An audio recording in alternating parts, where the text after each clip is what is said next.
Game 1, a battle where no quarter was asked and none given. Niskanen takes a hit from Letestu, one-time Penguin. Malkin takes a hit there from Jenner. The Blue Jackets fought to an early lead. Johnson, down his flurry, he shoots a score! Trying to tuck it home, here it is, a goal! It forces the turnover, Watson short-handed! The vaunted Pittsburgh power play even the score. Right side, Niskanen, a shot and a goal. And one shot, and they tied it up with another power play goal. It's 3-3. And a late goal would seal the Blue Jackets' fate in Game 1. Shoots and scores. Now, the Blue Jackets look to even the series in Game 2. And it all begins now.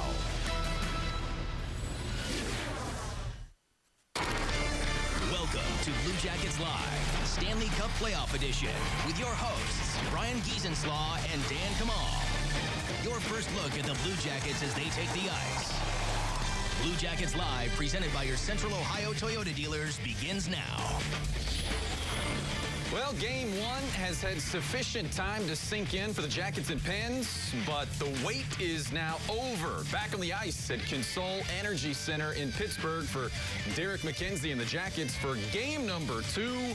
One more crucial game tonight in Pittsburgh for R.J. Umberger and the Jackets, and then the series heads west to Columbus for Game 3. And welcome into Blue Jackets Live.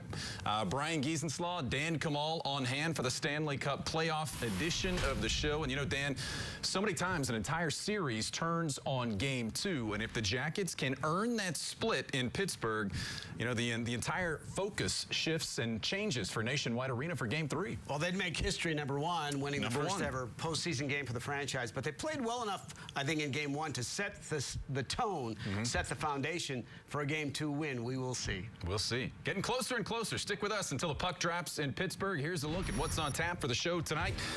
You know, special teams in the spotlight. Got to play 5-on-5 against the Pens. How can the Jackets do that and avoid that dangerous Pittsburgh power play in the process? Also, will the strategy be the same for the Jackets as Columbus tries to keep the clamps on Crosby, Malkin, and company? Had some good stretches doing that, very effective time in game number 1. And you saw him on the ice pre-game. He has got experience, he's got some grit, and he gets to play for the other team back in his hometown. It is the return tonight of R.J. Umberger. Dave Metzel chats with number 18 later in the show, and that's one name the Jackets, Dan, can scratch off the injury list. Hopefully Nick Foligno is the next name to come off that list, but R.J. Umberger back in this situation.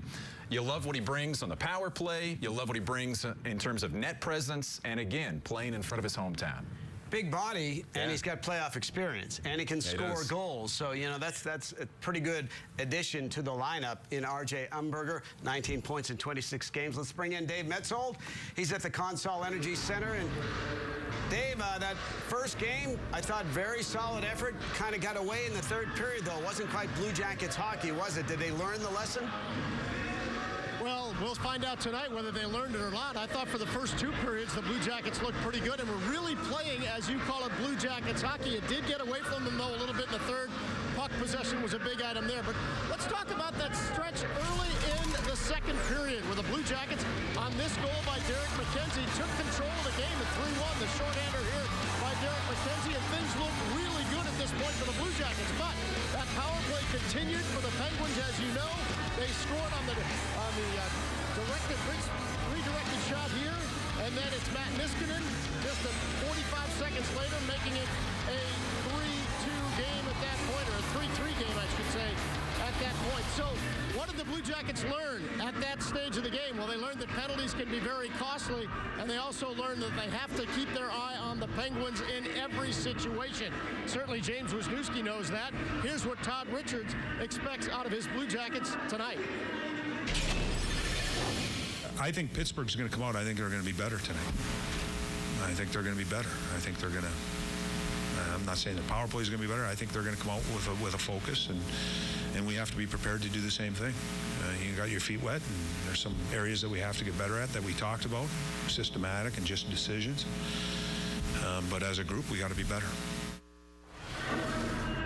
The Jackets out-hit and outshot the Penguins. Blake Como, one of those guys. I think he had 4 hits the other night. Brandon Dubinsky had 9. Boone Jenner had 7 hits in that game.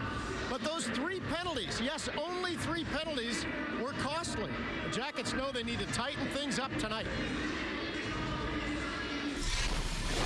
You know, a lot of their scoring chances, just like any game, is usually self-inflicted. You know, you have to try and make them, you know, create their own plays, which they will. They got good enough players, but you know, whenever you have turnovers or anything like that, that just makes, you know, a little bit harder on yourself. So you try to limit your turnovers. They're probably not going to be perfect, but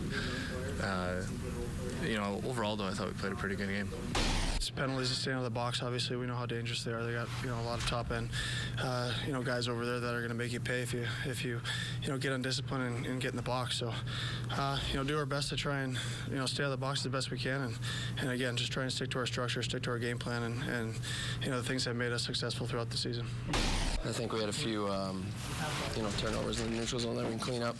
Obviously, we want our discipline a little better and you know, a little better job shutting down their power play. But that being said, they have a lot of skill. We know that, so we know they're going to create chances. We just can't give them the easy chances through turnovers and bad penalties. And guys, one other area I know they want to tighten up on face-offs. They won only 44% of the face-offs in Game 1. That's been a strong point for this Blue Jackets team in this march to the playoffs, so I know they want to clean up on that. They got their feet wet in Game 1. They're now all playoff veterans, playoff tested, at least with 1 game of playoff experience. We'll see if that makes a difference tonight. Thanks, Mets. Yeah, certainly it will help for sure. I mean, they do have their skates wet right now. They do have that 1 game, and they played well. That's the most important thing.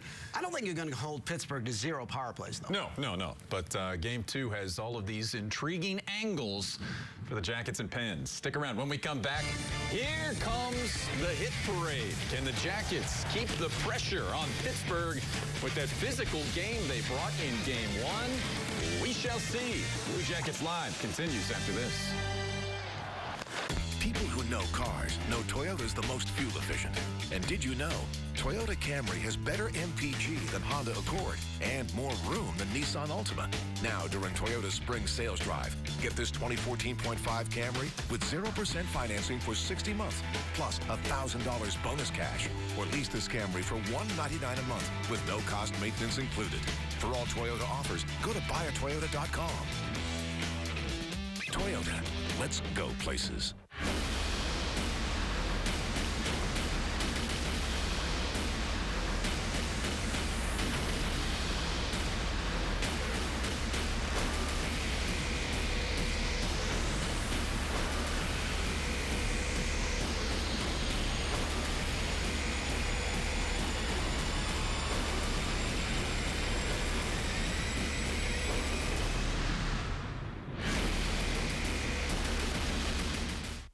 Join the Fox Sports Ohio girls at the Park Street Tavern for our Game 3 pregame party and your chance to compete in our video game hockey shootout contest. You can win a $100 gift card to the Blue Line store. See you before Game 3 at the Park Street Tavern. Playoff hockey's incredible. It's a totally different beast.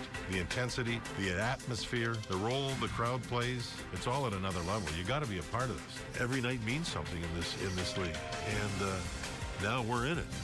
Guarantee your seats for Stanley Cup playoff games, including home games 1 and 2, and tickets for the 2015 All-Star Game now. Learn more at bluejackets.com/playoffs or call 1-800-NHL-COLS. Blue Jackets Live has all the highlights, analysis, and post-game press interviews you need after the game to wrap up the night. Blue Jackets Live is presented by IGS Energy. Take control of your natural gas and electricity cost and enroll today at IGSenergy.com. Blue Jackets Live is presented by your Central Ohio Toyota dealers. Visit buyatoyota.com. Toyota, let's go places. Well, Matt Calvert and his teammates on the ice at Consol Energy Center in Pittsburgh, looking for a big win in Game 2 to get out of town with a split. You know, it's the old adage in the playoffs. When you're on the road, get the split, then make hay at home. The Jackets would be back home at Nationwide Arena for Game 3 on Monday. And then you turn up the volume in Nationwide, hope the home crowd gets behind you, and see what happens after that. Welcome back in, Brian Giesenslaw and Dan Kamal. And Dan, you know, to a man, when you hear guys talk about game one in the Jackets room, they say, I thought we played a pretty good game. They liked the way they played, and a lot of that has to do with how they played against Pittsburgh's so-called Big Four and how they defended Sidney Crosby and company. Yeah, and the guy that stepped probably to the front of the line, Brandon Dubinsky. I mean, from the very get-go, he was a force in all three zones, has a lot of playoff experience, relatively speaking, compared to his teammates. Beautiful feed there for the first goal. Jack Johnson, the recipient. Great start, and then it was Dubinsky shadowing Crosby virtually the entire game. Dubinsky stayed in his hip pocket and, yes, was physical with Crosby. Crosby had one assist, one secondary assist in the game, and that came when Dubinsky and Jack Johnson were not on the ice, but that wasn't very often because the strategy there worked. And you see our Toyota matchup. You see the assist from Crosby. Brandon Dubinsky matching that, had 9 hits, almost 20 and a half minutes of ice time. Terrific first game, I thought, for Dubinsky. And if he continues to play like that, certainly a good sign. And they were physical, too, against the other superstar of the Penguins, Brian, Evgeny Malkin. Yeah, they were. And again, Malkin coming back off the injury and back in the game. And so they took it right to him. You see Feder Tootin, you see Jack Johnson always involved. Malkin's such a skilled guy in getting everyone else involved and moving the puck, but the Jackets kept a lot of bodies on him throughout the night. And Boone Jenner with 7 hits in the game, Dan, and I think each of the 7, the Pittsburgh player involved will remember that hit. Jenner was everywhere. He plays the same way all the time. He just uses that big NHL body. Hits really well. Whoever taught this kid to check did a terrific job. And there you see the retaliatory penalty by Letang, which got him in the Chateau Bow Wow of his coach, Dan Bylsma, I'll tell you that. Yeah, and that's, you know, that's the goal in a game like this. He took Chris Letang out of his game with the way he played against him. Dan Bylsma noticed, and Letang, you know, his minutes were down after that. And for this game, at least at the initial start of this game, he'll be down a couple of lines from where he's used to playing. And he's down to the second power play unit, which that sounds maybe kind of big, but Matt Niskanen probably deserves to be on the first power play unit. He's been promoted. Sergei Bobrovsky, an okay game in game one. Made some terrific saves, but the goals that went in, maybe he'd like to have at least a couple back.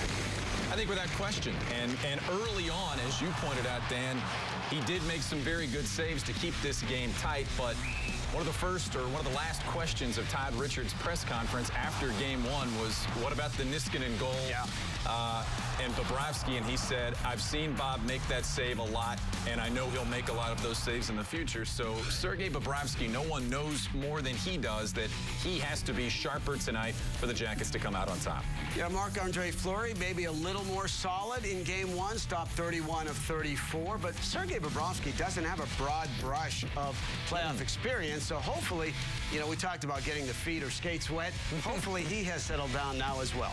And the thing about Marc-Andre Fleury, we said at the outset of this series, there may be no player in the Stanley Cup playoffs being watched more closely and under a sharper microscope than Fleury. In game one, pretty good. But more importantly, his team got the win, but there's still a lot of eyeballs watching to see how he plays. I thought he was solid. He wasn't out of position much, maybe a little bit at the beginning, but overall pretty darn mechanically sound game for Marc-Andre Fleury. Worked a lot. He's an athletic goaltender. Sometimes can let that get away from him. He's so agile. Sometimes gets out of position, but not so much in game one. There's pressure involved with Marc-Andre Fleury. The Jackets got to him early in game one. It would help again, obviously, tonight to get another fast start against the Flyers. Stick around. When we come back, we talked about the hometown kid. How much of a difference can R.J. Umberger make tonight against the team he cheered for growing up? He's back in the lineup. We talk to Umby next. As a parent, you've seen it all, but you haven't seen it all in a minivan. At the Chrysler Town & Country event, you get so many standard features in the minivan that gives you everything you need, even when things don't go according to plan. When's the parade start? It's tomorrow. See it all now at the Chrysler Town and Country event.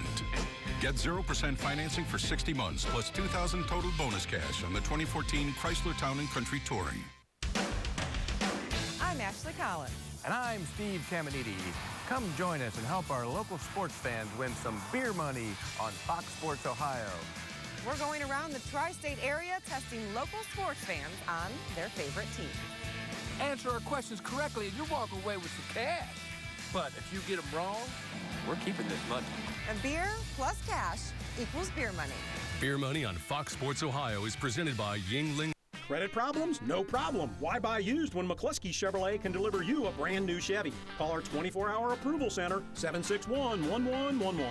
McCluskey Chevrolet. Lower prices, lower rates. Consider the spring. No, the bed spring. A pure spiral of strength that supports your back, neck, and knees. At the Original Mattress Factory, we join the best materials with heavy gauge steel springs for a top-notch sleep system costing hundreds less than the national brands.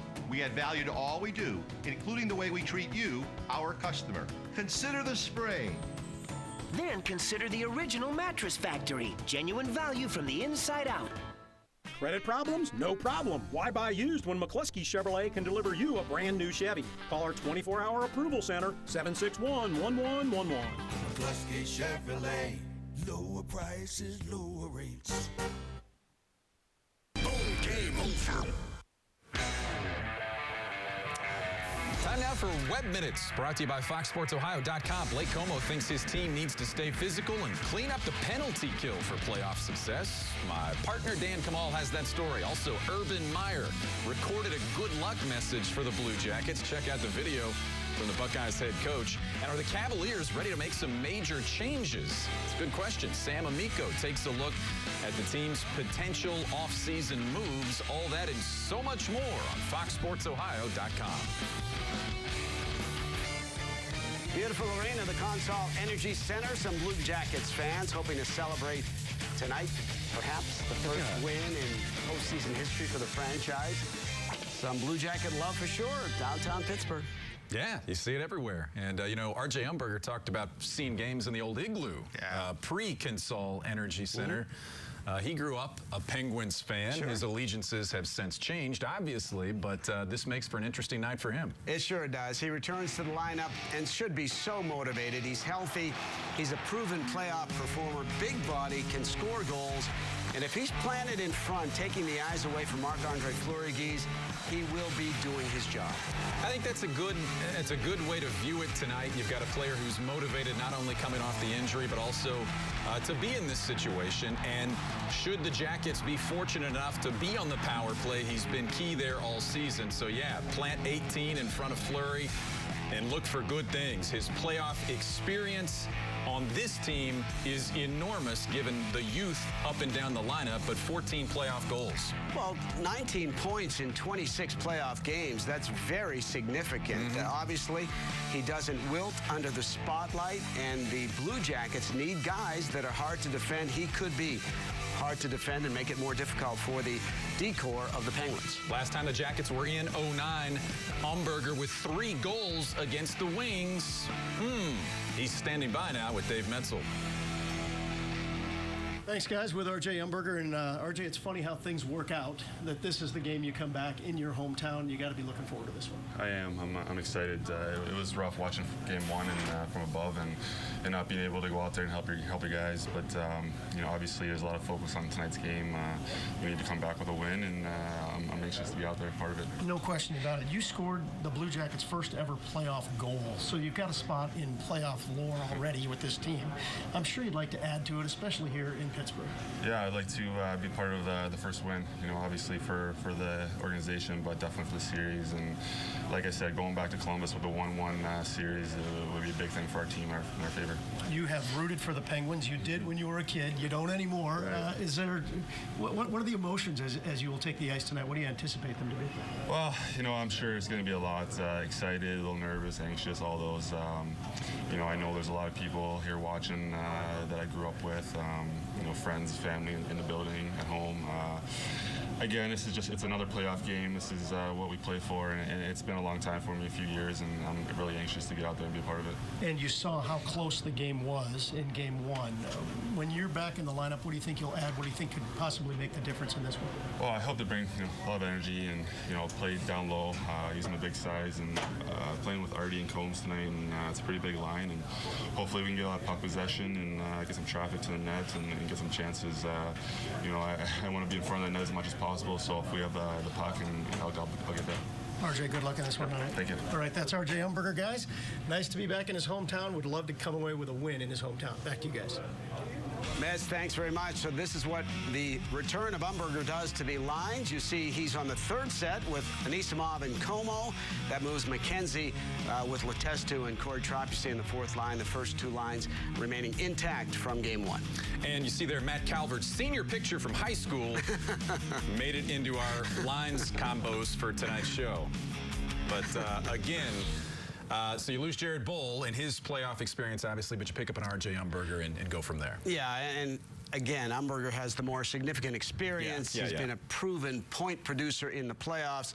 And I'm looking forward to seeing him camped just outside that crease or in that crease in front of Marc-Andre Fleury. Talk about momentum. What do you think about 2 days between games? Coaches have different opinions on this. I think both teams should have some momentum. Obviously, Pittsburgh won the game. That's the most important factor. But the Blue Jackets know they played well. They do. And they know they came out and started to play hard right away. They didn't ease into the game or look intimidated at all. They let it get away in the third, started playing more of a possession game than get the puck deep kind of game, and that hurts them. The power plays hurt them, and if Bob's better and they play physical, they should be okay. Puck drop just around the corner, and we're headed back to Pittsburgh when we come back. Our guy, Shelley Hawk 45, standing by. Jody Shelley with his keys to tonight's matchup when Blue Jackets Live rolls on Fox Sports Ohio.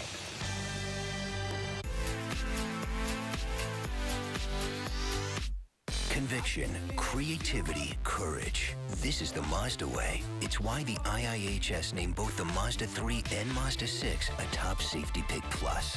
And both are named a Car and Driver 10 Best. What do you drive? Now lease the 2014 Mazda 3 ISV for $159 a month for 36 months.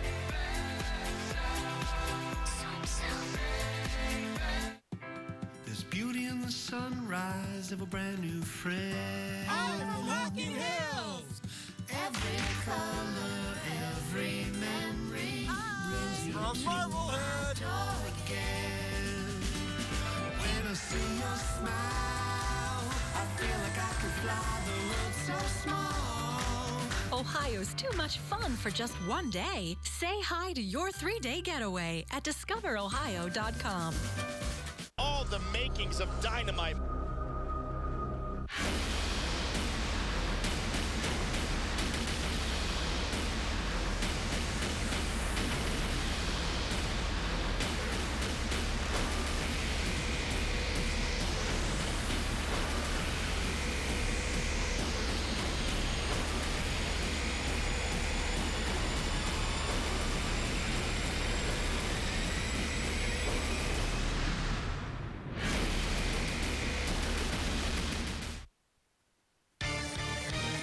Jackets Live is presented by your Central Ohio Toyota dealers. Visit buyatoyota.com. Toyota, let's go places. Game 2 in Pittsburgh tonight for the Jackets and Pens, and the Jackets obviously hope they get a chance to return to Pittsburgh for Game 5 and beyond. Maybe Game 7. Yeah, talk about the format, 2-2, 1-1-1. Yeah. So the Jackets hope they get back for Game 5. Order of business number 1 is to win Game 2 and get the split. And here are 3 things for you to keep an eye on tonight. In this matchup, Dan, let's go deep. Yeah, you know what? They didn't get the puck deep in the third period. It cost them. Turned over the puck several times in the neutral zone, right at the Penguins' blue line. The last goal, the winning goal, was a direct result of the turnover. Think out of the box. You heard the players say they want to stay out of the penalty box. And that game of shadows thing. Yeah, I like this a lot because keep shadowing Crosby, Malkin, to a certain extent, the Penguins' big four play that defense because most of that scoring in game one came from their third and fourth lines. The secondary scoring, it's the old adage, don't let guys like Sidney Crosby beat you. Make someone else do it. Exactly. Let's bring in Jody Shelley from Consol. And Jody, the great philosopher Khalil Gibran once said, let there be spaces in your togetherness, but he never had to play against Sidney Crosby, did he? You got to keep his space in tight, don't you? Yeah, with that kind of lingo, no, he didn't have to play against Sidney Crosby, that's for sure. It's about time and space. That's about time and space, Dan. Let's just stick with those terms. Jody, let me ask you this. You know Sergei Bobrovsky as well as anyone, and I think he knows that some of those late goals in game one, he usually stops those goals. What do you see in him right now? What do you look for in a bounce back in that regard from Bob? Well, I saw Bob minutes after game one, and he said himself, flat out, he said, I got to be better for this team to win. And he knows it. He's had 2 days to think about it. Even today in practice this morning, very technical, thinking about every shot, watching every angle, doing what Bob does. He's a perfectionist. He's a hard worker. Look for him to be better tonight, and he knows he has to be better. Other guys have to be better, too. This team has to win together. They know that. They lead together, and Bob's a big part of that whole leadership group. So look for him to lead this team tonight in a big way. Jody, third period got away from the Blue Jackets a bit. They tried to play seemingly a more puck possession game. Was that more of what Pittsburgh was doing, or did they get away from their game? I think that's a great point, Dan. I think the Blue Jackets got away from their game. You have to give Pittsburgh credit. They're an elite team in the league, and you have to play a complete 60-minute game. But you can't get away from passing the puck. I thought the Blue Jackets got away from that. They were flipping the puck out of the zone, feeding the transition of the Pittsburgh Penguins. Can't do that. Got to stay confident and to the point together as a team and get the puck out of your zone by passing, skating, get down the other end, and, of course, shoot. Yeah. Shoot the puck. Jody, thanks a lot. Yeah, enjoy the game. Yeah, we'll see you back at Nationwide, man. All right, let's play the numbers for just a bit. Yeah. Overwhelmingly, the team that wins games 1 and 2 and takes a 2-game lead in the 7-game series wins the series. So game 1 was big for the Jackets. I think there's pressure tonight to win in game 2 and come back to Nationwide Arena with a split, so everyone in Nationwide in game 3 knows that the Jackets have a serious, legitimate chance to win this series. I think also they have to prove they can beat the Pittsburgh Penguins this season. Yeah. I mean, they've come close 5 times. I mean, 5 games were decided late, but they're 0-6, so they have to get over that hump, figure out a way to get over the hump. I believe they can do it. I saw so many good things in game 1. You know, a couple of goals went through Bobrovsky. That can happen. We'll see if he tightens things up tonight. It's going to be exciting to watch. The puck will drop shortly after 7 o'clock at Consol Energy Center in Pittsburgh. You'll see it here on Fox Sports Ohio.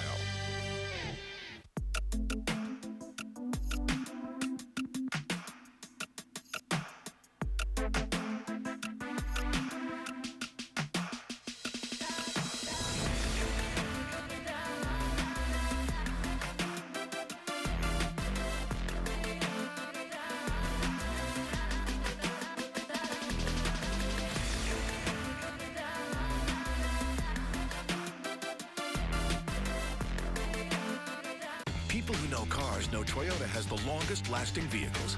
And did you know 80% of all Corollas sold in the last 20 years are still on the road? And Toyota Corolla gives you more MPG and more room than a Honda Civic or Ford Focus. Now, during Toyota's spring sales drive, get 0.9 financing for 60 months on Corolla, or lease one for just $149 a month with no cost maintenance included.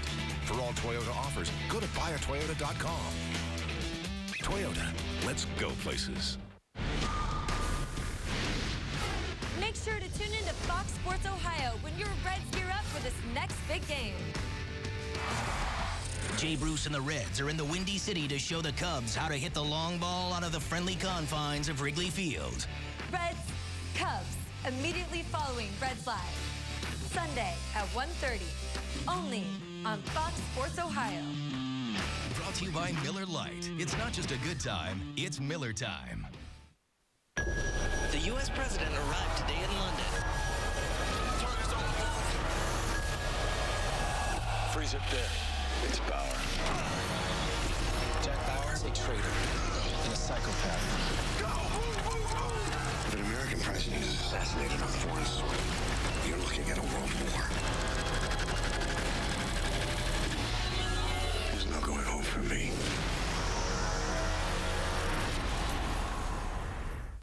The following is a presentation of Fox Sports. We are the Fox.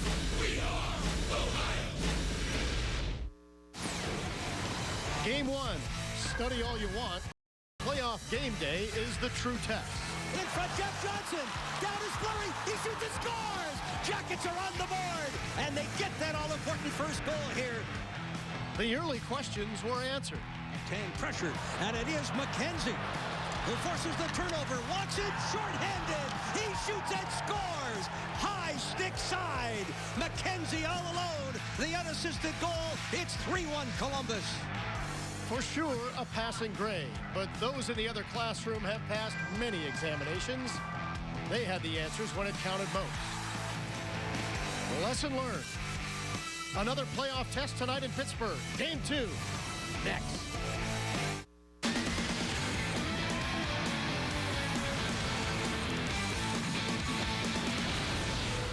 It is Game 2 at the Consol Energy Center in Pittsburgh, Pennsylvania.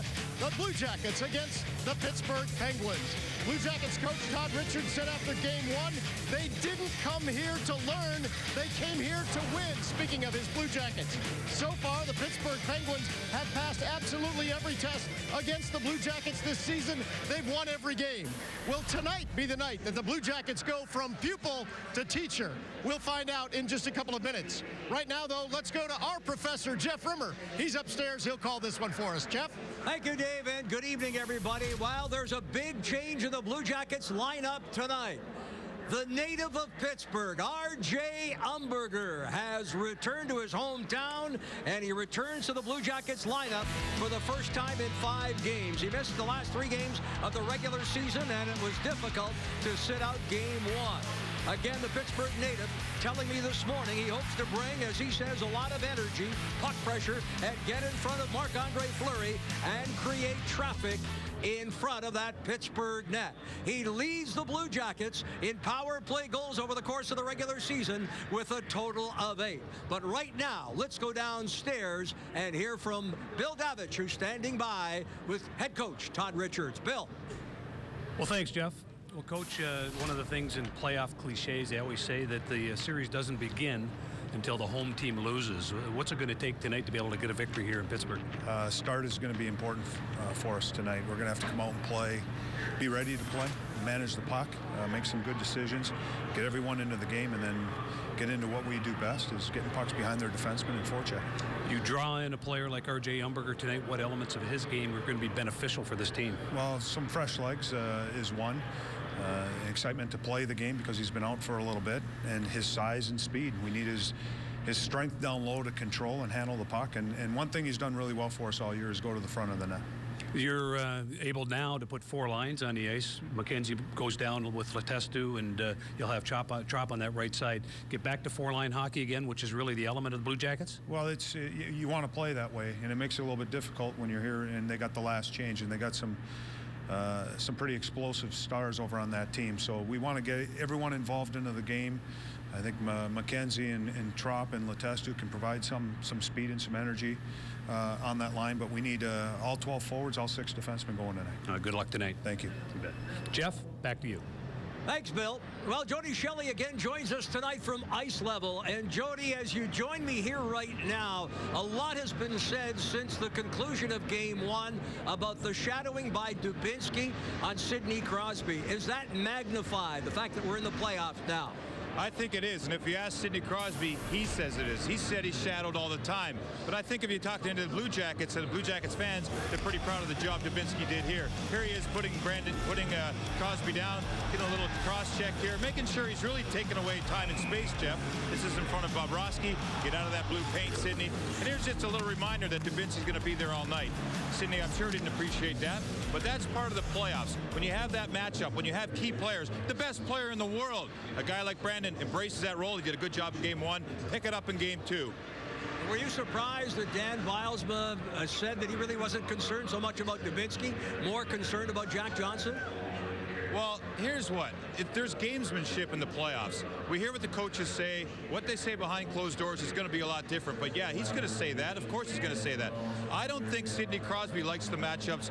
Being pulled off the ice all the time breaks up rhythm. He wants to be on the ice. He has to play against tough defenders. So, yeah, he's going to go with that and use it. Here's Jack Johnson doing a good job, Jeff.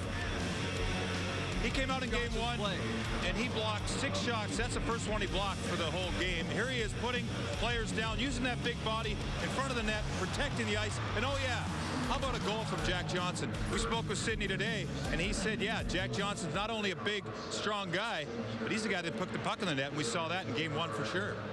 Were you satisfied with what you saw from the Blue Jackets in the offensive zone, and in particular, camped in front of Marc-Andre Fleury in game one? Well, Jeff, we spoke of this today, and it's pretty interesting. We thought they did a good job, especially in the first period. And we'll look at a few things here. They got a few shots from the point. There's one here. Calvert's in front of him in this instance. I like the way they attack the goal line, attack from different angles. Boone Jenner there out to Savard. Nice quick shot. But I want to see more guys in front of Fleury. There's good action. This is the goal from good result. Throwing the puck in that area, those dangerous areas, that's where you get results, by getting those bounces that the Blue Jackets have seen against them late in the year. But you got to get someone in front of Fleury, take away his vision lines so that it makes it harder on him. Well, thank you, Jody, and we understand the players behind me are making their way out onto the ice. This promises to be even a bigger and better game. Your thoughts here as game 2 is about to begin? Well, this is exciting. This is what we want to see, and this is going to be a big game for the Jackets. Expect a push, like you say, Jeff, but I think the Jackets are going to have a big push back here tonight. Well, another consecutive sellout here in Pittsburgh. The Penguins, well, you can expect the atmosphere to pick up even more so from game 1. This team has been a disappointment in the playoffs. A sellout crowd here. And yes, there are a number of the Blue Jackets' fifth line that have made their way 3 hours from Columbus for this hockey game here tonight. What are the players thinking here, Jody, as they take to the ice? Well, you know what's interesting, Jeff? Your buddy and our a guy we're proud of for the Blue Jackets, Nathan Horton, is behind me here, behind the camera, actually. He's waiting to watch the players come out on the ice. He's excited. He's traveling with the team. He's here in Pittsburgh, and he wants to embrace the energy, the excitement of playoff hockey. So what are the players thinking? They're like kids. They can't wait to get out there and play and get back at it. They've had 2 long days to think about game 1, the game they almost got, the game they should have won. And here they are. Here come the players now, Jeff. It's going to be a lot of fun. The lights are down. The Penguins and the Blue Jackets about to head out onto the ice.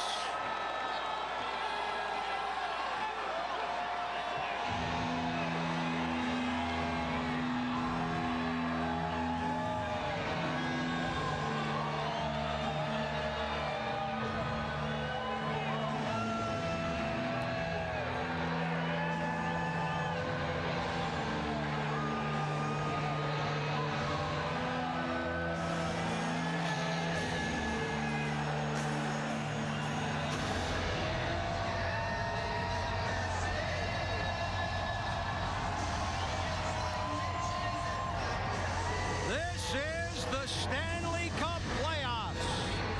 The Jackets expect the Penguins to ramp it up here for game 2. But I can tell you the Blue Jackets themselves expect to pick it up here in game number 2.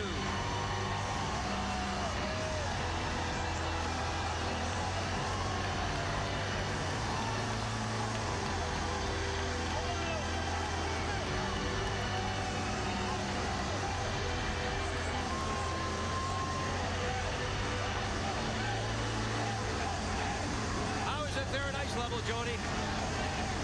Well, Jeff, I can tell you down here, it's getting louder by the second. They're anticipating their Penguins to come out and explode through the tunnel. The Jackets have got to harness its energies. I'll tell you what, you can feel it shake in the locker room down below. If you're the visiting team, you embrace those emotions. We can feel it here. That's for sure. And high above the ice surface where we are, you can feel it here as well. Still awaiting the arrival of the 2 teams and, of course, tonight's officials.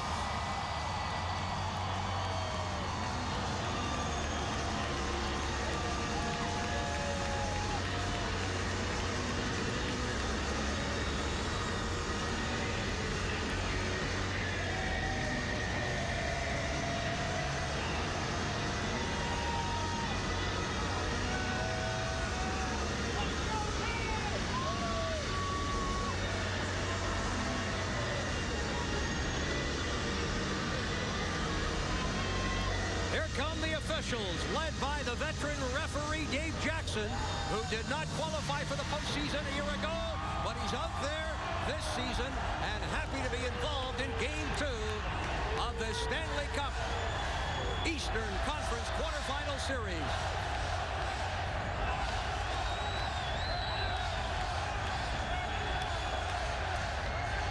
They're starting their Let's Go Pens chant. Hostile environment. You gotta love it, Jeff. This is electric.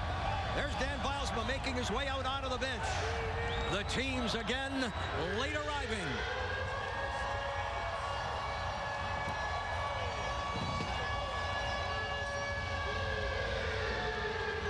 Here come the Blue Jackets, led by Sergei Bobrovsky, who looks to pick up on his performance in Game 1.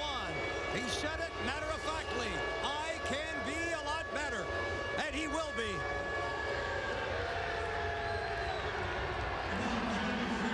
Late arriving, but here they are, led by Marc-Andre Fleury.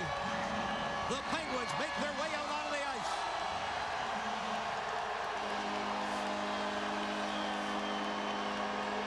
R.J. Umberger making his playoff debut in this postseason. Game 2 is next from Pittsburgh. I'm Beth. And I'm Michelle, and we own the Paper Cottage. It's a stationery and gift store. That's cute. What's that? Anything we purchase for the Paper Cottage goes on our ink card. So you can manage your business expenses and access them online instantly with the game-changing app from Ink. We didn't get into business to spend time managing receipts. That's why we have Ink. We like being in business because we like being creative. We like interacting with people. So you have time to focus on the things you love. Ink from Chase. So you can. You are feeling satisfied without standard leather. You are feeling exhilarated with front-wheel drive. You are feeling powerful with a 4-cylinder engine. Open your eyes to the 6-cylinder, 8-speed Lexus GS with more standard horsepower than any of its German competitors. This is a wake-up call.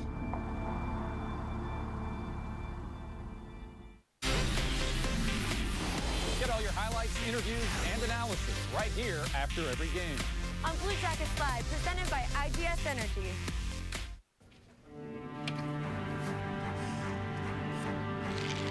They're protected. So why shouldn't you be? NHL Ticket Exchange by Ticketmaster, the only resale site with NHL tickets verified by Ticketmaster. NHL Ticket Exchange by Ticketmaster. Know you're good before you get to the game. Real fans, real tickets, real easy. Playoff hockey's incredible. It's a totally different beast. The intensity, the atmosphere, the role the crowd plays, it's all at another level. You got to be a part of this. Every night means something in this league, and now we're in it. Guarantee your seats for Stanley Cup playoff games, including home games 1 and 2, and tickets for the 2015 All-Star Game now. Learn more at bluejackets.com/playoffs or call 1-800-NHL-COLS.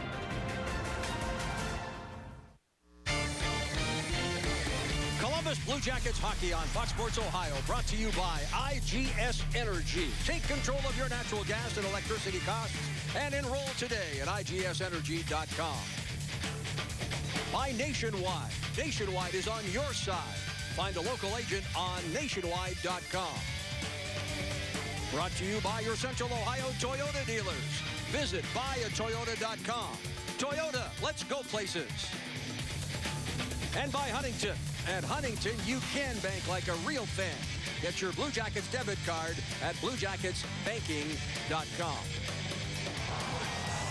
On the road, Game 2 of this Eastern Conference first round. The Penguins drawing first blood in Game 1 on Wednesday night. And for the console, Energy Center, Sergei Bobrovsky. Again between the pipes, Bobrovsky stopped 28 of 32 Penguin shots in Game 1, and he promises to be better tonight. At the opposite end, the winning goaltender, Marc-Andre Fleury. Dan Bilesma talking about Fleury's postseason struggles in the past. The other night, just one game, says the Pittsburgh coach, and one response from our team. Asked if it's going to take a Stanley Cup victory to stop the questions of his goaltender, Bylsma said, probably yes. Our officials tonight, as we mentioned, Dave Jackson, the referee, along with Dan O'Rourke, Brisebois, and Johnny Murray are the linesmen. We are underway with the telecast presented in high definition by Time Warner Cable. Jackets wearing the road whites, and Umberger with the first hit of the hockey game. Down the right wing, Sutter, who scored the game-winning goal. This place is electric. Wisniewski able to come up with that puck in the battle below the goal line. Down that right wing, here comes Como with Umberger, who will race off. Como with a long shot that sails wide. Almost took a wicked bounce off the netting and bounced in front of Fleury. Down the right wing, here's Crosby. Chased by Anisimov. Crosby across the line. Waits. In comes Martin. And Martin knocked to the ice. The crowd looking for a penalty. I tell you what, this atmosphere, no comparison, Bill, to game one. You can see the energy right away. Again, cat and mouse with the coaches and their lineups. And then you see the speed already. And the physicality, it is back. A minute plus gone. Backhanded. Played here by Crosby. Bo Bennett camped in front of the net as Bobrovsky sees it through the screen and hangs on. How about tonight's Toyota Keys, presented by your Central Ohio Toyota dealer? Now, the first thing is there's got to be better puck poise by the Jackets. They got to manage the puck, especially get to that offensive blue line, get the puck deep, start to run your offense. Stay out of the penalty box. You know the skill of the Pittsburgh Penguins. You've got to play 5-on-5 hockey, and then simply Bob. As you mentioned, Jeff, he wants to rebound. He's confident in his game. He says it's a long series. I do have to be better. From the draw, Jackets able to steer it out to center. Boone Jenner first on the forecheck, as is the norm. And Jenner got under the skin of the Penguins in game one. He'll try to do the same again here in game two. And his ice time continues to increase, and rightfully so. Jokinen left there for James Neal. Neal on for Jokinen. Jokinen, a centering pass. Malkin knocked it out of the air and just wide of the open corner.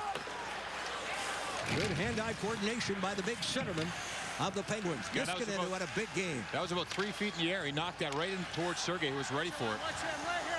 Here's Niskanen. Sends it ahead. Vitale drops it back.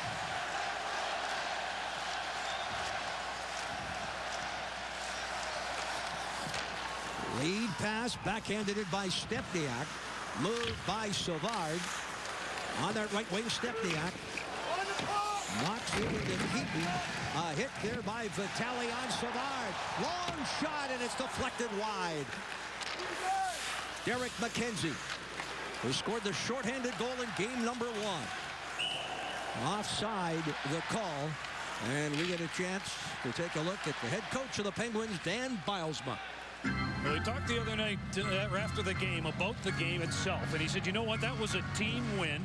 We played 40 minutes of a tie hockey game, and then when you can get some scoring from a guy like Sutter, but there were other contributors as that game went on, and it was beside the norm. But he said, as a team, we played okay, but we have to be better. Now, Todd Richards suggested strongly that the Penguins would play better in game two, but he said we've got to match that increase as well. Dubinsky able to break it up. Dubinsky along the boards in front of the respective benches. Chopped to the right wing. This is Stepniak. Sends it in deep. Sutter finishing his check. Tootin drilled along that wall there by Bo Bennett. And Tootin is shaken up. Tootin makes his way to the bench, and he's in some difficulty. Keep an eye on Fedor Tootin here as the Jackets move up ice. One good thing, he just sits at the end of the bench. We'll see if he does make his way down the hallway. Long shot there by Murray. Ricocheted off a leg and wide. Martin thrown up the right wing boards. Now Gibbons drops the pass there. And the Jackets move up ice with R.J. Umberger trying to squeeze through along the wall. Fights off Niskanen. Mata is just hammered there by Como. Outlet pass on the wing. Here is Crosby. Puck rolls off his stick. Defending there is Ryan Murray. Shot to the point. Niskanen. Long shot, scores!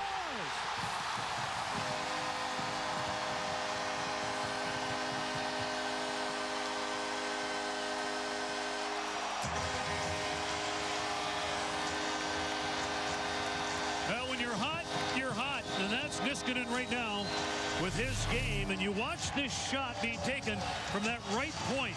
Again, it looks like it just might have hit something and deflected over top of that shoulder of Bobrovsky, but that's about a 58-footer. You can see Crosby just losing control of the puck.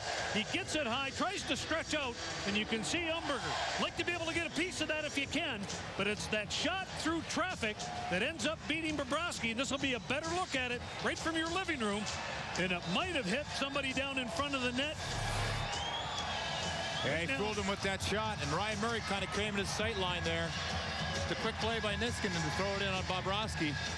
Well, Niskanen had a goal and assist in game one. He's got his second of the series. His ice time has increased. He's been moved to the first power play unit. And after a short review, the goal is good. It was called good goal on the ice. A short review in Toronto, and it is a 1-0 Pittsburgh lead. Ryan Johansson throws a backhand up the left wing boards, and Jenner sends it to center. Orpik off the glass. Up on that right wing. Picked up on the left side by Malkin, and a glove stop by Bobrovsky. All right, guys, let's take a look at this goal. The reaction of Sergei Bobrovsky, who still doesn't have any idea how it went in, I don't think, because he reacts. He's looking to his right. And he's kind of looking as though what just happened type of thing. Got deflected high in front. He's regrouped there with a nice little glove save. And I think, again, you look at Gibbons, it might have gone off of his body, Jody. And especially when you had a chance to see Bob, again, just take a look to his right. I think Gibbons, it hit him and went into the back of the net.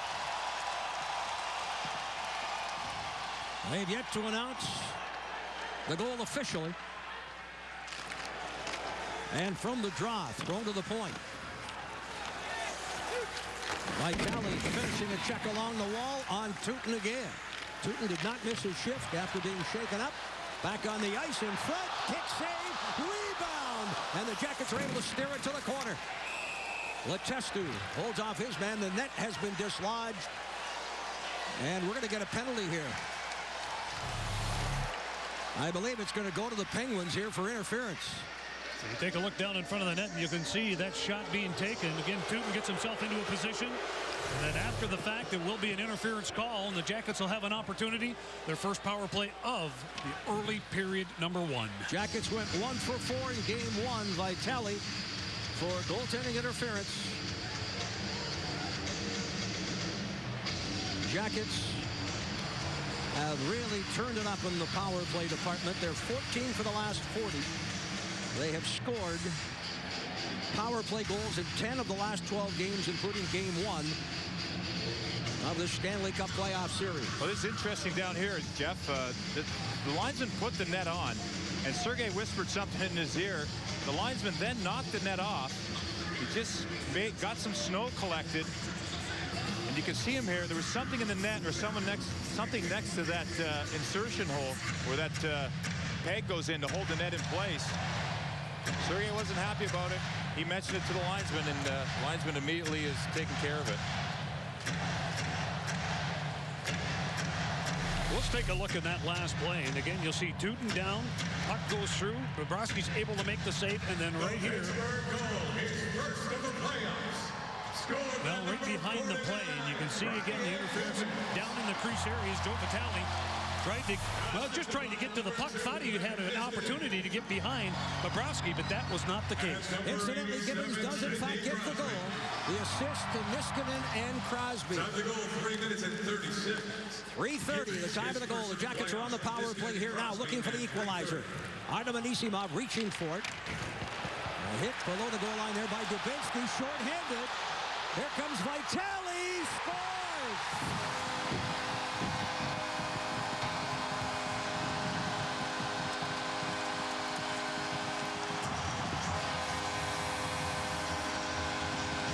It all started at the opposite end, and it is Gibbons who gets the goal short-handed. Now look at that quick up. And this is one of the fastest skaters on the Pittsburgh Penguins. Again, Dan Bilesman talked about it the other day, and he showed it, and that is proof in the pudding. Right there, look at that move, as if he's going to go towards the backhand, pulls it back towards the forehand, and is able to deposit it past Sergei Bobrovsky. 2 quick goals by the Pittsburgh Penguins, and that gets the crowd going more. The 2 goals, 54 seconds apart.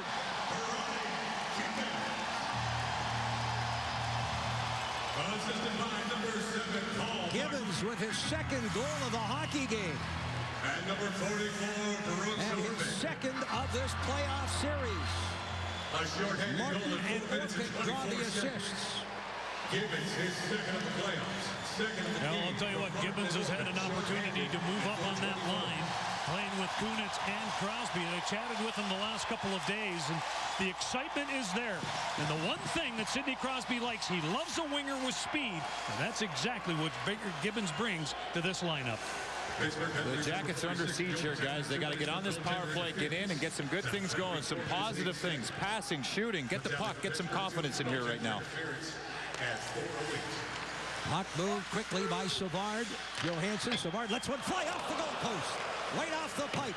Savard's shot got through, but it went right off the iron. Savard again. Hands it to Johansson. He shoots and scores. Bagged in the back of the net. It's a power play goal. It went off the inside of the net. Undoubtedly will be reviewed, but Johansson gets the Jackets back with a power play goal. And that shows some great poise and some great patience on that power play.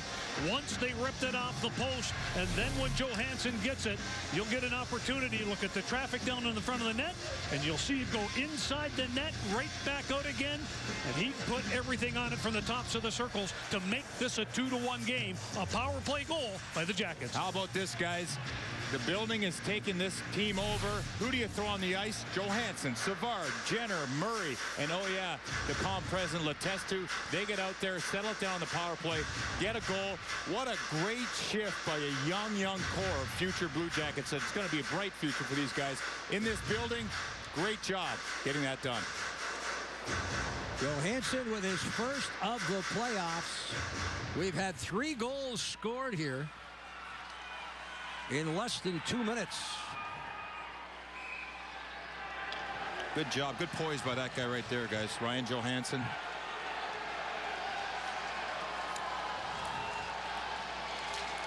Draw won by Anisimov. Columbus goal, his first of the playoffs. Head up. Looks to the left wing for Umberger. Puck sails in. Fleury will leave it there. Pressured was Mata. Moved up the left wing boards, and Kunitz takes a hit. Deep in Pittsburgh territory. Fights it off. Tootin walks it out to the line. Shot fired wide. Fleury able to set it up. And it's picked up by Mata. Out of the wing. Kunitz. For Crosby, who's got to wait for it. He'll drop it back. Johansson from Savard and Murray. And for Savard and Murray, their first ever postseason points.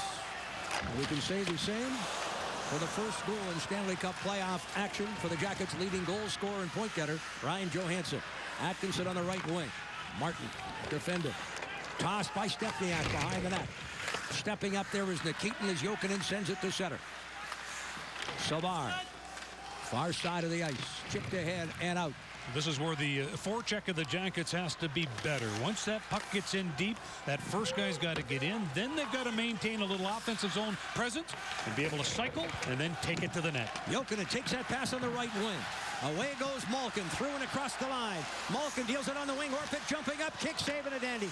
The left pad of Bobrovsky fights it off. Here's Martin with a shot from the point. Bobrovsky gets the glove on it and will hold on. Well, an electric atmosphere and a wild start to Game 2 here in Pittsburgh. But the Jackets cut the deficit.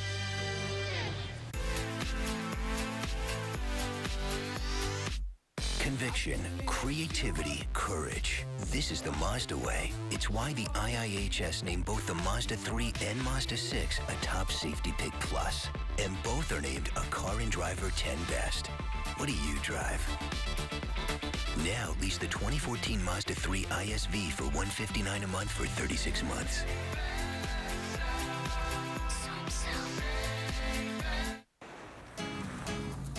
In the nation, we reward safe driving. Add Vanishing Deductible from Nationwide Insurance and get $100 off every year of safe driving, which means you could save a lot of Benjamins.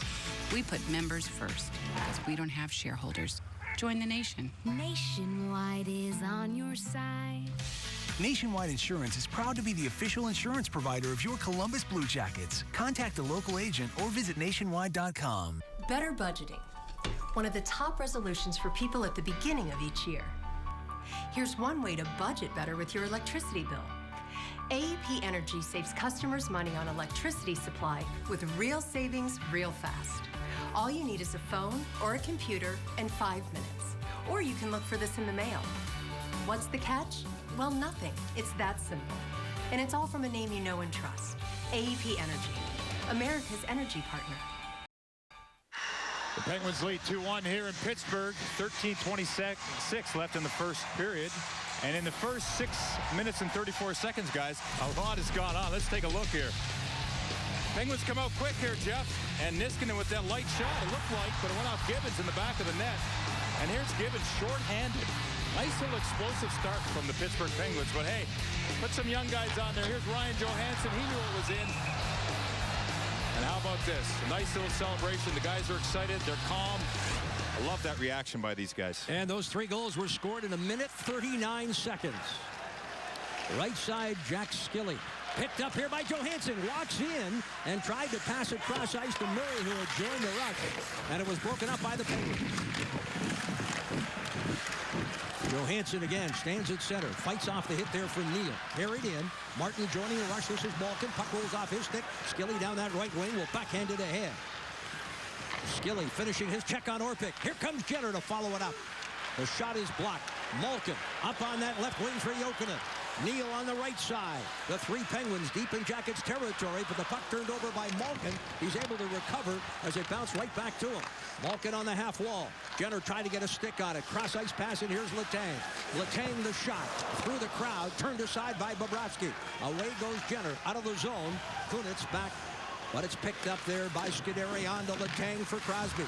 Crosby unable to make a play, and on that turnover, it's moved to the right wing. Atkinson coming with speed. Vitale defended. Chip behind the net, picked up there by Dubinsky. Dubinsky now drops it back.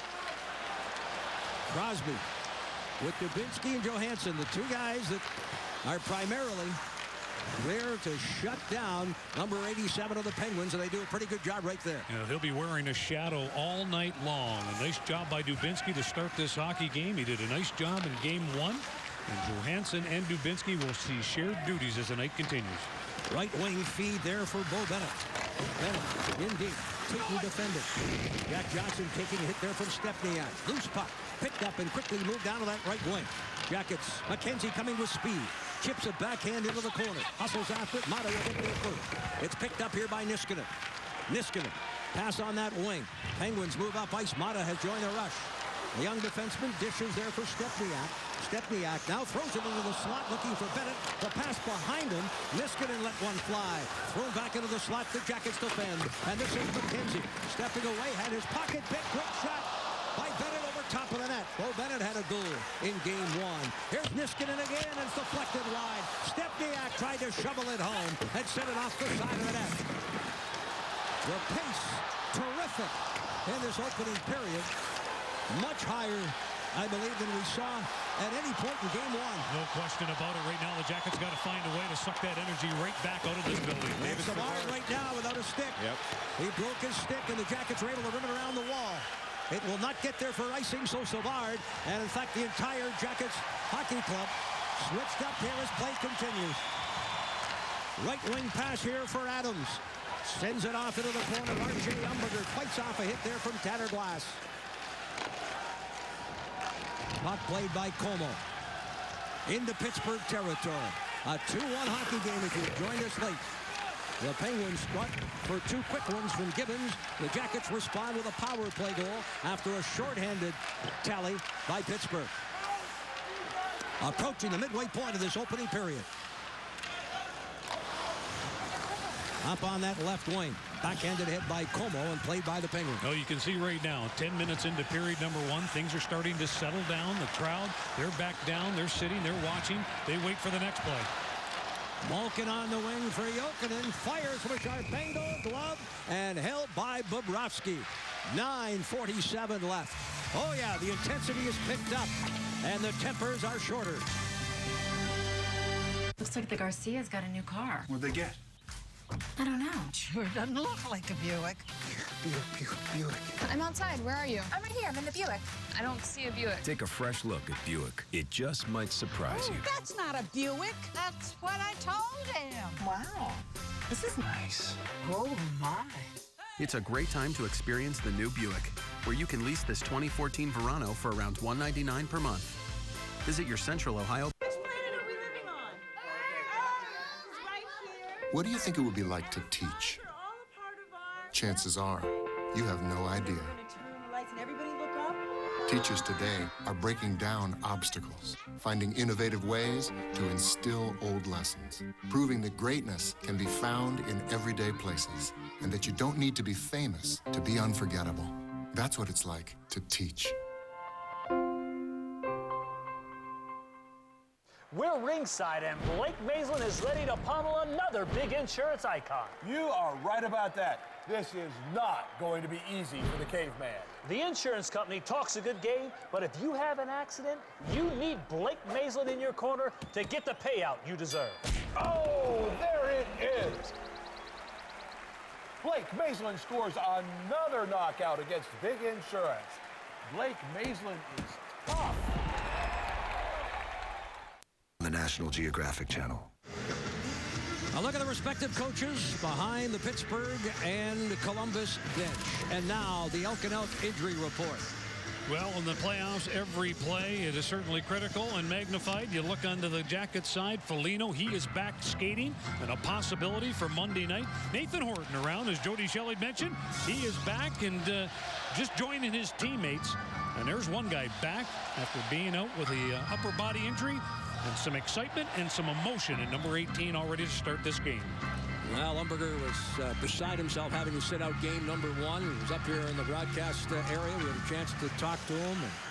And he would have much rather been on the ice, waiting for the green light from Coach Richards. Got it yesterday in practice. Took part in this morning's morning skate. And happy to be back. Icing the call. And that will give us an opportunity to remind you, as you enjoy a cold one tonight, look forward to Miller Time. Later in the contest, brought to you by Miller Lite. Incidentally, as you get a look there at Boone Jenner, who played some 16 minutes and 54 seconds, 1 assist and 7 hits. This is the second consecutive game in this series where a shorthanded goal and a power play goal were scored on the same penalty. It could be somewhat of a record. Wild. Up high, Martin lets one fly. The shot is blocked, picked up there by Malkin. Malkin spins, turns, hangs onto the puck away from Tootin, drops it back to Martin. On to Malkin, traffic in front of Bobrovsky. Martin floats one in off the skate there of Crosby, as we see Malkin and Crosby as they were on a couple of occasions the other night playing as line mates. Normally the team's number 1 and 2 setters. I'll tell you what, Gibbons took a run at Johansson when he was out here with Crosby before that whistle. And after he hit Johansson, he went immediately to the bench. He's still talking to the athletic trainer at the bench, Chris Stewart. Well, go to BlueJackets.com now and view actual seat locations with the new interactive seat viewer. Place a deposit on a full or half-season ticket plan tonight and guarantee your access to seats for the upcoming Stanley Cup playoff games as well as the 2015 NHL All-Star Game. Gibbons is actually leaving the bench now, guys. The guys get the 2 goals for the Penguins. And he is down the ramp and will make his way to the Penguins dressing room. As you get a look there at Crosby, and with the assist tonight, he moves to 3rd in team history in playoff points. Now with 107, he trails only Yager and the owner of the hockey club, a guy by the name of Lemieux. Nice to be able to play for a team and then come back and call it your own. From the draw, Atkinson away from Neal will chip it ahead. Letang paired with Scuderi. Rob Scuderi, 2-time Stanley Cup champion, 1 time with Pittsburgh. And he won that cup a couple of years ago alongside the Los Angeles Kings. Calvert sends it in deep. Letang fights off the hit, plays the puck. Two Jackets pursue that loose puck in the corner. Handed there to Letestu. Atkinson camped in front. Wristed wide by Savard. Walking out Calvert. Nice move there. Throws it in front, and Fleury will hang on at the side of the net. Well, that's the one thing that the Jackets needed to improve after game one was a little bit of puck poise. When you get down below that goal line, start to run that cycle, you're going to have to pay the price. But a good job right there by Calvert. A little bit of traffic down in front of the net. Force Fleury to play that puck. That's what you can expect from Cam Atkinson, Matty Calvert. They'll be in those high-rent districts and try to make something happen. Interesting to see Letestu out there with the two youngsters on the wing. McKenzie taking that face-off. Letestu finishes his check. Thrown up the left wing boards. Bennett. Here's Vitale trying to walk to the net. Murray defending. Stepniak walks out of the corner. Backhanded and thrown up the wall. Good hard hit there in the corner. Jackets Wisniewski fixing his skate guard as they head back up ice. Penguins move up. Stepniak down that right wing. Throws it on the wing. In front, Vitale. And he's unable to convert as he tried to knock that puck down. He gloved it ahead and play whistle down. So the faceoff will come outside Columbus territory to neutral ice. The Columbus Blue Jackets hockey is brought to you by Nationwide Insurance, the official insurance provider of your Columbus Blue Jackets. There's a look at Joe Vitale, 3 years at Northeastern University, and I'll tell you what, he has made a name for himself with this hockey team. Third, fourth liner, right now positioned in that fourth line, having Tanner Glass on one side, having Adams on the other side. This guy creates a lot with physical play, pretty solid in the faceoff dot.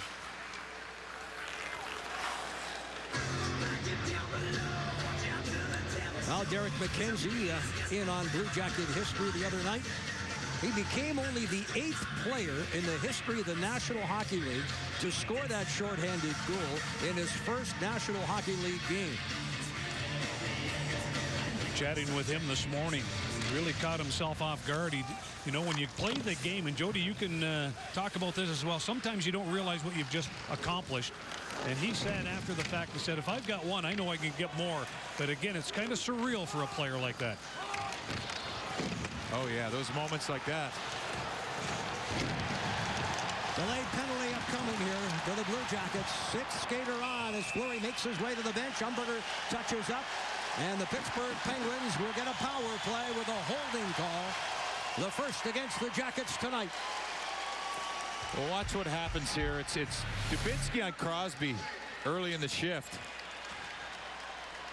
Now, there's the hold. You can see it up top. But watch Dubinsky work Crosby over here. I mean, that's up, down, little cross check. He does a really good job not to get a penalty himself. Well, the Jackets since Wednesday night have been talking about being disciplined and staying out of the box. The Penguins scored on 2 of their 3 power plays in game 1. And now the face-off to the left of Sergei Bobrovsky. Crosby, Kunitz, and Neal up front.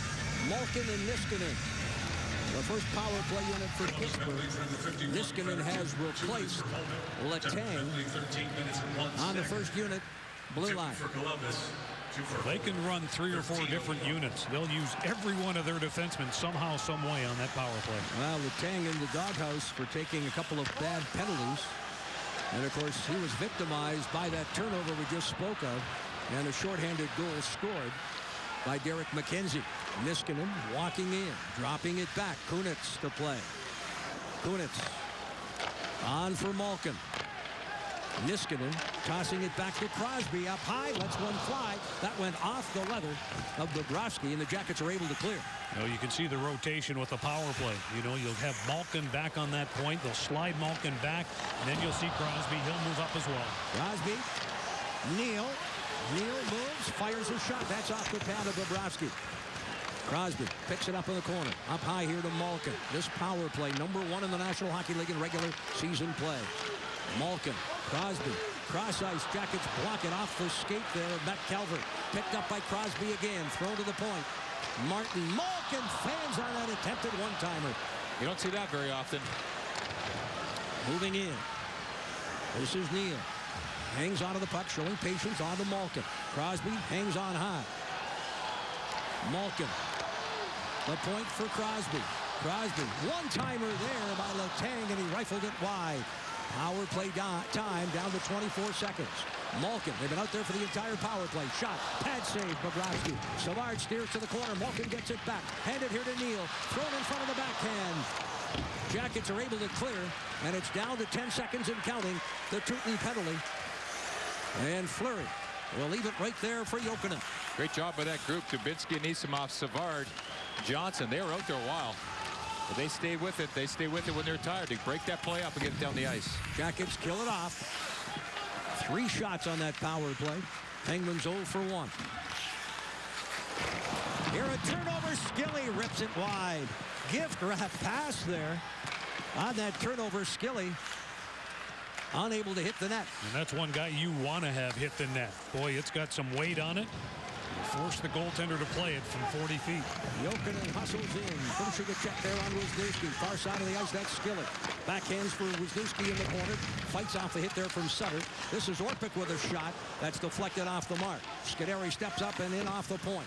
Thrown behind the net. Sutter unable to play it, and Skilly fights off the check as Johansson moves out of the zone. Ryan Johansson, who has the goal for the Jackets on the power play. In and across the line, pulls up on the half board, turns and sends a shot towards the net that goes wide. Shot from the right wing board, sails off the mark, and it all the way back into Jackets territory. Nikitin fights off Stepniak. Atkinson pressure. Vitale in the corner. Vitale for the Penguins. Takes a hit from Nikitin up along the near boards. That's Stepniak. Mata unable to keep it in. Pressured there by Boone Jenner. Crowd looking for a penalty to be called. Bouncing puck. Mata. Away from Atkinson. Adams down the right side. Jackets changing up here on the fly. Less than 3.5 minutes left opening period. Savard finishing a check there on Stepniak. Up high, Niskanen lets one go, and that's deflected and off the mark. Thrown up the right wing, Atkinson tried to feed Dubinsky, left there for Matt Calvert. On to Dubinsky. Dubinsky circling the net, wraparound attempt down his Fleury, and he will hold on. 3:07, a fast-paced opening period from Pittsburgh. Jackets and the Penguins, period 1 of game 2. People who know cars know Toyota's the most fuel efficient. And did you know Toyota Prius Liftback can save you $3,700 on gas over the next 5 years versus Honda Accord? And the midsize Prius has 40% more cargo space than Nissan Altima. Now, during Toyota's spring sales drive, get a new 2014 Prius with 0% financing, plus $500 bonus cash. Or lease this Prius for just $219 a month with no cost maintenance included. For all Toyota offers, go to buyatoyota.com. Toyota, let's go places. When Edna Thompson had a stroke far from Ohio Health experts, we were still there. We are Ohio Health. As a member of our stroke network, Edna's hospital connected with the state's most experienced specialists at Ohio Health. We began her evaluation in 6 minutes, then transported her in time for a stroke-stopping drug. 4 days later, Edna went home, accompanied by Clarence. Better connections mean better care. Ohio Health. Believe in we. How can a bank help a customer whose account is overdrawn? We'll go through all his transactions for the day and see how many overdraft fees we can charge him. At Huntington, we've got something called 24-hour grace to help with overdraft fees. Or if he's linked up to his savings account, we just transfer the money from there. We do that too, for a $10 fee. You charge him a fee to transfer his own money? It's what smart bankers do. At Huntington, you get 24-hour grace and free transfers from your savings account when you're overdrawn. 2-1 Jackets trail the Penguins here. Brandon Dubinsky back in the penalty box, which means you're going to go back on the penalty kill. Greg Hartsburg. It's tough to hang with these guys when you're in the box. Well, we've done a pretty good job up to the last 4 or 5 minutes staying out of the box, but this is a huge skill. Intense beginning to this game. Do you feel like you guys have settled down a little bit into their game now? A little bit. Their pace, they're coming a lot harder tonight than they did the other night. We've got to get our legs going. We've got to get them slowed down in the neutral zone. Well, let's take a look at this penalty. Again, you'll see Dubinsky trying to jam it in short side. And then right after the fact, you'll see the slash. 2-minute minor. Again, right in front of the official. He has to call it. Second power play. They're 0 for 1 of the Penguins. They had 3 shots on the first attempt. And now a right wing feed. Derek McKenzie is out there. Can he repeat the magic here tonight in his second ever Stanley Cup playoff game? Brad Wawrinka was the last player to score a shorthanded goal in his first Stanley Cup playoff game. And tonight, that was back in the 90s. And tonight, Jackets hope to get another shorthanded goal to answer the shorthanded goal scored by Gibbons early on in this first period. You have been a busy man this afternoon, Jeff. You dug deep for that one, didn't you? A long time. Love the 90s. Far side, that's Crosby. Flip to the point here for Niskanen. Lets one go, he scores!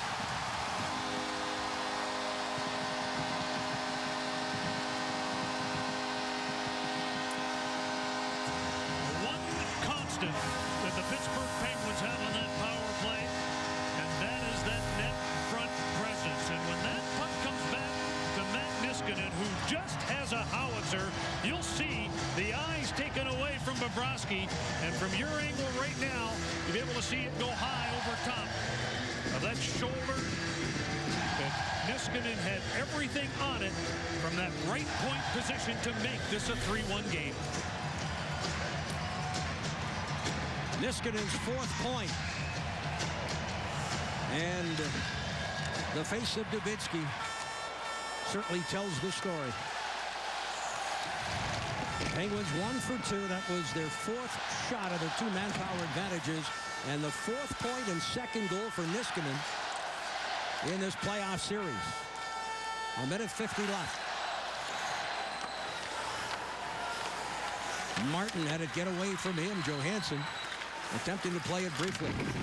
The Pittsburgh goal. Well, we saw the Penguins come from a 3-1 deficit. The Jackets likewise will attempt to do that here tonight. 90 seconds left. Up high, Orpik ricochets and turned aside. The stick stopped by Bobrovsky. Orpik again. Penguins having their way in Jackets territory here. Bo Bennett out of the corner. Bennett left in front. Nice poke check there by Bobrovsky. Away goes Johansson.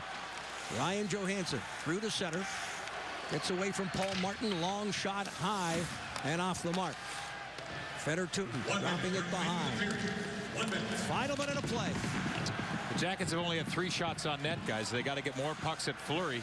And they have to remember what this building did when they scored that 1 goal. It went flat. So they got a good plan here coming into the second period. Martin and Crosby pick up the assist on that Niskanen goal. At 17:52. Crosby's 2nd assist here. Matt Martin similarly picking up his 2nd assist in the series. Fedor-Tutin at the line. Tutin steps up and takes a hit there from Glass. Backhanded by Vitali to center. Jack Johnson. Stick broke as he tried to make contact there with Tanner Glass. Final 12 seconds. Tutin steps up from center. Bounces one in wide of Fleury. Play there by Letang. Letang. Left wing for Kunitz with Crosby. Stepniak joining the rush. Jackets defend as the horn goes to end the opening period. And now Kunitz getting involved here. I believe that's Matt Calvert. Yeah, Calvert came right over to Kunitz and gave it a little shove. Good job by Calvert.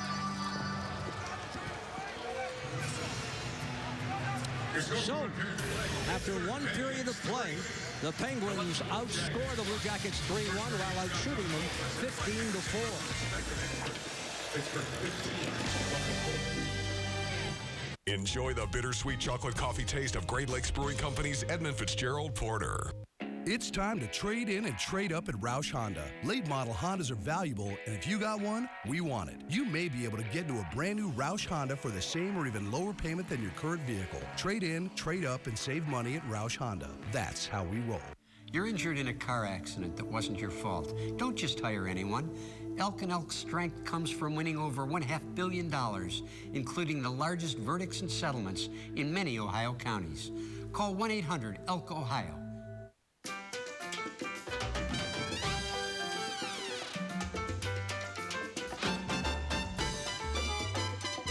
So you can have a getaway from what you know. So you can be surprised by what you don't. Get 2 times the points on travel and dining at restaurants from Chase Sapphire Preferred. So you can taste something that wakes up your soul. Chase Sapphire Preferred. So you can. Hon, gonna go mow the lawn. Okay. I thought you were gonna... Done.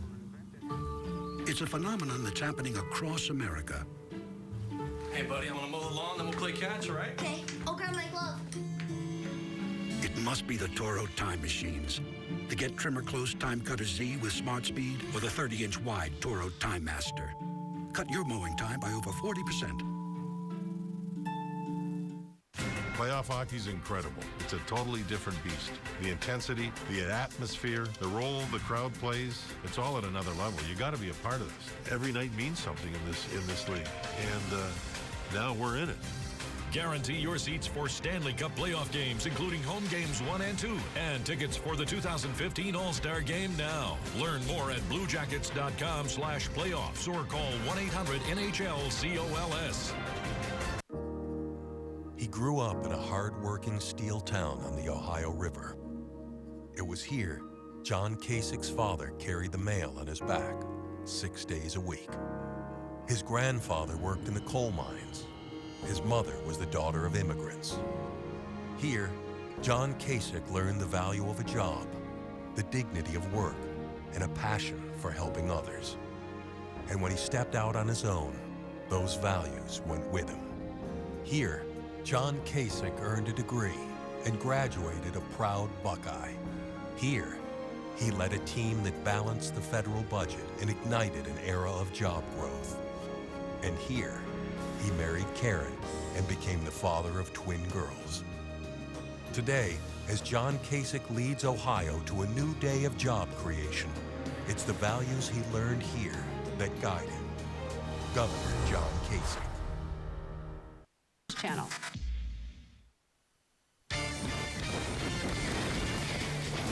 Welcome to the Huntington Bank First Intermission Report, and it is a difficult first intermission for the Jackets to digest. 3-1 Pittsburgh after 20 minutes. A power play goal, a shorthanded goal, and the Jackets find themselves down by 2. Ryan Johansson now standing by with Dave Metzold. Thanks, guys. Ryan, frenetic pace there to begin the period, to begin the game. You guys ready for? Do you feel like you guys were ready for that? No, I don't think so. I think, through the neutral zone, our own zone, they had a lot more speed than we did, and it's tough to contain those guys when they have that much speed. So we got to do a better job of taking that time and space away. They took the 2-0 lead. You answered with your goal. Just talk about what set that play up. Yeah, we made some quick passing up top of the power play. Sav made a good pass over to me and just picked ourselves out. We got a deep hole to dig out of. How do you do it beginning in the second? Score a couple goals. We want to get out here. We got a power play to start the period, try and get some momentum off that, and then take over the game from there. Ryan, thanks for this. Thanks. Ryan Johansson, right there, his first postseason goal of his career, and that made it 2-1 at the time. Now 3-1. Jackets trailing as they head to the second period. When we come back, the Jackets' first ever captain, Lyle Odeline, will join Jeff Rimmer. That's coming next on Fox Sports Ohio. You are feeling satisfied without standard leather. You are feeling exhilarated with front-wheel drive. You are feeling powerful with a 4-cylinder engine. Open your eyes to the 6-cylinder, 8-speed Lexus GS with more standard horsepower than any of its German competitors. This is a wake-up call. There's beauty in the sunrise of a brand new friend. I'm Rocking Hills. Every color, every memory brings you from to Marblehead. my door again. When I see your smile, I feel like I could fly. The world's so small. Ohio's too much fun for just one day. Say hi to your 3-day getaway at discoverohio.com. Your night begins with America's pregame. Weeknights at 6 Eastern. Only on Fox Sports 1. In the nation, what's precious to you is precious to us. And from your family to your belongings, to your dreams for retirement, we're here to protect what you love most. We put members first because we don't have shareholders. Join the nation. Nationwide is on your side. Nationwide Insurance is proud to be the official insurance provider of your Columbus Blue Jackets. Contact a local agent or visit nationwide.com. All right, here's the deal. There's only one way to start my day. Fresh. Fresh hot coffee with a freshly prepared hot breakfast sandwich and not something baking under a heat lamp. That's why Tim Hortons Cafe and Bake Shop is my place. Every breakfast sandwich is made to order and served the way I like it. And the coffee's always brewed fresh. And hey, for an added kick, try the new jalapeno biscuit breakfast sandwich. Available for a limited time, just $2.49. Tim Hortons Cafe and Bake Shop. Great tasting breakfast, amazing coffee. And you should try their new dark roast blend. Plus, the Huntington Bank First Intermission Report. The Jackets find themselves down 2 goals. And this is a Twitter night for us here during the game. So if you have a question for Dan Kamal or myself about the game, tweet us tonight, Fox Sports OH. But I think the first question that might come is what happened in period number 2? Yeah, it was a tough first 20 minutes. Let's bring in Bill Davidge. I mean, Billy, Matt Niskanen is feasting right now on the power play and just in general. What adjustments can the Blue Jackets make going forward? Well, a couple of things. They've got to be able to take away passing and shooting lanes a little bit better. And let's go ahead and take a look at all 4 goals that occurred in period number 1. Again, that first goal, you'll get an opportunity to see again Gibbons. He'll find himself down in front of the net, but it all starts with Sidney Crosby coming out of the zone, just loses control of a puck for a second. Now you take a look at the setup. You'll see Niskanen on that right point, and then down in front of the net, Brian Gibbons goes in and he sets up shop at the top of the crease. Now, take a look at the traffic, take a look at the defense, and then find Bobrovsky. You can see again he's trying to focus on where that shot is going, even after the fact, unaware that that puck went off of Gibbons to make it a 1-0 game. Then Gibbons one time again. The Jackets are on the power play. Again, the product out of Boston College shows why right now he is playing on the right side with Chris Kunitz and Sidney Crosby. He has lightning speed, and you can see as he's trying to come back, he ends up beating Wisniewski wide and then finds a way. Looks like he may pull it to the backhand, pulls it right back to the forehand. And again, a good move on Bobrovsky to make it a 2-0 game. Then 33 seconds later, the Jackets get an opportunity on that same power play. Now, they utilize the ice. They stretch it out. They find a seam as Johansson goes backside to Murray. And then once he gets to the top of the circle, look down in front of the net. You've got Boone Jenner taking away the eyes of Fleury. But then you've got a pinpoint shot by Johansson. His first NHL playoff goal. That makes it a 2-1 game. And then speed again. Look at the Jackets. Look like they're in pretty good stead. Coming back in that penalty kill. Middle of the ice, you got 4 players. Things are fine. But then once they get across the line, what do the Pittsburgh Penguins do well? Stretch out the offense. Then you'll watch that puck come to Niskanen. And again, down in front of the net. This is where Bobrovsky's got to be a little bit more aggressive. He had a chance a couple of times in period number 1 to move around and see where that shot is going. But Matt Niskanen, second point of the night. But another blast. But on the other side, we're going to have the old campaigner, Lyle O'Line, from back in year 1. He'll be joining Jeff. Stay tuned. Hi, Rob. How are you? You're going to be test driving these trucks. It's a competitive comparison. May the best truck win. Here we go. The Chevy, not impressive. The F-150 has the EcoBoost. That's fantastic. The F-150 is towing a 4-ton boat, and I'd never know it. The Ram seemed like it was struggling. I love the 4Ram. I'd like to drive it all the way home. Now during the EcoBoost Challenge, get an F-150 with 0% financing for 60 months plus $750 trade assist or up to $7,500 total savings. Visit your Ford dealer today. I'm Beth. And I'm Michelle. And we own the Paper Cottage. It's a stationery and gift store. That's cute. What's that? Anything we purchase for the paper cottage goes on our ink card. So you can manage your business expenses and access them online instantly with the game-changing app from Ink. We didn't get into business to spend time managing receipts. That's why we have Ink. We like being in business because we like being creative. We like interacting with people. So you have time to focus on the things you love. Ink from Chase. So you can. Miller invented light beer, the original 96-calorie Pilsner, and that changed everything. This led to people counting calories, which led to counting carbs, which led to counting crunches, which led to 8-minute abs, which led to 7-minute abs, which led to ab masters, thigh masters, and butt masters, which led to the realization that the best place to get a six-pack is the liquor store. Miller Lite, we invented light beer and the perfect six-pack. You're welcome.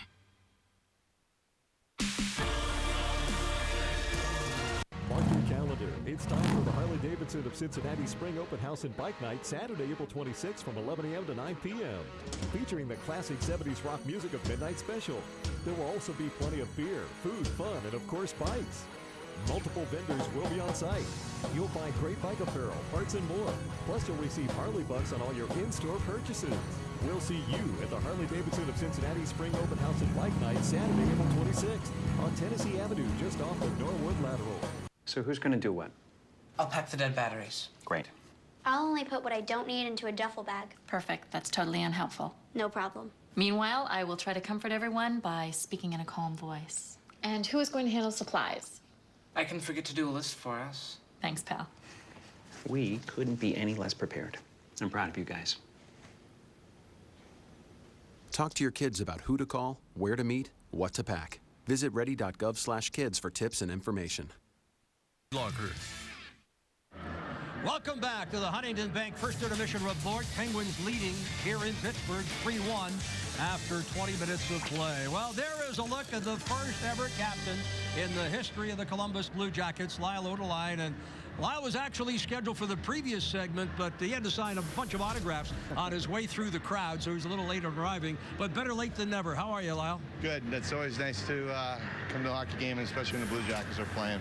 Now, you got to talk a little bit about that career of yours. As we mentioned, first captain in the history of the hockey club. You have pretty good memories of Columbus, I'm sure. Yeah, it's been great. It's one of my favorite organizations, and being first captain and stuff was a true honor, and I met a lot of great people, and still keep in touch, as you know, with everybody, and just thrilled to be here tonight, and rooting for the Blue Jackets, by the way. I know you were, and you're as disappointed as we are with that first period. But before we talk about the hockey game, this is something that you enjoyed from time to time. Yeah, a good friend of mine, Bob Probert, God bless his soul. Yeah, we tangled a few times throughout the years and stuff, and I didn't mind doing that either. You had the knack for the net, too. You scored the odd goal. Every now and again when I was lucky. Talk about that first period as you look at that world-class smile on the face of Lyle Odeline. But let's talk about that first period. The Jackets here, they expected the Penguins to come a little more, and they certainly did. And the Jackets certainly can respond here because it was just a couple of nights ago the Jackets were down 3-1. Well, actually, I thought the Blue Jackets were questionable on some of the calls that they got tonight, and you know, hopefully they come on the second period and get the next goal, and it's a different game, and anything can happen yet. From a player's perspective, and you as a captain, take us into that dressing room right now. What's being said amongst those players? Well, there's a lot of things being said. You know, let's stay patient. You know, let's go get the next goal. Let's not lay down, and we're going to battle hard and battle right to the end, and they can do it, and they can win this game yet. Incidentally, in that scrum at the conclusion of the period between Kunitz and Calvert, Kunitz picked up the lone penalty, so the Jackets are going to start the second period with a power play. How important is it to continue their mastery here of late on the power play? Because the Jackets have been terrific now, goals in 11 of the last 13 games, including tonight. Well, I think it's huge. If they can get this next goal, I mean, that puts them right back in it, and they come out and work hard, and even if they don't score it off the bat, just get the next goal and keep building on it and go from there.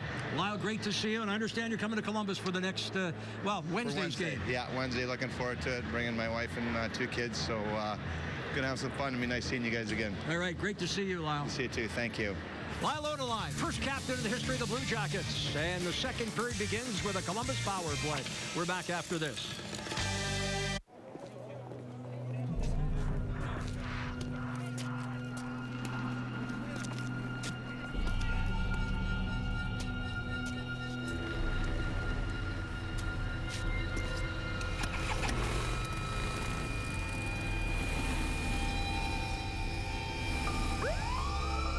see you before you see them. Cops are cracking down on drinking and riding. Drive sober or get pulled over. Conviction, creativity, courage. This is the Mazda way. It's why the IIHS named both the Mazda 3 and Mazda 6 a top safety pick plus. And both are named a Car and Driver 10 Best. What do you drive? Now lease the 2014 Mazda 3 ISV for $159 a month for 36 months.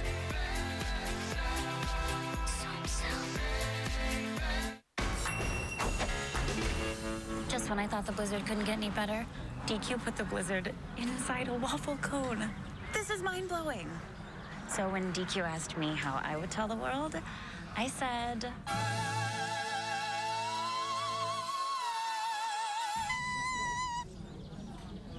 Sounds better in Italian. Pretty impressive, Liz. Any blizzard, like confetti cake, now in a fresh-baked waffle cone. This is fan food, not fast food. When John Williams' heart was failing him, we didn't. We are Ohio Health. John was running out of options until a heart valve procedure pioneered by Ohio Health changed his life. Our Advanced Heart and Vascular Center offers you that same level of expertise, giving you all your specialists, all your tests, in one single visit. Today, John's back in business, proving closer connections mean better care. Ohio Health. Believe in we. Better budgeting. One of the top resolutions for people at the beginning of each year. Here's one way to budget better with your electricity bill. AEP Energy saves customers money on electricity supply with real savings real fast. All you need is a phone or a computer and 5 minutes. Or you can look for this in the mail. What's the catch? Well, nothing. It's that simple. And it's all from a name you know and trust. AEP Energy, America's energy partner. Columbus Blue Jackets hockey on Fox Sports Ohio, brought to you by Ohio Health, the official healthcare provider of your Columbus Blue Jackets. By Ticketmaster. Score. Get the only NHL tickets sold by fans and verified by Ticketmaster. It's all hockey, no hassle right now at NHL.com/ticket exchange. By Labatt Blue Royale, an ultra smooth, highly drinkable light Canadian lager, and that's why some nights you go big and some nights you go Royale.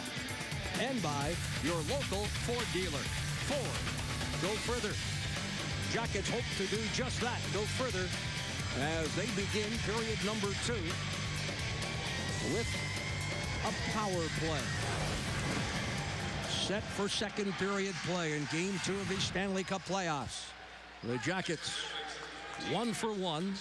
Johansson with the power play goal on the lone shot that they were able to get on Fleury. And it is Johansson who rifles it in. Fleury able to knock it out.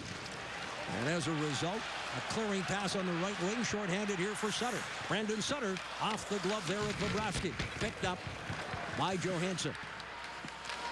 Settles it down to the right wing feed, looking for Boone Jenner, broken up by the Penguins, and Glass will swipe it in and then race off. Well, Sutter and Glass do a nice job getting things started 30 seconds into the power play.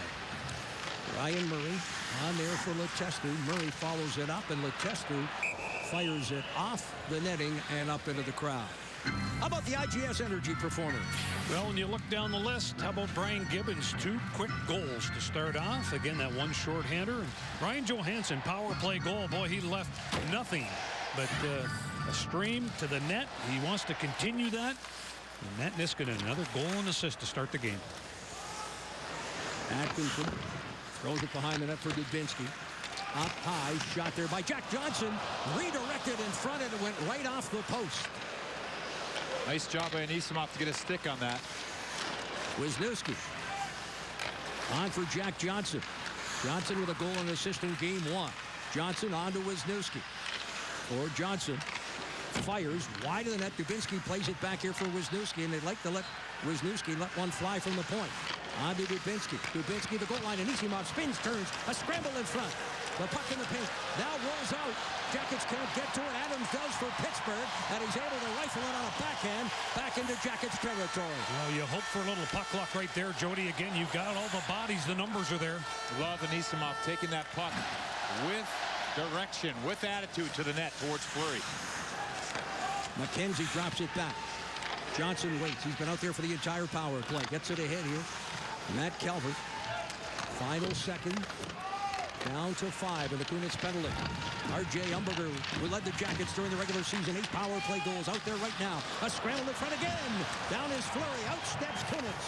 And a delayed penalty upcoming again. This one will be against the Blue Jackets.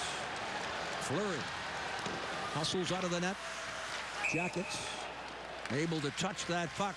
A couple of scrambles. Jackets unable to cash in. One went off the goalpost, and now the Jackets are a man short. And this is what you like to be able to see. Again, you've got bodies off of each post. You've got people at the top of the crease. And again, you just hope that there's going to be a puck there. But Anisimov in the initial one, and here you've got Calvert, you've got Atkinson, everybody in and around the blue of the crease in hopes of the puck coming to them. Umberger goes off for cross-checking at the conclusion of the Columbus power play. 2:14 the time of the Umberger penalty. Pittsburgh 1 for 2 with 4 shots. Yeah, RJ cross-checked Stempniak in front. He's trying to create a little space, it looked like.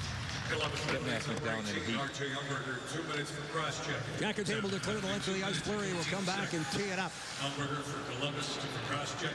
All Martin paired with Niskanen. Crosby down the left wing. Martin first across the line. Deals to Niskanen. A goal and an assist in that first period. Malkin throws it behind the net. Neal tried to get a stick on it. Shoveled in front. The Jackets clear as Mark Letestu, the former Penguin, is able to send it back into Pittsburgh territory. Same thing on that penalty goal for the Jackets. It's quick and off and get some fresh troops. Here comes Neal. Left wing and across the line. Looks. Crosby. Crosby tried to feed Malkin. Jackets block that. Niskanen ahead. Thrown in front and steered aside by Bobrovsky and out of play. Well, before the Jackets hit the ice, get ready to join the battle on Blue Jackets Live on Fox Sports Ohio. Blue Jackets Live is brought to you by your Central Ohio Toyota dealers. So look at the bench right now, and this is one team that finds a little resolve. You lose a game, you know you can come back. Right now, they have a challenge ahead of them. The uphill climb down 3-1. Martin onto that half board. Malkin with Neal cruising in front.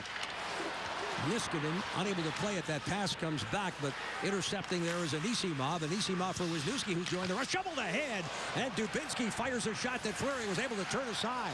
Well, nice to be able to have Wisniewski join that rush and create some offense. Here comes Malkin across the line. Less than a minute left on the power play. Neal deals it back for Crosby. Crosby no-look pass here to Letang. Letang in front. It was redirected there by Neal. It just bounced wide of the net. Martin now. On for Letang, top of the circle. Fought off there by Bobrovsky. And now cleared by the Jackets. The length of the ice as it's sent between the two defenders. Another example, again, they get that puck out high. They've got traffic down in front. They may direct it to the net. Depends on what seam is given to them. Letang. Left wing feed. Bo Bennett unable to get a stick on it. The Jackets dump it back. 15 seconds now remaining in the Umberger slashing penalty. Across ice feed. This is Bennett. Through and across the line. Bennett drops it there for Sutter. 2 seconds remain. Umberger staying to the penalty bench. And the Jackets have killed it out. Pittsburgh's Bennett, though, winning a battle in front for Sutter. Nice stop through the crowd. Bobrovsky seeing it. Got down on one knee and covers up. I'll tell you what, a play right there of Bo Bennett. Bo Bennett does a nice job. Once he gets a hold of that puck below the goal line, he turns, he fires, he knows he's going to have a little bit of help in that slot area, and there is Sutter as a right-handed shot. He finds that puck towards the net. I'll tell you, he scored the game-winning goal the other night coming down that wing. He and Bo Bennett, they have been teamed together. Bennett started the game on that line with Kunitz and Crosby. Now they've got 3 righties on that third line, and they're starting to produce. So Sutter's first game-winning goal in the playoffs. He has 6 of his 24 regular season goals that he has scored as a Penguin have been game winners. 3 guys on the ice now up front for the Columbus Blue Jackets. Jenner, Johansson, and Skilly. They're not on the penalty kill, guys, so they sit on the bench. They're happy to be out there right now. Well, fans, get ready for Game 3 at the Hockey Shootout Contest at Park Street Tavern in the Arena District. Meet the Fox Sports Ohio girls and win a $100 gift card to the Blue Line store playing your favorite video game system. The party, well, it kicks off at 5 at Park Street Tavern, and that's going to be on Monday, so join us. Penguins defensemen, as you get a look at Jack Skilly, have combined for 5 points here tonight in this hockey game. A goal and 4 assists. Well, throughout the course of the year, that was something that the Jackets could brag themselves on. They had 25 more points than the defensive core of the entire Pittsburgh Penguins. Goals were one thing, but points are another. And boy, right now, they are a threat. When you look at what Niskanen's able to do, Letang, his ability to be able to do it, Paul Martin up and down the lineup. That's where the Jackets have to do a better job of doing some active sticks, get the stick in the area, as well as taking away those shooting lanes. Crosby and Dubinsky set for this faceoff. Mata onto that half wall, throwing in front. Crosby turned the other way, unable to get a stick on it. Now Dubinsky finishing the check there on the Pittsburgh captain. Left wing, and a clearing pass picked up by Dubinsky. Right wing for Atkinson. Atkinson taken to the wall there by Niskanen, and Bennett will deal across ice. Stepniak ridden off by Calvert. Jack Johnson in deep, gets away from Niskanen, hustles after that puck. He's got Calvert there with him in the corner. Niskanen battling. Dubinsky with a backhand pass attempted to get it to the point for Murray. Crosby chops it behind the net for Mata. 5 minutes plus gone. Here in the second period as Crosby takes the pass at the line. From center, rifles in. Now, there's another example where the Jackets get the puck in that offensive zone, but they cannot sustain any offensive pressure off of it. Right now, the Pittsburgh Penguins doing a nice job defensively, but the Jackets, they have to bear down and win some one-on-ones. Como not able to get a stick on it. Orpik deals cross ice for Martin. Martin ahead here for Jokinen. You see Jokinen trying to flip it in front. He had Malkin right there with him. On the left wing, Neal taken out of the play by Como. Long shot by Orpik, fought off by Bobrovsky. Alertly played by Bobrovsky, and he did the best that he could, knocking it out of harm's way. You can see that again, the defense just shooting the puck from anywhere. Bouncing puck set wide of the net. Martin will play it off that backboard. Martin settles it down. His pass for Orpik fails. Malkin drops it back for Orpik. As we have Martin and Como tied up behind the play, and Como's going to the box. Oh, that's... Jackets have got to keep their discipline. Como will head off another Pittsburgh power play.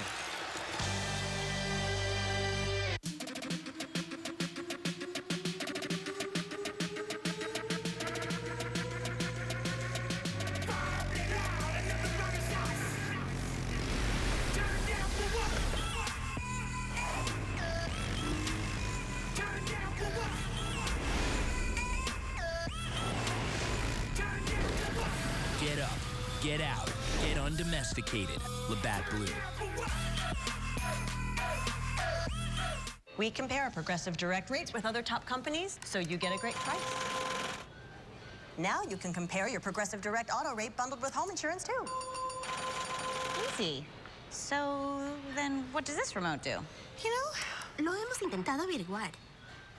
Creo que no hace nada. Creo que no. Hey, Jaime, ¿sabes qué hace esto? No tengo idea. Comparing bundled home and auto rates, too. Now that's Progressive. We've been conditioned to accept less and less in the name of style and sophistication. But to us, less isn't more. More is more. Abundant space, available leading-edge technology, impeccable design. The Lexus ES350 and EPA-estimated 40 mpg ES Hybrid. Lease the 2014 ES350 for $339 a month for 27 months. See your Lexus dealer. Pittsburgh Penguins lead 3-1 here in Pittsburgh at 13:35 left in the second period. And the guy who scored the first 2 goals for the Pittsburgh Penguins, Gibbons, he is not on the bench for the second period. He comes in here and runs into Ryan Johansson, guys. That was his last shift so far this game. You can see it behind the net there. He ran into Johansson. He comes up the ice. He lets up here a bit. And then he goes right down the hallway and to the bench. And he's not on the bench. He ran into the big boy, Ryan Johansson. No update on his condition or whether or not he will return tonight. But we can tell you that Blake Como, is off for roughing, and this was a little altercation with Martinville behind the bench, behind the net. And you can see Como not happy at the head being jammed into the ice, but you have to show when the referee's standing over top of you, you got to get up and walk away and just remember it. Short-handed, this is Letestu walking in, fires a shot, kicked aside by Fleury. And nice play there by Letestu to recover that puck and toss it back to his defenders, killing off some of that power play time. Pittsburgh 1 for 3. They've had 6 shots in their previous 3 power plays. Niskanen, who has the power play goal. Looking for Crosby. Jackets break that up. Niskanen will feed Malkin. Backpedals into his own zone. Hands it here to Crosby. Through and across the line. Off the skate there with Kunitz. Waiting is Malkin at the point. Malkin. Cross ice. Jackets with the active stick able to send it away. And now Malkin will pick it up again on the half wall. Back up high, Niskanen. For Malkin. Malkin turning it over. Anisimov steers ahead and shorthanded. Calvert walks into the zone. Jack Johnson has joined the rush. Calvert shoots and scores! Second shorthanded goal by the Jackets in this Stanley Cup playoff series. I'll tell you what, and it starts off in their own zone. They do a nice job. You talked about active sticks, but they also do a nice job of being able to take away the lanes. And Artem Anisimov, you take a look at the second effort right there and being able to get that puck to Calvert. Now, it was a left-handed shot coming down the right side. He has an option to go backdoor. Jack Johnson, he's breaking to the net. But what's he do? He has the head up. He gets an opportunity to see what Fleury's going to give him. And then it is a rifle right there, high over top of the glove to make it a 3-2 hockey game.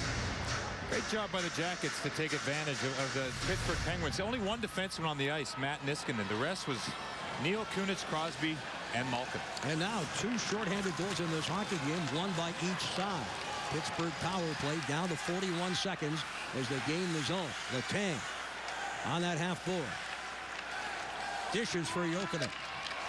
Jackets have quieted the crowd, and the Jackets again able to intercept. This time it's Dubinsky down the right side. Tries to walk to the net. Poke check there by Letang, and it's picked up by Bennett. Less than 12 minutes left here in the second period. Up the left wing boards, it's Jokinen. Jokinen drops it back for Letang. Paired with Martin, Jokinen takes the Letang feed along the wall. Bill Bennett behind the net. Bennett tried to throw it in front. Ricochets off his stick, and the Jackets' McKenzie sprints through the neutral zone and across the line. McKenzie rips it wide of the net, and it's played by Jokinen on the far side. Anisimov and Savard draw the assists for Savard, his second assist of the night. Como's come out of the box. And a delayed penalty upcoming here. He's going back to the box for tripping here, guys. Picked up. Sutter onto Jokinen. And a power play again forthcoming. Back-to-back penalties with Como headed back to the box. On the same guy, Martin. He got his stick caught up just right in front of the bench. Dave Jackson standing right there, and you'll see again this stick on the ice. Martin happens to just basically step over top of it. That's a minor penalty to Como, as you just mentioned, back-to-back. The Jackets, well, +1 on that one with that shorthanded goal by Calvert. But right now, we want to be able to keep this power play unit off the ice as much as we can. Get back to 5-on-5 hockey for the Jackets. Now, the Jackets talked for the last 2 days about being more disciplined. They gave Pittsburgh 3 power plays in game 1. They've already given the Penguins 5 manpower advantages here tonight, and we've yet to play half this hockey game.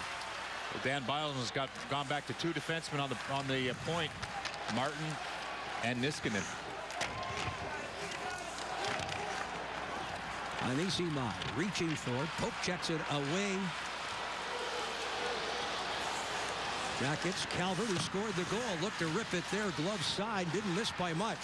Well, Calvert knows something about shorthanded goals. Back in junior, he scored 3 shorthanded goals in 1 period. That stands as a WHL record. Well, how about the 2-on-1s the Jackets have had in the last 3 minutes on the power play here, guys? They've had 3 for sure, and 1 they scored on. Malkin for Niskanen. Moved by Murray. The Boo Birds are coming here, Jeff. Oh, yeah. I just heard them. Penguins a little lackadaisical here despite having a manpower advantage, and that has played right into the Jackets' hand, and they've cut the deficit to 1. Well, we said it was Columbus leading 3-1 in game 1, only to see the Penguins come back. No reason why the Jackets, Jody, can't come back in this one, and that's a big lift getting that shorthanded goal. Sure is encouraging. I like the response for the Jackets, and look at the penalty killers. McKenzie, Letestu, Calvert. I mean, these guys, Dubinsky, just working hard out there every stride. Less than 30 seconds left on the power play. Sent wide there by Neal. Ryan Murray to the point, but not out. Letang with a shot that ricochets off the leg. Jokinen tosses it behind the net for Bennett. Less than 10 seconds remaining in the second consecutive minor penalty taken there by Como. Letang, active stick there. Bouncing puck in front. Bennett can't turn. Now Bennett picks up that puck. Looking to throw it back. Como out of the box. Carries in. Como drops the pass for McKenzie. Swept off his stick. Bennett attempting to clear. Kept in by Como. The Jackets will change up. Well, killing off that penalty. Again, good job by the Jackets. That should now give them a little jump start. Come back off the bench. You play 5-on-5. Message being sent. Again, you want to be able to stay out of the box. How about this? The Penguins did not get a shot on goal on the just completed power play there. Fleury forced to make a stop, and adding insult to injury, the fact the Jackets were able to score their second shorthanded goal of this series. Definitely a restless crowd here, Jeff. Not as excited as they were when they were up 2-0, that's for sure. They were electric as this game started, but the Jackets have taken them out of the crowd. Here's a bouncing puck play there by Bobrovsky. And as we go to break, one more look. Matt Calvert scoring shorthanded. And as he said prior to game 1, this is my time of the year. People who know cars know Toyota's the most fuel efficient. And did you know Toyota Camry has better MPG than Honda Accord and more room than Nissan Altima? Now during Toyota's spring sales drive, get this 2014.5 Camry with 0% financing for 60 months, plus $1,000 bonus cash. Or lease this Camry for $199 a month with no cost maintenance included. For all Toyota offers, go to buyatoyota.com. Toyota, let's go places. Step into the spotlight and be a star. This is your ticket to the ultimate scene. A leading role in our big Hollywood blockbuster. Here, you call the shots and direct the action. Because at these tables, it's always your time to shine. So get ready. There's no place like Hollywood. There's something about Skyline that makes people feel good. Let's go see what it is. What brings you guys to Skyline? We celebrating anything or? Well, it's been about 3 days, so we're about to. You can actually be part of the experience. The cooking, the smells, the steam coming off the chili. Sitting down together and enjoying a meal. We like it for family time. So if you want to be happy, get yourself some Skyline. You're ready to go. You feel good. Feeling good. Must be Skyline time. 2 Jackets trail the Penguins. Dan, it seems like the shorthanded goal and that recent penalty kill has given your team a little lift. Yeah, it's been a momentum builder for us. It's been a momentum builder for them throughout the game as well. We just got to stay out of the box. It's a 5-on-5 game. Now, you know what? We got a little momentum. A 1-goal game. We got to stay out of the box and play down here. Saying you need to stay out and staying out are two different things. How do you keep from drawing those penalties? Well, you know what? The stepping on the stick's an unfortunate one, but the retaliation stuff we've done today is a little bit out of character for our guys. You know, we play hard, but we usually don't take dumb penalties, but today we've taken a couple. Yeah, it's all boiling down right now to the mental side of the game. Where the Jackets, they can fight their way back. It's got to come from the heart, but they've also got to use their head.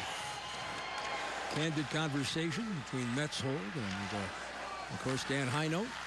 Put it on the line. The Jackets have got to be disciplined. That's what it all boils down to. This power play, yeah, they're 3 for 7. They've given up a couple of shorties. And Jody, how about the odd man rushes on those penalty kills? I mean, 3 or 4 from here already tonight. Well, it's a great sign by the Jackets. Those guys are working hard out there, and to see that opportunity instead of just being down in your own end, locked up and blocking shots and fighting for position and getting exhausted, an opportunity to have an offensive chance on a penalty kill is very encouraging for those guys. Face off to the left of Bobrovsky. Pittsburgh with 7 shots this period. The Blue Jackets with 8. And the lone goal, shorthanded, Scored by Matt Kelver, his first Stanley Cup playoff goal. Neal denied there off the chest of Bobrovsky. How about that face-off little play right there to free it up, and you had people going to the net, defense coming in from that right point. Lead pass there for Atkinson, unable to cradle the puck. It's moved by Letang as he takes a hit. Letang goes back at Dubinsky. Up high Savard with a couple of assists. Keaton floats it towards the net, but it sails wide. Again Letang with Dubinsky there. Chipped off the glass, out. Neal trying to play that puck. Keaton steps up on him. Picked up here by Malkin. Malkin turning away. Drops it back, but Atkinson is there to intercept. Atkinson to center. Flips into the corner. Jenner. First in for the Jackets. Holding up there was Scuderi. He saw Jenner coming. Jenner wins that battle below the goal line. On here to Johansson. Johansson stepping in to Scuderi. Throws it back for Jack Johnson. Far side. Murray. In the slot, Jenner lets one fly, and it's deflected off his stick and wide. This is what it's all about right now. Love that offensive play. Good cycle. I haven't seen that line with much offensive zone cycle time, guys. And they should. Again, you've got a couple of big bodies out there. Quick shot, Orpik, hit, save, Bobrovsky. Stepniak tried to rifle one towards the net. Spins, turns, does glass. The shot is blocked. Jackets will chip it out of the zone. Skilly sends it into Pittsburgh territory. Orpik on for Martin. Picked up here by Kunitz on the left wing. He'll backhand it in. Crosby hustles in. Jack Johnson defending. Jackets, Johansson out of the pack. Backhand pass just missing Murray, who will go off for a well-deserved rest. Meantime, in the offensive zone, R.J. Umberger playing his first game of the postseason after sitting out game one back here in his hometown of Pittsburgh. Shot by Nikitin, ricochets off his stick and is deflected wide. Como up high. Como looking to make amends from back-to-back minor penalties. Wisniewski in off the point. Throws it behind the net.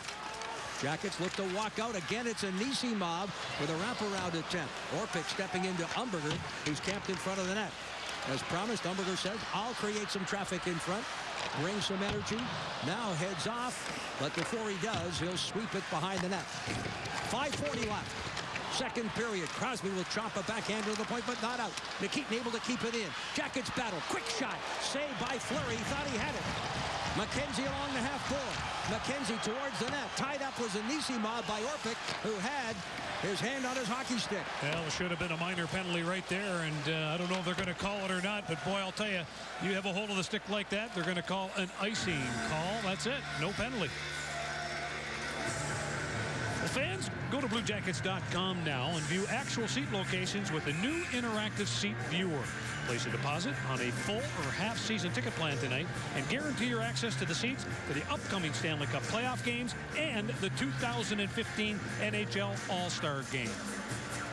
Penguins have called a timeout. What a great series there, guys, by that line. Anisimov out there doing some great work. Just hard work to stay in the offensive zone by the Blue Jackets for that shift. Jody, I think they've taken this game away from Pittsburgh here in the second period. Well, they have. That push, and it started with Johansson, Skilly, and Jenner getting in there. They weren't in here very long, but it just showed a positive sign for the other troops who were coming out. Now, Umberger, Anisimov, and Como followed up with this shift guy. McKenzie fills in here. Someone had already changed, but just a good idea, good place. Get the puck to the point, get the puck to the net, and retrieve the pucks, the shots that they take. That's why they got the Pittsburgh Penguins tired, had to ice the puck, and had to use their timeout. Fleury will cover up. Jody, what the Jackets are doing right now is doing exactly what Todd Richards said they didn't do in the latter stages of that hockey game. They got away from their identity in game one, and they're showing that identity here in the second. Great to see it back. This is a head-to-head challenge. We want to find out which vehicle you prefer. The Escape can go. Ford Escape takes off really fast compared to the CR-V. I tried the RAV4. I liked it. Tried the Escape. Blew my mind.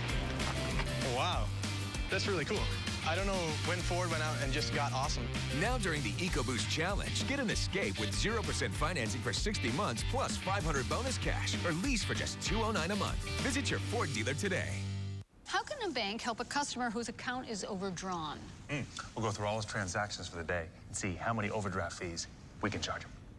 At Huntington, we've got something called 24-hour grace to help with overdraft fees. Or if he's linked up to his savings account, we just transfer the money from there. We do that too, for a $10 fee. You charge him a fee to transfer his own money? It's what smart bankers do. At Huntington, you get 24-hour grace and free transfers from your savings account when you're overdrawn. Enough of this golf already. How much of the golf? I'm stupid. You're stupid. Boys, settle down. At Time Warner Cable, any of these devices can be your TV at the click of a button. No one offers more sports on more devices than Time Warner Cable. Why have you got a laptop? I want the cell phone. Give me that laptop. Call 1-855-WANT-TWC and ask how you can save up to $600. Switch to a better entertainment experience, guaranteed. Time Warner Cable. Enjoy better. The process to be an NHLer takes different roads. And again, you have Tanner Glass on the left, Ryan Johansson on the right. But they did go through one exact same team, and that's the old Penticton Bees. Ryan Johansson, a young guy out of Port Moody, and again, Tanner Glass out of Regina. They went in there. They didn't know where they wanted to do. Again, Ryan Johansson committed himself to Northeastern University. Tanner Glass went to Dartmouth. And then after the fact, when Ryan Johansson started to grow, he went to the WHL. We know he became a first-rounder. Tanner Glass, not quite so prolific. He was a ninth-round pick back in the year 2003 and has done well. Jackets continue to pressure the Penguins after winning that faceoff. They keep it in. Savard making the play up high. Here's Dubinsky against two of the Penguins. It's all Columbus right now as they look for that equalizer here in the late stages of the second period. Outlet pass picked up by Adams. Adams had his pocket picked by Calvert. It's played here by Jack Johnson. Johnson, the left wing feed. Dubinsky heading to the net. Atkinson. Shot from the point. Blocked. And out of play. And there is Mario Lemieux, former leader, captain of this Penguin Hockey Club. Pierre LaRouche to his left, Mario's lovely wife next to him. And, of course, Mario now the owner of this Pittsburgh Penguin Hockey Club. He had a vision for this arena when Mellon Arena, right across the street, was in its dying years. And Mario, well, he had the thoughts of maybe going someplace else. It did not take long for things to happen in the city. Well, they've embraced the Penguins once again. Savard up on that far wing. Scuderi able to clear it. Murray right back here for Skilly. Skilly will rifle in. Marc-Andre Fleury hands it to Letang. Letang with a backhand pass up the left wing board. Gets away from Jokinen. Jackets, Ryan Johansson. 4:15 left.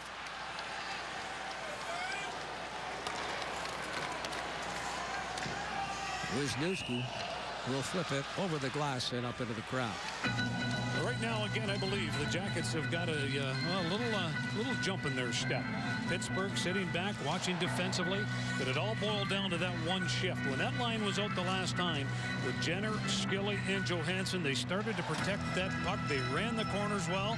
The next line out, again, was Umberger, Anisimov, and Como. They continued to do it, and that becomes infectious. It continues on. Right down the bench, everybody's ready to go. A little more than 4 minutes left here in the second period of game 2. Jack Johnson on to Nikitin, who steers it in deep. Kunitz for Crosby. Right wing. Shot by Adams, deflected wide. Artem Anisimov. Jack Johnson, Nikitin will backhand it up the right wing. Como looks to the left wing boards, and it's Jack Johnson. Jackets sending it into Pittsburgh territory, played there by Martin. He is just hammered by Como, and those two have had a battle all night long. Meantime, a shot by Kunitz sails wide. Picked up by Stepniak along the right wing. Stepniak fighting off that forecheck. Up high, there's a shot by Martin, and again sails wide. Puck from Orpik.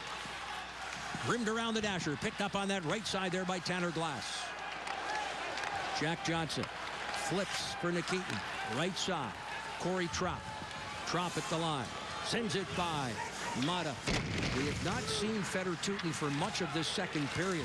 You'll recall in the opening period, in the near corner to our right and to your right, The right side of your television screen, he was just hammered. Came back, played a shift or two, but we have not seen Fedor Tyutin since. Yeah, that rib midsection of his crumpled here when he took that hit. He played the rest of the period, but that's a good point. I haven't seen him out there. Yeah, he's only played 10 shifts in this hockey game. That is it. Letestu across the line. There's a shot that sails wide. Picked up there by Atkinson. Fought off. Letestu attempting to get a stick on it. Up high. This is Savard. Letestu. Far side of the ice, Neal. Atkinson trying to protect that puck. Chops it ahead, but walking it to the line. And again, nice play there by Atkinson to steer it off the stick of Vitale. As a result, backhand attempt. Second attempt by Dubinsky. And Fleury with back-to-back stops. His finest of the night. Great work by Atkinson along the boards. And then Dubinsky, the recipient, not once but twice, tests Fleury. I'll tell you what, that's where you pay the price. Again, you do not get the chance to really appreciate what Atkinson was able to do along the wall. But once Dubinsky got a hold of that puck, watch him pull it to the backhand right here, and then utilize the defenseman, Olli Maatta, as a little bit of a screen, as Fleury is down to be able to make that save. But what a play by Atkinson to keep that play going. Jody, I tell you right now, if Tyutin is out for any extended period of time, that is a big loss. Well, we learned that during the season. I mean, you could talk about it all you want, but when he was out of the lineup, yeah, guys had to step up. This team has been through that this year, Jeff. They'll go through that adversity. Expect him to be back, though. He's a tough, tough guy. Played by Johansson. Boone Jenner up the left wing. Malkin now, the active stick of Skilly, able to knock it away. Pass for Boone Jenner on the left wing. 1:40 remaining. Letang, right wing. Skilly drops it back.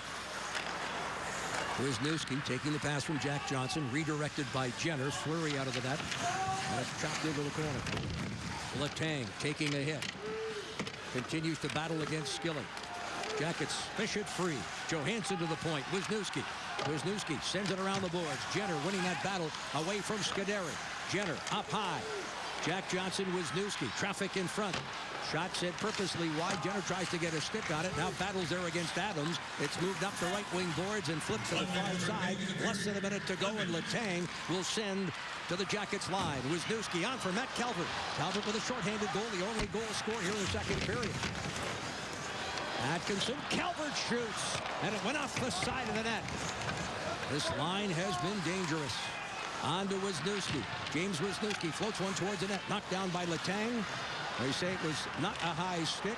Jackets keep it in. Again, it's Wisniewski. It's all Columbus here throughout most of this second period. Great sequence by these guys. Calvert, Atkinson creating that buzz. Good play by Wisniewski to keep the puck in. Puck flipped over the glass and up into the crowd. 23.4 seconds remaining. Fans, find out how you can guarantee tickets for upcoming Stanley Cup playoff games by texting SEATS. That's SEATS to 90561. That's SEATS to 90561. Just to illustrate how much the Jackets have dominated the second period, they have outshot Pittsburgh 15-8. Much of this second period has been played in the Pittsburgh end of the ice. Jackets had but 4 shots the first period. Now in the final seconds of period number 2, they've dominated, almost doubling up on the shot total of the Penguins. Como wrists it wide of the net. Bouncing puck will be played there by Umberger. Thrown in front. Jackets can't get to it. Good coverage there by Sutter. And the horn goes to end an entertaining second period, and a period in which the Jackets showed their identity. After 40 minutes of play, we have a hockey game. Pittsburgh leading 3-2.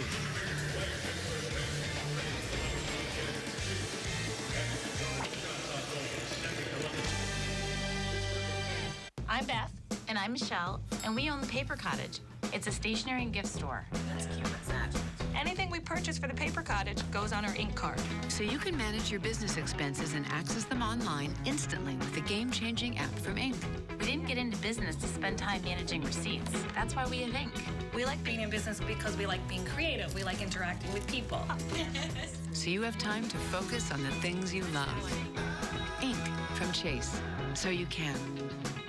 You are feeling satisfied without standard leather. You are feeling exhilarated with front-wheel drive. You are feeling powerful with a 4-cylinder engine. Open your eyes to the 6-cylinder, 8-speed Lexus GS with more standard horsepower than any of its German competitors. This is a wake-up call.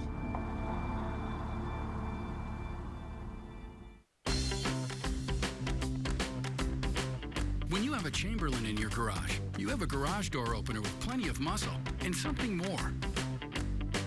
The intelligence to keep an eye on things, with a battery backup for when the power goes out. And with MyQ, it even alerts your smartphone when someone leaves the door open, so you can close it from anywhere. Chamberlain, smarter is better.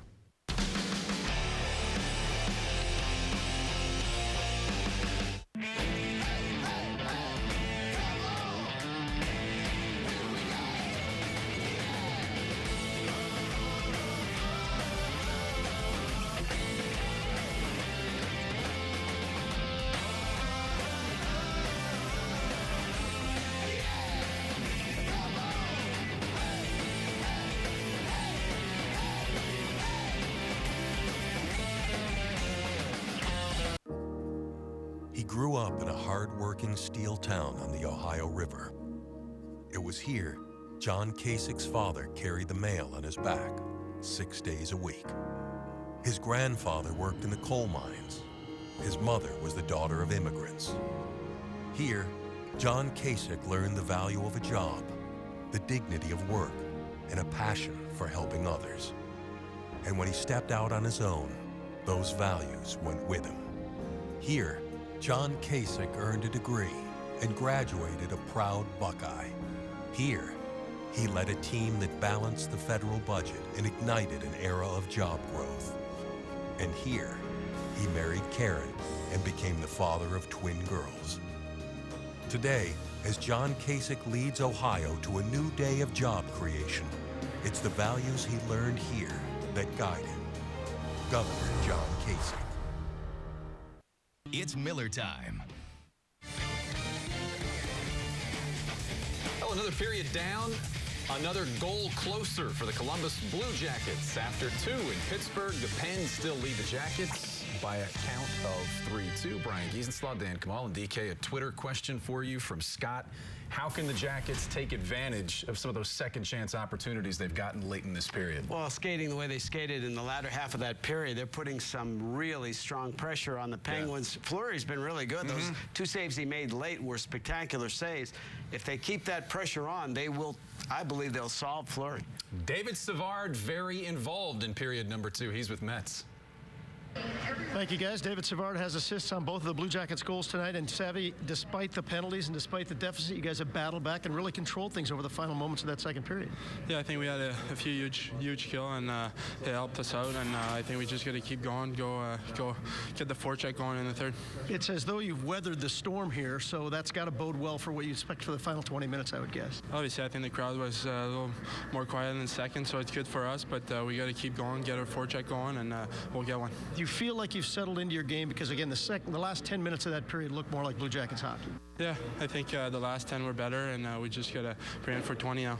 Dave, thanks for this. Appreciate it. Thank you. David Savardo, again, he's got assists on both of those Blue Jackets goals. They trail 3-2 after the first 2 periods. There goes Matt Calvert. The third period still to come. Bill Davids is first on Fox Sports Ohio. When you choose environmentally responsible energy produced right here in the U.S. Products and services that meet your exact needs, that give you comfort all year round. All this for the best possible value. Well, what other choice is there? IGS Energy. Call or visit us online today.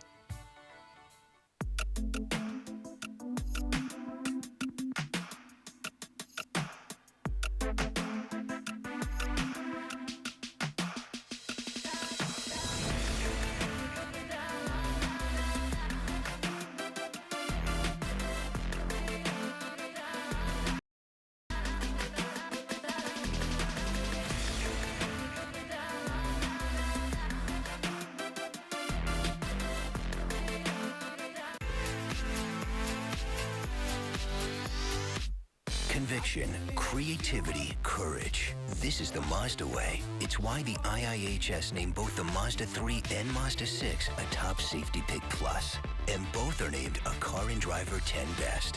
What do you drive? Now lease the 2014 Mazda 3 ISV for $159 a month for 36 months.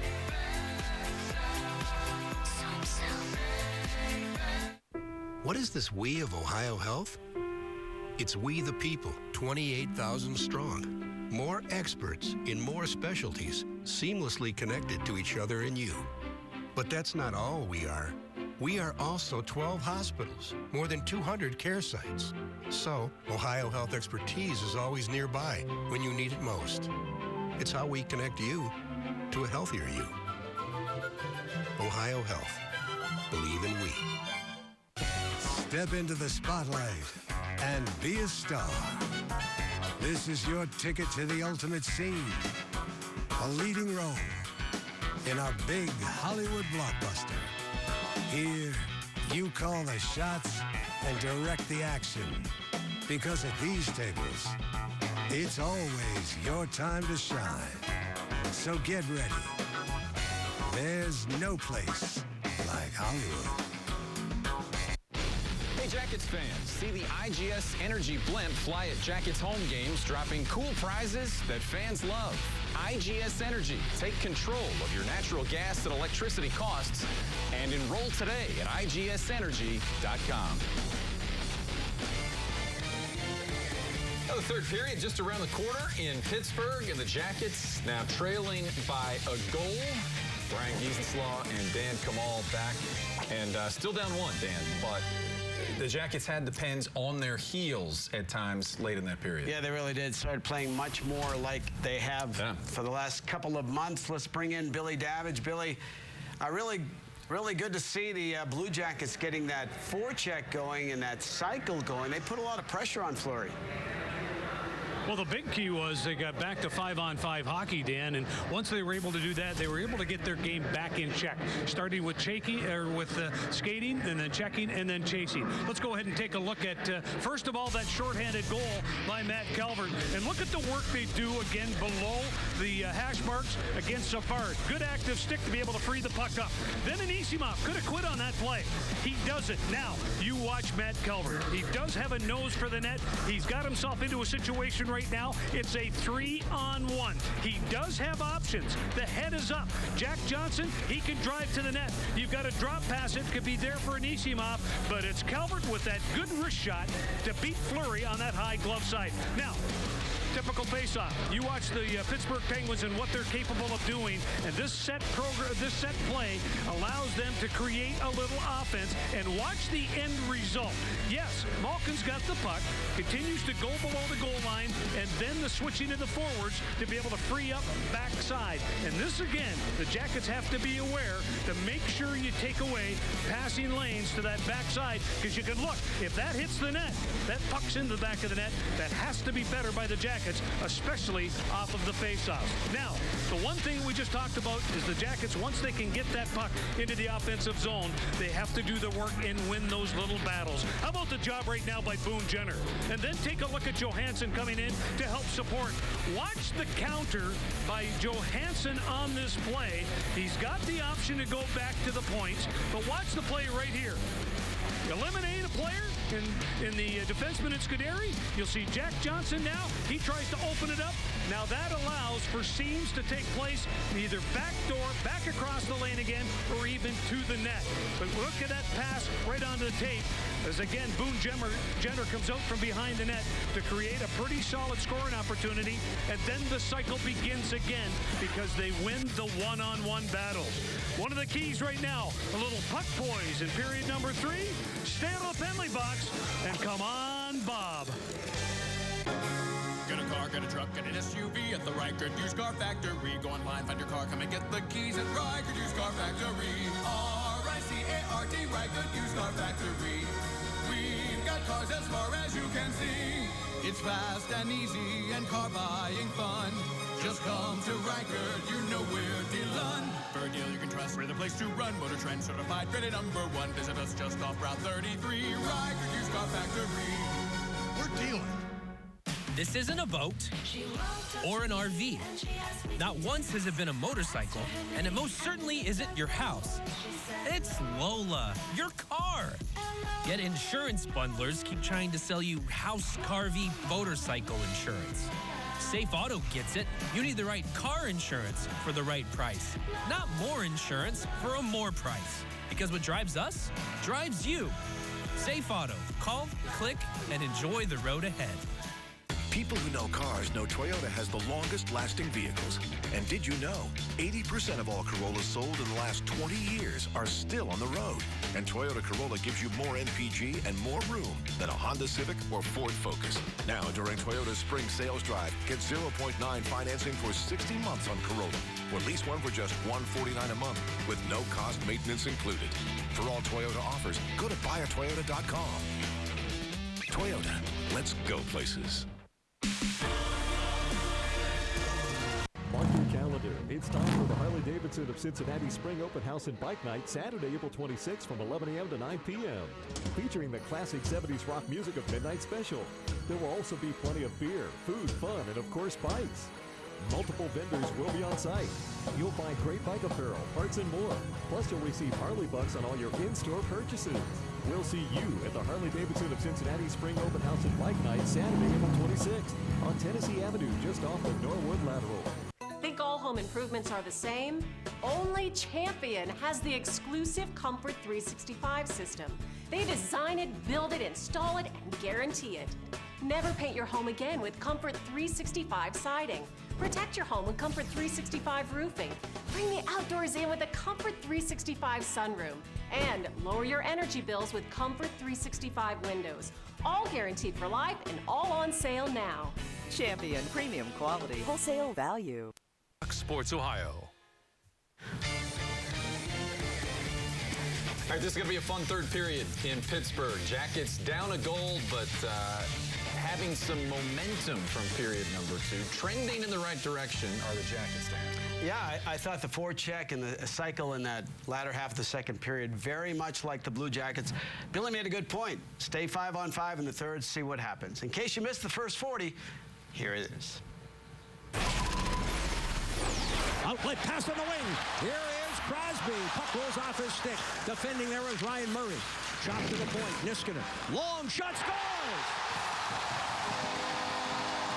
Savard's shot got through, but it went right off the iron. Savard again. Hands it to Johansson. He shoots and scores. Hangs in the back of the net. It's a power play goal. It went off the inside of the net. Undoubtedly will be reviewed, but Johansson gets the Jackets back with a power play goal. Far side, that's Crosby. Flip to the point here for Niskanen. Lets one go. He scores.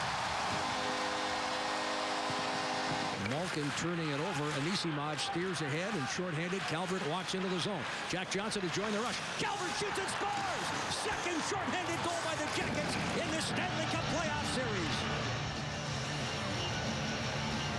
It is 3-2. Penguins by a goal. The Blue Jackets coming on strong late in the second. Can they continue in the third? Jeff and Bill are next on Fox Sports Ohio. Enjoy the sweet malt and dry hop flavors of Great Lakes Brewing Company's Dortmunder Gold Lager. I have low testosterone. There, I said it. How did I know? Well, I didn't really. See, I figured low testosterone would decrease my sex drive, but when I started losing energy and became moody, that's when I had an honest conversation with my doctor. We discussed all the symptoms, then he gave me some blood tests. Showed it was low T. That's it. It was a number. Not just me. Today, men with low T have Androgel 1.62% testosterone gel, the #1 prescribed topical testosterone replacement therapy. Increases testosterone when used daily. Women and children should avoid contact with application sites. Discontinue Androgel and call your doctor if you see unexpected signs of early puberty in a child or signs in a woman, which may include changes in body hair or a large increase in acne, possibly due to accidental exposure. Men with breast cancer who have or might have prostate cancer, and women who are or may become pregnant or are breastfeeding should not use Androgel. Serious side effects include worsening of an enlarged prostate, possible increased risk of prostate cancer, lower sperm count, swelling of ankles, feet, or body, enlarged or painful breasts, problems breathing during sleep, and blood clots in the legs. Tell your doctor about your medical conditions and medications, especially insulin, corticosteroids, or medicines to decrease blood clotting. So, what do men do when a number's too low? Turn it up. In a clinical study, over 80% of treated men had their T levels restored to normal. Talk to your doctor about all your symptoms. Get the blood tests. Change your number. Turn it up. Androgel 1.62%. In the nation, we reward safe driving. Add Vanishing Deductible from Nationwide Insurance and get $100 off every year of safe driving, which means you could save a lot of Benjamins. We put members first because we don't have shareholders. Join the nation. Nationwide is on your side.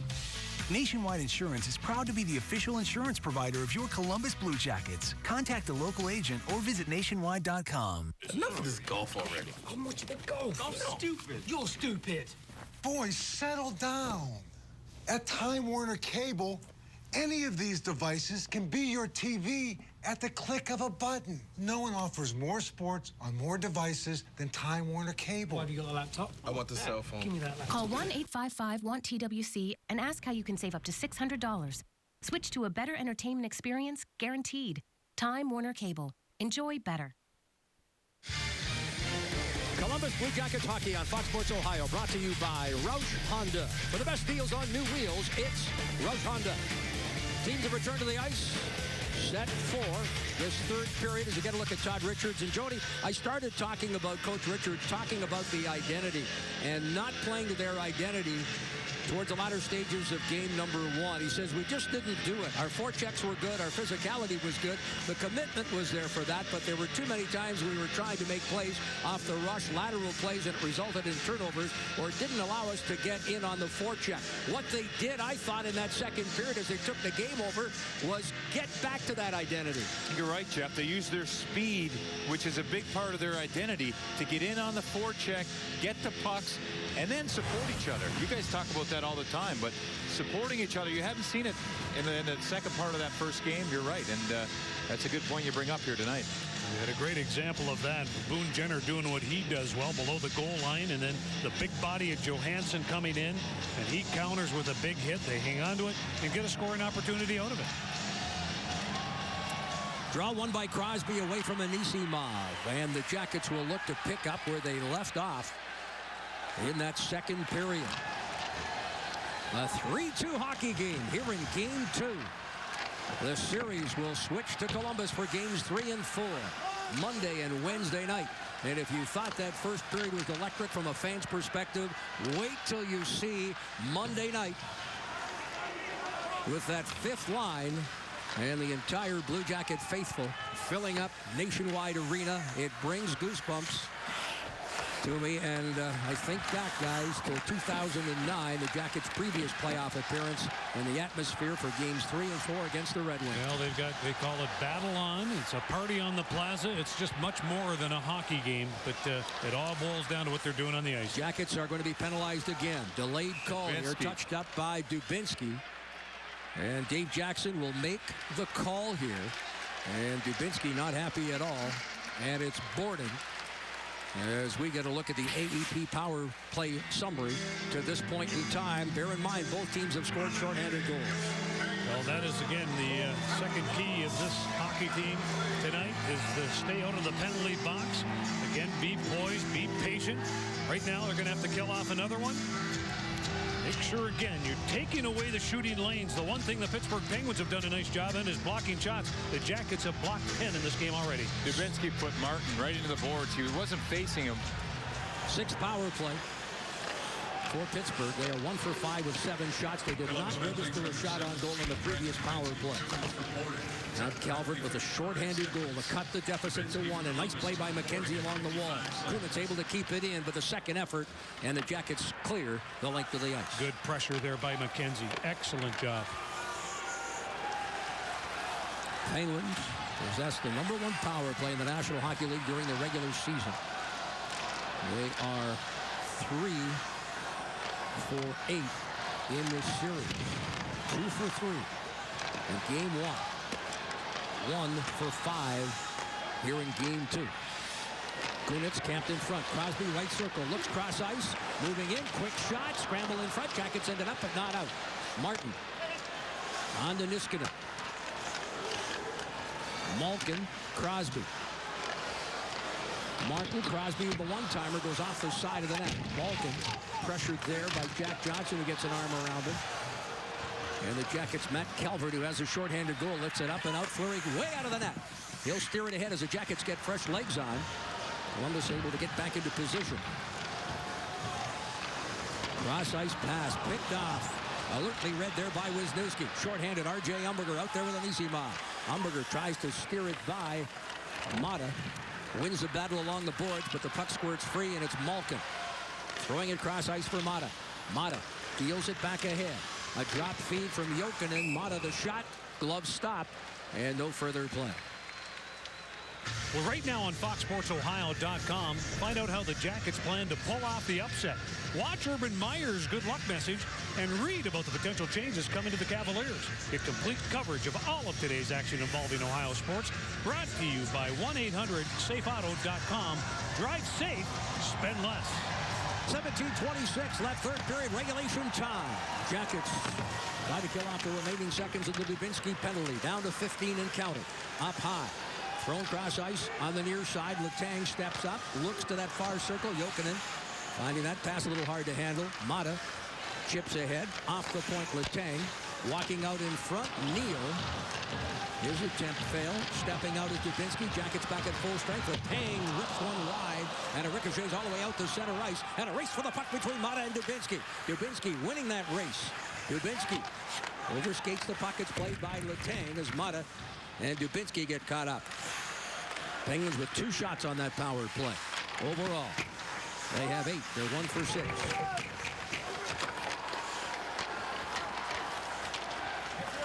Mata deals it on the wing here for Vitale. These are the playoffs, and you rarely hear about players whether or not they will return. We have heard nothing on Gibbons, who has not played since leaving midway through that first period. In a play that was illustrated previously by Jody Shelley, and again, Feder Tutin, as we pointed out in that second period, he too has not returned. Out of the corner, Adams into the slide shot there by Vitale, ripped high and wide. Good job by Calvert to get a stick in that lane, guys, to direct the puck over the net. Left wing Orpik turned aside by Bobrovsky. A 1-goal hockey game. Bo Bennett for Adams. Jackets able to push that puck free and clear to center. Jackets change up the defensive pairing here. As the puck is fired back into Columbus territory, Nikitin will play it. Nikitin for David Savard. Pressure coming. Fights it off. Gets it to Nikitin looking for it. Tanner Glass along the far boards. Gets it free. Shot high and wide. Looking short side on Bobrovsky. Niskanen able to keep it in. Battle below the goal line. Crosby and Nikitin. David Savard. Head up, chips it off the wall, sends it to center. Jack Johnson replacing Nikitin as the puck is fired back into Columbus territory. You had a chance to watch both Savard and Nikitin get on their opposite sides. They were on their backhands. Had a very difficult time being able to make a play up and out of their zone. Crosby to the point. Niskanen rips it wide. Colliding with goaltender Bobrovsky, who has lost both his stick and his mask. He's livid. He just looked at the ref and said, "Is that okay?" He's been being bumped all night here, and Sutter was just in his crease. I was going to bring it up, and now Adams. Sergei is not happy at all. Yeah, look right at this. There. You have to be responsible for that stick. Adam is tied up, but look at it, free hand right up underneath the throat, and it basically just, well, it's a can opener.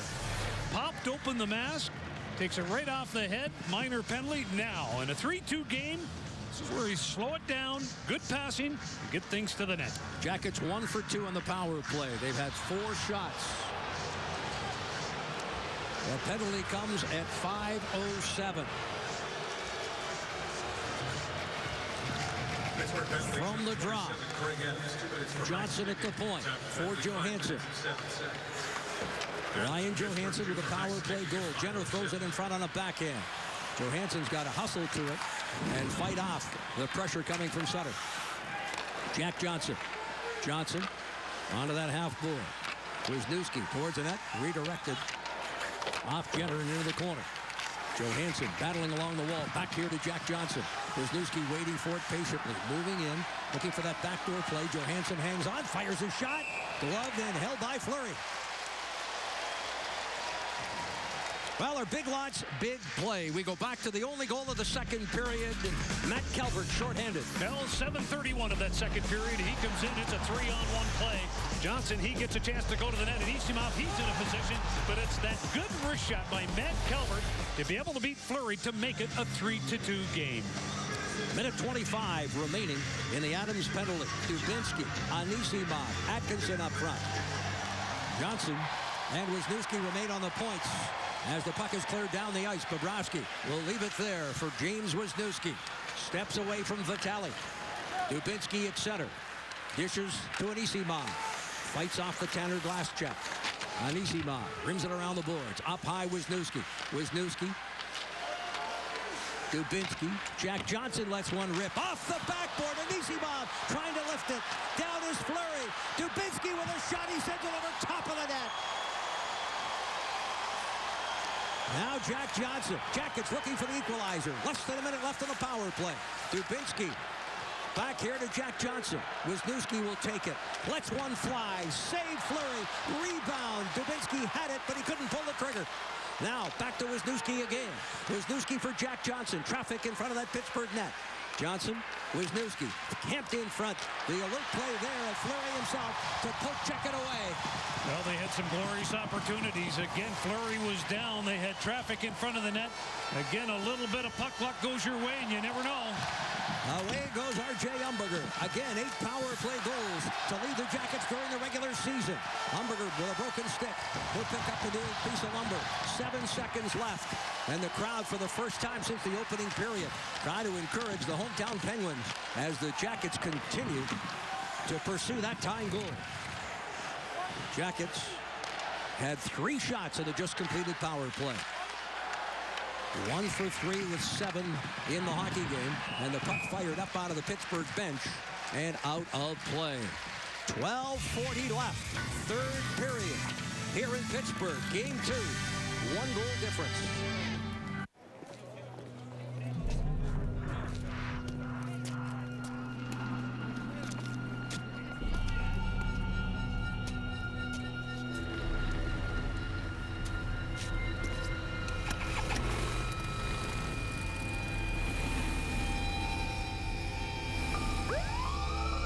See you before you see them. Cops are cracking down on drinking and riding. Drive sober or get pulled over. At GMC, incredible thinking always comes first. Like the GMC Terrain, the first small SUV to offer an EPA-estimated 32 highway miles per gallon. The first in its class to offer a standard rear vision camera. And during the GMC April open house, you can be one of the first to take advantage of professional-grade offers on all 2014 GMC models. Now lease this GMC Terrain for around $199 per month. Visit your Central Ohio GMC dealer. Playoff hockey's incredible. It's a totally different beast. The intensity, the atmosphere, the role the crowd plays, it's all at another level. You got to be a part of this. Every night means something in this league, and now we're in it. Guarantee your seats for Stanley Cup playoff games, including home games 1 and 2, and tickets for the 2015 All-Star Game now. Learn more at bluejackets.com/playoffs or call 1-800-NHL-COLS. Well, you'll get a chance right now to watch Fleury in that crease area doing everything that he can to try to prevent a goal, a tying goal at that. But look at the traffic down in front. Anisimov, he has one opportunity. Look at Fleury down on the ice. He's spread out. It's like a snow angel, stacking the pads every which way. Again, moving from left to right, being knocked over by his defenseman. It's a little bit of everything when you're a goaltender. I'll tell you, that first one that he made on Anisimov, that was the save of the night. Well, Anisimov tried to get it up a little higher, unable to do so, and then Dubinsky ripped it over top of the net. And now, the Jackets, who have taken over this hockey game since about the 5-minute mark of that second period. And they look to get the equalizer here. The Penguins, if you've joined us late, scoring 3 first-period goals. Jackets answered with 1 A power play goal by Johansson. A shorthanded goal by Calvert has cut the deficit. Jack Skilly hit a goal post in that second period. Dumps it into the zone. Fleury with a quick feed. Up the right wing boards, Neal. Jokinen. Malkin. In and across the line. Steers it ahead. Goes to the corner. And driven into the boards there by McKenzie. Battle ensues. Picked up there by Nikitin. Knocked off the puck, and it's Neal. James Neal walks it back to the point. Thrown off into the corner. Played here by Malkin. Malkin for Letang. Letang floats one in. Deflected. Out of play. Okay, guys, we talked about Fedor Tyutin in the first. He took 2 big hits tonight. This was the first one in the corner. And the second one, that was the first one here. And this is the second one. Tanner Glass gets him. And that was his last shift. We haven't seen him since this hit. 2 big hits on the wall. Taking the hit to make a play. We know that from Fedor Tyutin for sure. We've seen that all year. But short benched here, losing a big veteran for the Jackets. Well, on that first hit, we saw him lumber back to the bench. And Mike Vogt had a word with him. He took the very next shift and obviously took several more. He had 10 shifts all in that first period, and we've not seen him since. Well, after every Blue Jackets game, Fox Sports Ohio breaks down the game and talks to the players and coaches on Blue Jackets Live, presented by IGS Energy. Look at James Wisniewski. Oh, he's been just begging to tee one up tonight. Loves to be able to get it on that offside. He and Jack Johnson will switch it around a little bit. But tonight, it's all been on the forehand. Right-handed shot on the right D. And speaking of switching it up, the Penguins forced to switch up their first line with Gibbons, who scored twice in that first period. One short-handed. Oh, just ripped wide of the net there by Atkinson. Jackets float one in. Again, it's blocked. Picked up once more. But Gibbons, 2 first-period goals left after a hit that, again, illustrated by Jody Shelley. And we've not seen him since. And Jody, things are kept tight to the vest when it comes to injuries, particularly in the playoffs. Well, you see it all year. Lower body, upper body, yeah, and you'll hear it even. That's as vague or as specific as they can get, sorry. So you hear a lot of that talk in the playoffs. Well, in the playoffs, don't even tell you if the player's injured or coming back. Yeah, that's a good point. Approaching the midway point of this second period. One thing we can tell you is that Nick Foligno, who's just to our right here up in the press box, hopes to play on Monday in Game 3, and again, Wednesday night in Game 4 in Columbus. He'd be a welcome addition to this lineup right now. Again, they want guys that can come out, check, skate, be involved offensively, and you know what Foligno brings each and every shift. Moved by Martin. Onto that far side for Orpik. Back for Martin, approaching the midway point of this third period. A right wing feed. This is Sutter.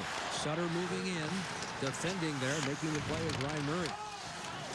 Bennett dropped to the ice by Murray. First the play on Sutter, and then Bennett. And now Bennett gets it back. Wisniewski squeezes him out along the boards, enabling Murray to play it with a backhand pass up the right wing. Johansson feeds to Como. Como will dump in. The Jackets changing here as play continues. Right now, again, they're starting to get the pucks deep again. That second guy to help support that forecheck has to be in to help. Malkin steers it ahead. Hustling there is Adams. Fought off by Jack Johnson. Boy, is he playing well. He is playing physical, and he's in the face of everybody. Backhanded there by Malkin. Left in the slot. Jackets walk it out. A right wing feed. Now Jack Johnson, a goal and assist in Game 1, and he rips it in here.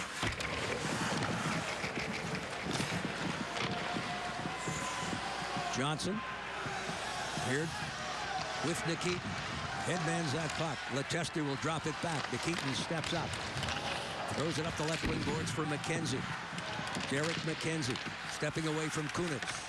Battle ensues. Jackets dump it in. Played by Niskanen. He'll get it back. Adams dumps it deep on the backhand. 8:45 left. Yeah, you're less than 9 minutes right now, Jeff, and this is where, again, the coach comes down the bench. Boys, we've got to empty the tank. Each and every shift, we have to have it all. That means, again, good puck position, where you're going to be, and make sure you're taking the body and keep the legs going. Nice move by Nikitin to step away from 3 Penguins. Here, Dubinsky fights off the check, fires a shot at Fleury. And a penalty upcoming. The Jackets will go back to the power play. 3 shots without a goal on the previous attempt. Now back with the extra man for the 4th time tonight. Dave Jackson makes the call. You are feeling satisfied without standard leather. You are feeling exhilarated with front-wheel drive. You are feeling powerful with a 4-cylinder engine. Open your eyes to the 6-cylinder, 8-speed Lexus GS with more standard horsepower than any of its German competitors. This is a wake-up call. Hon, gonna go mow the lawn. Okay. I thought you were gonna... Done. It's a phenomenon that's happening across America. Hey, buddy, I'm gonna mow the lawn, then we'll play catch, all right? Okay, I'll grab my glove. It must be the Toro time machines. The Get Trimmer Close Time Cutter Z with Smart Speed or the 30-inch wide Toro Time Master. Cut your mowing time by over 40%.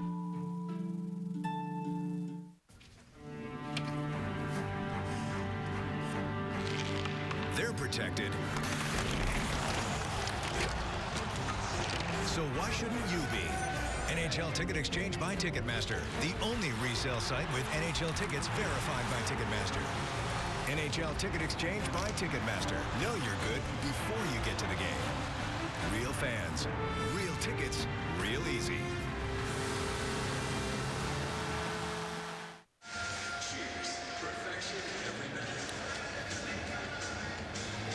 And there we are back in the 3rd period, guys. 3-2, Penguins over the Jackets. Jackets drew a power play here. Speed and good heads-up play by Nicky Nikitin. They make a nice little move, and just a little pass actually goes off the linesman. Dubinsky fights his way around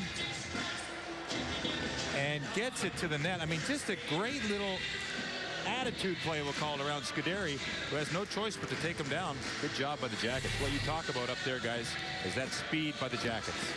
8:22 left here in the 3rd. 3-2. The Jackets about to go back on the power play. 1 for 3 with 7 shots. Johansson, R.J. Umberger, Boone Jenner up front. It's dropped back to Wisniewski and on for Jack Johnson. From the right wing, Johansson unable to play it. Here's Crosby with a backhanded sink to center. Jack Johnson as Crosby heads off. Johnson left for James Wisniewski. Wisniewski left wing feed for R.J. Umberger. Jackets try to establish play here in Pittsburgh territory with Umberger moving to the front of the net. Wisniewski, Jack Johnson. Johnson flips to Wisniewski, top of the circle, fights off the check onto Johansson. Or rather Jenner, excuse me. Johansson waits patiently here. He'll take it now. Across ice feed, redirected by the Penguins and out. Oh, nice job there by Orpik. Again, paid attention, a little detail, took away that passing lane. Fleury left for Orpik, drilled around the board, squeezed out along the wall. Jackets unable to keep it in at the point.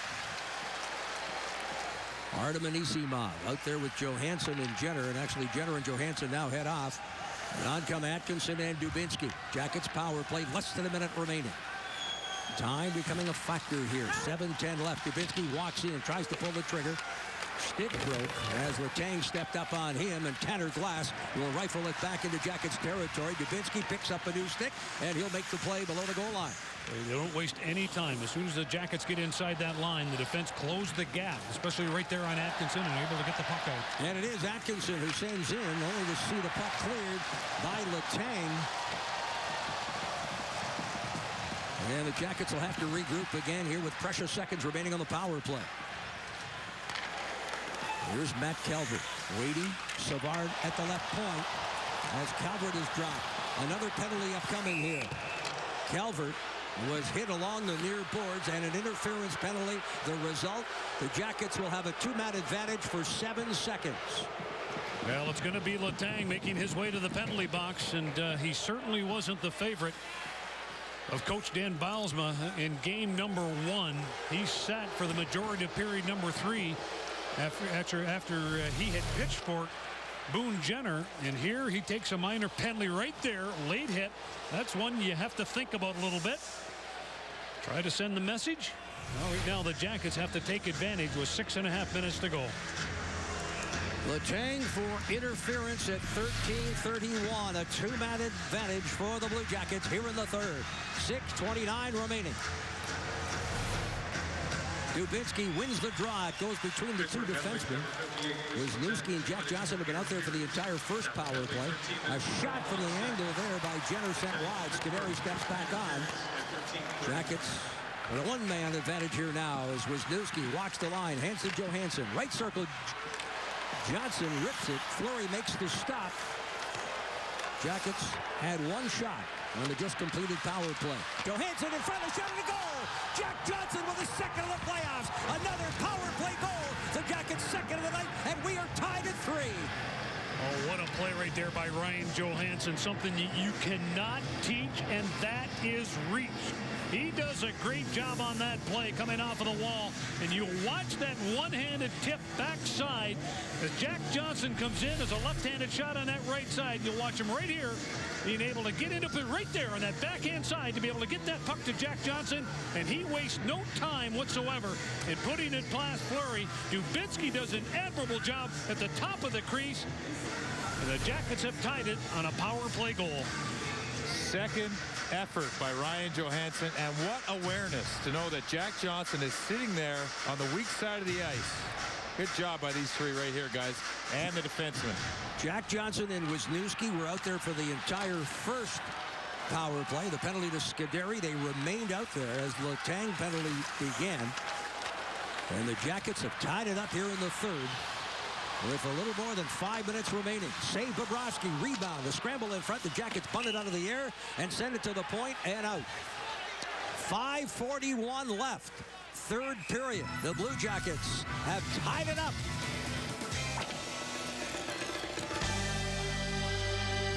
It's time to trade in and trade up at Roush Honda. Late model Hondas are valuable, and if you got one, we want it. You may be able to get into a brand new Roush Honda for the same or even lower payment than your current vehicle. Trade in, trade up, and save money at Roush Honda. That's how we roll. In a crowd of light beers, how long does it take to find the Yuengling Light Lager? About that long. 99 calories, 100% authentic lager. Yuengling Light Lager. Rethink your light beer. Hey, Rob. How are you? You're going to be test driving these trucks. It's a competitive comparison. May the best truck win. Here we go. The Chevy, not impressive. The F-150 has the EcoBoost. It's fantastic. The F-150 is towing a 4-ton boat, and I'd never know it. The Ram seemed like it was struggling. I love the Ford. I like to drive it all the way home. Now during the EcoBoost Challenge, get an F-150 with 0% financing for 60 months plus $750 trade assist or up to $7,500 total savings. Visit your Ford dealer today. All right, here's the deal. There's only one way to start my day. Fresh. Fresh hot coffee with a freshly prepared hot breakfast sandwich and not something baking under a heat lamp. That's why Tim Hortons Cafe and Bake Shop is my place. Every breakfast sandwich is made to order and served the way I like it. And the coffee's always brewed fresh. And hey, for an added kick, try the new jalapeno biscuit breakfast sandwich. Available for a limited time, just $2.49. Tim Hortons Cafe and Bake Shop. Great tasting breakfast, amazing coffee. And you should try their new dark roast blend. A tie hockey game here in the third period with 5:41 remaining, courtesy of a pair of power play goals. Ryan Johansson with his first of the postseason. Jack Johnson with a second goal in as many games. A face-off to Sergei Bobrovsky's right. 5:41 left.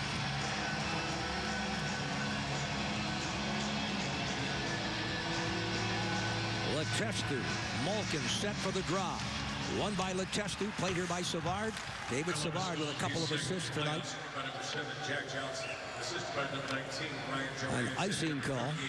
And back to Jackets territory as we check out tonight's Ohio Health Great Save. Health right here in period number 3. You'll watch Kunitz come in off of that wing, let that wrist shot go. Watch the traffic as they continue to drive to the net in front of Sergei Bobrovsky. But a nice job by the defense to be able to, again, keep players away. The goal just being announced. Johansson second, or rather Johnson second from Johansson and Jenner. Here, turned aside and swept to the corner. Off Atkinson. He'll try to play it again away from the opener. Puck set ahead. It's Dubinsky with Atkinson and Calvert. All 3 Jacket goals of the special team variety The shorthanded marker by Matt Calvert and the 2 power play goals. Malkin ahead here. This is Neal. Flips it backhand to Jokinen. The pass went behind Neal. Jackets fight off Malkin, and it's Dubinsky walking it to center and then rifling it in. Boy, is he playing with an attitude right now. He wants to be a difference maker. Couple of minor penalties. Again, you can see it in his eyes, Jody. Yeah, he's got that extra step. There's no question. He's got that attitude tonight, and we like to see that. Stepniak lets one fly. Bobrovsky, the stop, juggles it. Kunitz unable to get to that rebound. Now battles below the goal line. On here for Stepniak. Thrown up high. That's Martin. On to Stepniak. Jackets reversing what happened to them in game number 1. Crosby with a centering pass off Skilly. Stepniak to play it. Jackets led 3-1. Only to see the Penguins come from behind. And now the Jackets can return the favor. Up high, Orpik, a race for the puck, and it's Skilly. Out comes Fleury. He'll play it, handing it very calmly to Martin, and it's reversed on to Orpik on the far side. Less than 4 minutes left. Third period, regulation time. Just missing with the shot there was Skilly, and he looks to the heavens. How did that one get away from me? Oh, what a pass there by Johansson. Skilly all alone in the slot, right between the legs. Shaking his head as he went back to the bench. Jackets, Anisimov flat on the ice. He's still able to make the play into the corner. This is Vitale. On to Letang and out of play. Well, fans, get ready for Game 3 at Hockey Shootout Contest at Park Street Tavern in the Arena District. Meet the Fox Sports Ohio girls and win a $100 gift card to the Blue Line store playing our video game system. The party kicks off at 5 at the Park Street Tavern, and that's this Monday. Jack Skilly with a golden opportunity there, and the puck just bounced on him, and he did not get that shot away. Well, I'll tell you, he has really reinvented himself. He's a 26-year-old. Great to see the legs moving, and he has been a threat out here tonight, utilizing the body and his speed. Less than 3.5 left. Regulation time. Vitale taking a hit. Bo Bennett deals it up high. Long shot, blocked. Sutter tries to get to it. Clearing pass. Corey Trapp. Left wing, Jackets dump in. Lechesky battles below that goal line. Far side of the ice. This is Scuderi. Rob Scuderi settles it down. Looks at center. Bo Bennett off his skate into Jackets territory. Both teams change up. 2 minutes and 52 seconds remaining. A short breather, that fourth line come out, giving the rest of the guys a little chance. Shots are even at 30. The score is even with less than 3 to go.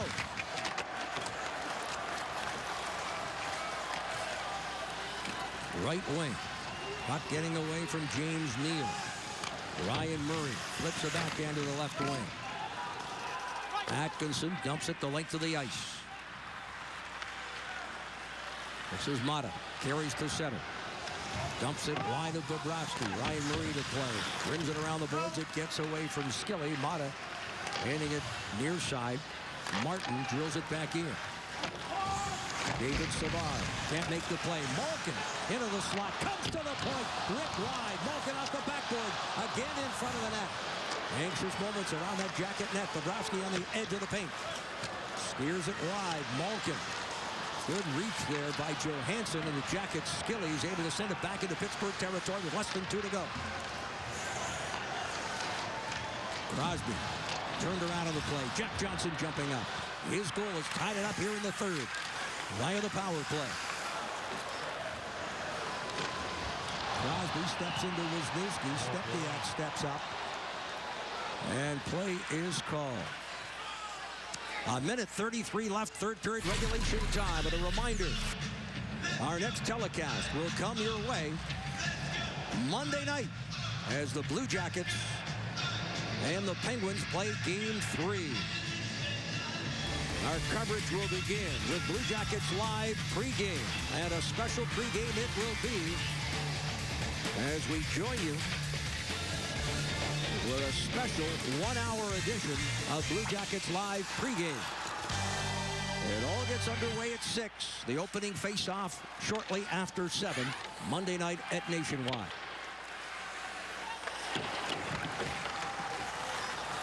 Penguins walk it out of the zone.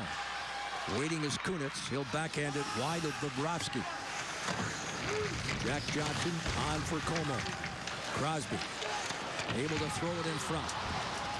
Como with R.J. Umberger and Anisimov. Dump wide. The Jackets will change up. Now 1 minute left in regulation. 1 minute. A 3-3 tie. Penguins Letang. Letang ahead here for Bennett. Bo Bennett across the line. He's got Vitale with him. Sutter waits on the far side. Sutter will play it. Jackets defend. Dubinsky fights off Vitale. Here's Atkinson scooting down the right side to center. Atkinson across the line. Stood up there by Orpik.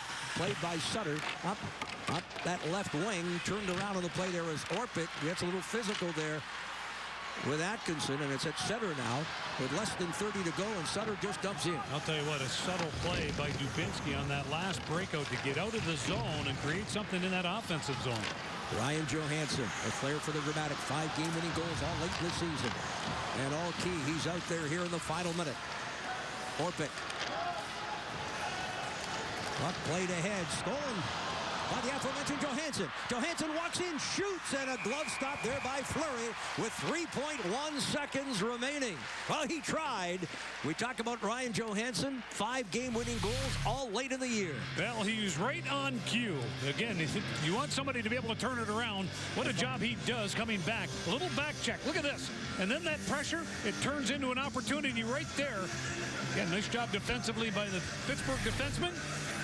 There's a guy that, again, each and every night he does want to make the difference. Face off to the left of Fleury. Marc-Andre Fleury. We'll watch as the Jackets will attempt to win a quick draw and get a shot at that Pittsburgh net. Letestu will do the honors. Wisniewski waits patiently behind him. Sidney Crosby will take the draw for Pittsburgh. Letestu wins it. Wisniewski fires.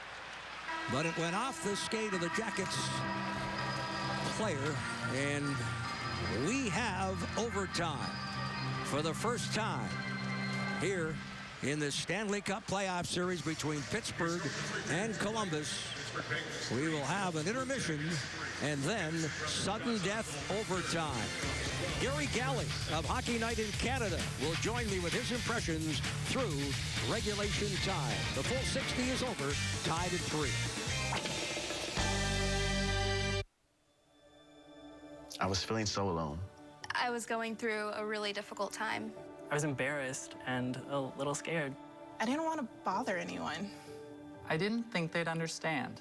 I thought it would just make things worse. It was tough at first, but I did it. It ended up taking a huge weight off my shoulders. I feel a lot better. I'm glad I asked for help. I asked for help. I asked my aunt. I asked my dad. I asked the Trevor Project. Now, I feel like I can get through this. I know that I am brave. You can do this. Whatever it is, ask for help.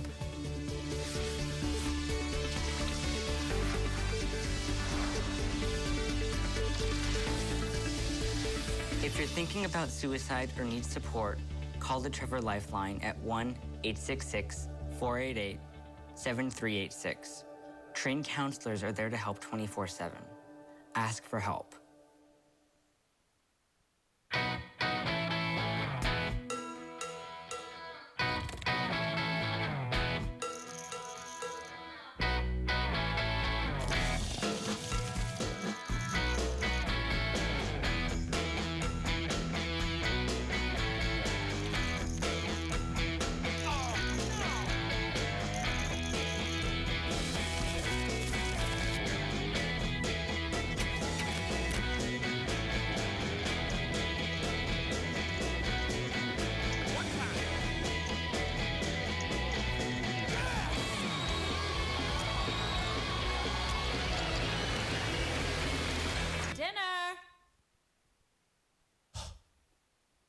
ClubWPT.com. You can have fun playing poker with your friends and even win real cash and prizes. Experience the excitement of the World Poker Tour. Play fun, exciting poker at ClubWPT.com today.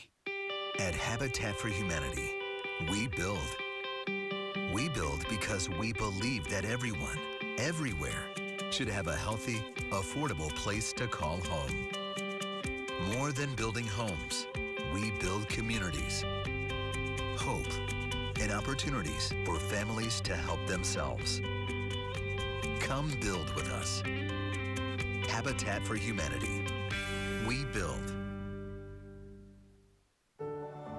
I was feeling so alone. I was going through a really difficult time. I didn't want to bother anyone. I didn't think they'd understand. It was tough at first, but I did it. I'm glad I asked for help. I asked my teacher. I asked my dad. You can do this. Whatever it is, ask for help. If you're thinking about suicide or need support, call the Trevor Lifeline. Trained counselors are there to help 24/7. Well, the first thing they'll say about Game 2 in Pittsburgh is 60 minutes was not enough. Jackets and Pens all tied up at 3. And to overtime we go. Brian Giesenslaw and Dan Kamal here to help you bridge the gap to the overtime period, whenever that might end. But in that third period, the Jackets had multiple scoring chances, but finally cashed in on the power play. And they finally started to get those calls because they kept moving their feet, kept playing that relentless style. And it was Jack Johnson that tied this thing up. He's standing by with Dave Metzold. Thanks, guys. With Jack Johnson, who forced this overtime. The team has played better since about midway through the second period, and I think your goal is a testament to the fact that really at this stage of the game, anything can happen, right? Well, yeah, it's the playoffs. That's right. Anything can happen.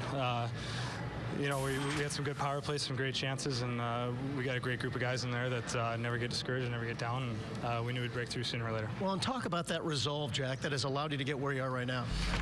Well, it's you know, it's been a season of ups and downs, and you know, we just got a great group of guys, and it's a special team. And you know, even though we're young and a lot of people didn't think we'd do anything this year, you know, we had fun proving everyone wrong. And that net must have seemed like it was about 10 feet wide right there, right? Yeah, that one felt good. That puck couldn't have come over fast enough. I was just creeping around there on the backside, and I think it was Joey that got it over to me and made a phenomenal play. Jack, good luck in the overtime. Thank you. Jack Johnson with his second goal of these playoffs already in game number 2. We're tied at 3. Our intermission rolls on here from Pittsburgh on Fox Sports Ohio as we get ready for the first playoff overtime in franchise history. The Blue Jackets playoffs are on Fox Sports Ohio. Monday night, playoff hockey returns to Nationwide Arena when the Blue Jackets host the Penguins in Game 3. Columbus has been waiting for the chance to show the NHL what they're made of. There's nothing like playoff hockey. Make sure you're part of the chase for Lord Stanley's Cup. Blue Jackets Live gives you all the information you need before and after Game 3. Blue Jackets, Penguins, Monday at 6 on your home of the Blue Jackets playoffs. Fox Sports Ohio.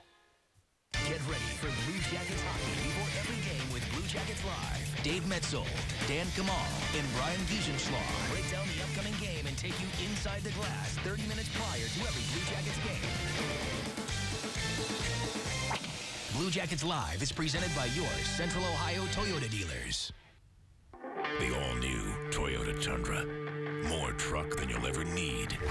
Everything you'll ever want. Toyota, let's go places. I was feeling so alone. I was going through a really difficult time. I was embarrassed and a little scared. I didn't want to bother anyone. I didn't think they'd understand. I thought it would just make things worse. It was tough at first, but I did it. It ended up taking a huge weight off my shoulders. I feel a lot better. I'm glad I asked for help. I asked for help. I asked my aunt. I asked my dad. I asked the Trevor Project. Now, I feel like I can get through this. I know that I am brave. You can do this. Whatever it is, ask for help.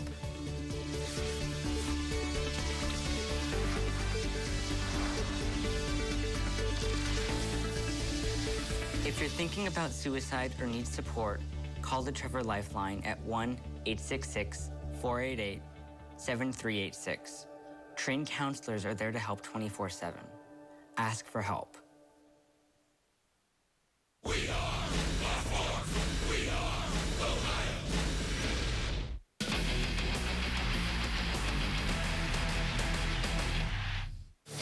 Back here in Pittsburgh, and for the first time in Blue Jackets history, overtime Stanley Cup playoff action. Tied at 3, the Jackets certainly earning that opportunity to head to overtime here at the Consol Energy Center. Jeff Hermer, and my pleasure to welcome longtime National Hockey League defenseman, currently working for Hockey Night in Canada, Gary Galley. And Gary, your impressions of this one tonight? You got to give the Columbus Blue Jackets a ton of credit. You know, a 3-1 lead in game one, they let evaporate, and that's a heartbreaking thing to start with. And then you come into tonight and you get kind of down right away in this game, but you managed to claw your way back into it, and you did it by straighting out your penalty killing. You found a way to get a shorthanded goal. It got the bench some life, and boy, they've turned this game around. All right, we've got 6 goals. All the goals in this hockey game, as you point out. Penguins stormed to a 3-1 lead and reversed what happened a couple nights ago. Well, net traffic, and again, hard to fault Bobrovsky on these goals. I mean, Gibbons is standing right in front, and the puck hits him and goes into the net. And then, of course, the unfortunate shorthanded goal on a bit of a miscue from Jack Johnson on trying to stop a clearing puck. And right away, you thought, oh, no, this could be trouble for Columbus. But they turn around on the same power play, and they get a goal back. And that was a big goal by Johansson. It gave the bench some life. And so they started to climb back into this thing. This team was outshot 15-4 in the first period, and they came back and got this shorthanded goal. This was a huge goal for their team. Just the psyche of their team, knowing that they can kill penalties on the Pittsburgh Penguins. The next 2 power plays, the Penguins failed to even register a shot. And then Jack Johnson cruises down the back door like he did in game 1, and he set up Latescu's goal. This time he buried it. Now we got some great-looking overtime coming our way. Now, Gary, you don't get too much of an opportunity to see the Blue Jackets. What's your impression of this young hockey club? You see a Johansson, you see a Matt Calvert, not to mention a Ryan Murray and a Boone Jenner. This team certainly has an identity now and a great future, but your thoughts here, seeing the team live in this building? The word I describe them is they're very engaging. They're an engaging hockey team, and they respect their opponent, but they don't respect them to a point where they're just going to let them walk around. They go after their opponents hard. You got to give Jarmo Kekalainen and John Davidson a ton of credit. Todd Richards, the coaching staff. There's some good young talent here, and they're developing them in the right way, and I think it's showing so far in this series. Well, thanks for this, and it's great to see you again. It's been a long time. Always a pleasure. Gary Galley, former National Hockey League defenseman, joining us here. Of course, working just a few doors down on Hockey Night in Canada. 3-3. Hey, Rob. How are you? You're going to be test driving these trucks. It's a competitive comparison. May the best truck win. Here we go. The Chevy, not impressive. The F-150 has the EcoBoost. That's fantastic. The F-150 is towing a 4-ton boat, and I'd never know it. The Ram seemed like it was struggling. I love the Ram. I like to drive it all the way home. Now during the EcoBoost Challenge, get an F-150 with 0% financing for 60 months plus $750 trade assist or up to $7,500 total savings. Visit your Ford dealer today. I'm Beth. And I'm Michelle, and we own the Paper Cottage. It's a stationery and gift store. That's cute. What's that? Anything we purchase for the Paper Cottage goes on our ink card. So you can manage your business expenses and access them online instantly with the game-changing app from Ink. We didn't get into business to spend time managing receipts. That's why we have Ink. We like being in business because we like being creative. We like interacting with people. So you have time to focus on the things you love. Ink from Chase. So you can. Miller invented light beer, the original 96-calorie Pilsner, and that changed everything. This led to people counting calories, which led to counting carbs, which led to counting crunches, which led to 8-minute abs, which led to 7-minute abs, which led to ab masters, thigh masters, and butt masters, which led to the realization that the best place to get a six-pack is the liquor store. Miller Lite, we invented light beer and the perfect six-pack. You're welcome.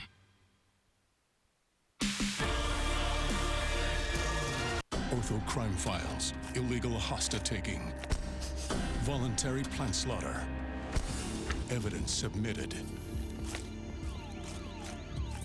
Homeowner draws the line. Ortho Deer Be Gone. Long-lasting, effective, safely keeps thieving deer and rabbits away from your plants. Guaranteed.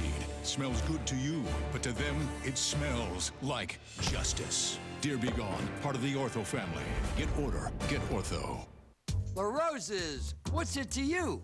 Great pizza, of course. Plus, we've plussed our Plus menu. So order any large $11.99 pizza with up to 2 toppings, then plus it up with an up to 2-topping medium. Or any of our famous hoagies, piping hot rondos, even chocolate chunk cookies. 6 La Rosa's favorites, each for $7 or less, all on our new Plus menu. Just call or click from your smartphone or tablet. La Rosa's, the taste says it all. Locker. Welcome back to the Consol Energy Center, where the Jackets and the Penguins are tied at 3. Let's go ahead and take a look at how the Jackets got back into this game in period number 3. Let's go right to the highlights, and you're going to take a look at, well, it's none other than Ryan Johansson once again. Spot shadow him. Why? Watch what he's able to do. Again, good passing, heads up. He has got a nose for that puck. He wants the puck. He wants to be able to come in here and make something happen. And what I want you to watch is the back door. As Johansson gets the opportunity to get the puck out high again, you'll watch Johansson looks to that back side, tries to force it, and then once Orpik does a nice job of being able to take away that play, you'll watch the second effort right here by Johansson. Again, good second effort by number 19, and then Jack Johnson comes from that left or that right point position as a left-handed shot. He's on the strong side. He has nothing but net. Stay tuned. Some good hockey coming your way. Who wants to be the star? You'll see. I was feeling so alone. I was going through a really difficult time. I was embarrassed and a little scared. I didn't want to bother anyone. I didn't think they'd understand. I thought it would just make things worse. It was tough at first, but I did it. It ended up taking a huge weight off my shoulders. I feel a lot better. I'm glad I asked for help. I asked for help. I asked my aunt. I asked my dad. I asked the Trevor Project. Now, I feel like I can get through this. I know that I am brave. You can do this. Whatever it is, ask for help.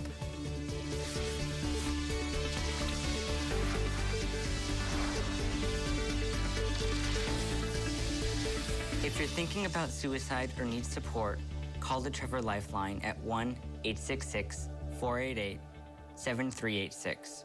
Trained counselors are there to help 24/7. Ask for help. History made here tonight in Pittsburgh. The Blue Jackets playing their first ever postseason overtime hockey game, and they did it coming from behind. And the tying goal on the power play at 13:59 by Jack Johnson. Jody Shelley at ice level.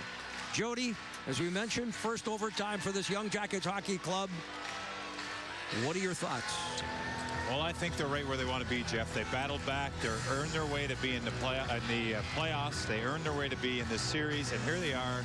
They fought back in this game. They're in overtime in Pittsburgh with the Penguins, and they look pretty relaxed. They just showed a shot there of Ryan Johansson.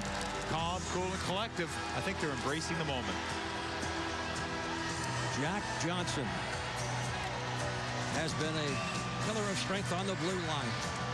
He has played physically, and he has provided this hockey club offense again tonight. Letang, left wing pass there for Kunitz. On to Anisimov. Artem Anisimov stepping away from Crosby. Fights off the check and sends to the Pittsburgh line. Scuderi, right wing feed. Across the line, Stepniak. Shot blocked by Jack Johnson. Again, if you've joined us late, the Jackets playing without one of their key defensemen, Fedor Tutin, for much of this hockey game. And how much of a factor will that be as overtime continues? Bill Davich. Well, it's going to have an effect. I don't care what you say. Anybody that you sit on the bench and you lose one of your comrades, and especially a guy that's a leader back there in Fedor Tutin. But again, you know, Craig Hartsburg, they've been in this situation before. They know exactly what it's going to take. In fact, they've done it a couple of times when Tutin's been hurt to be able to fill out that five-man defensive core. Face off to Fleury's right.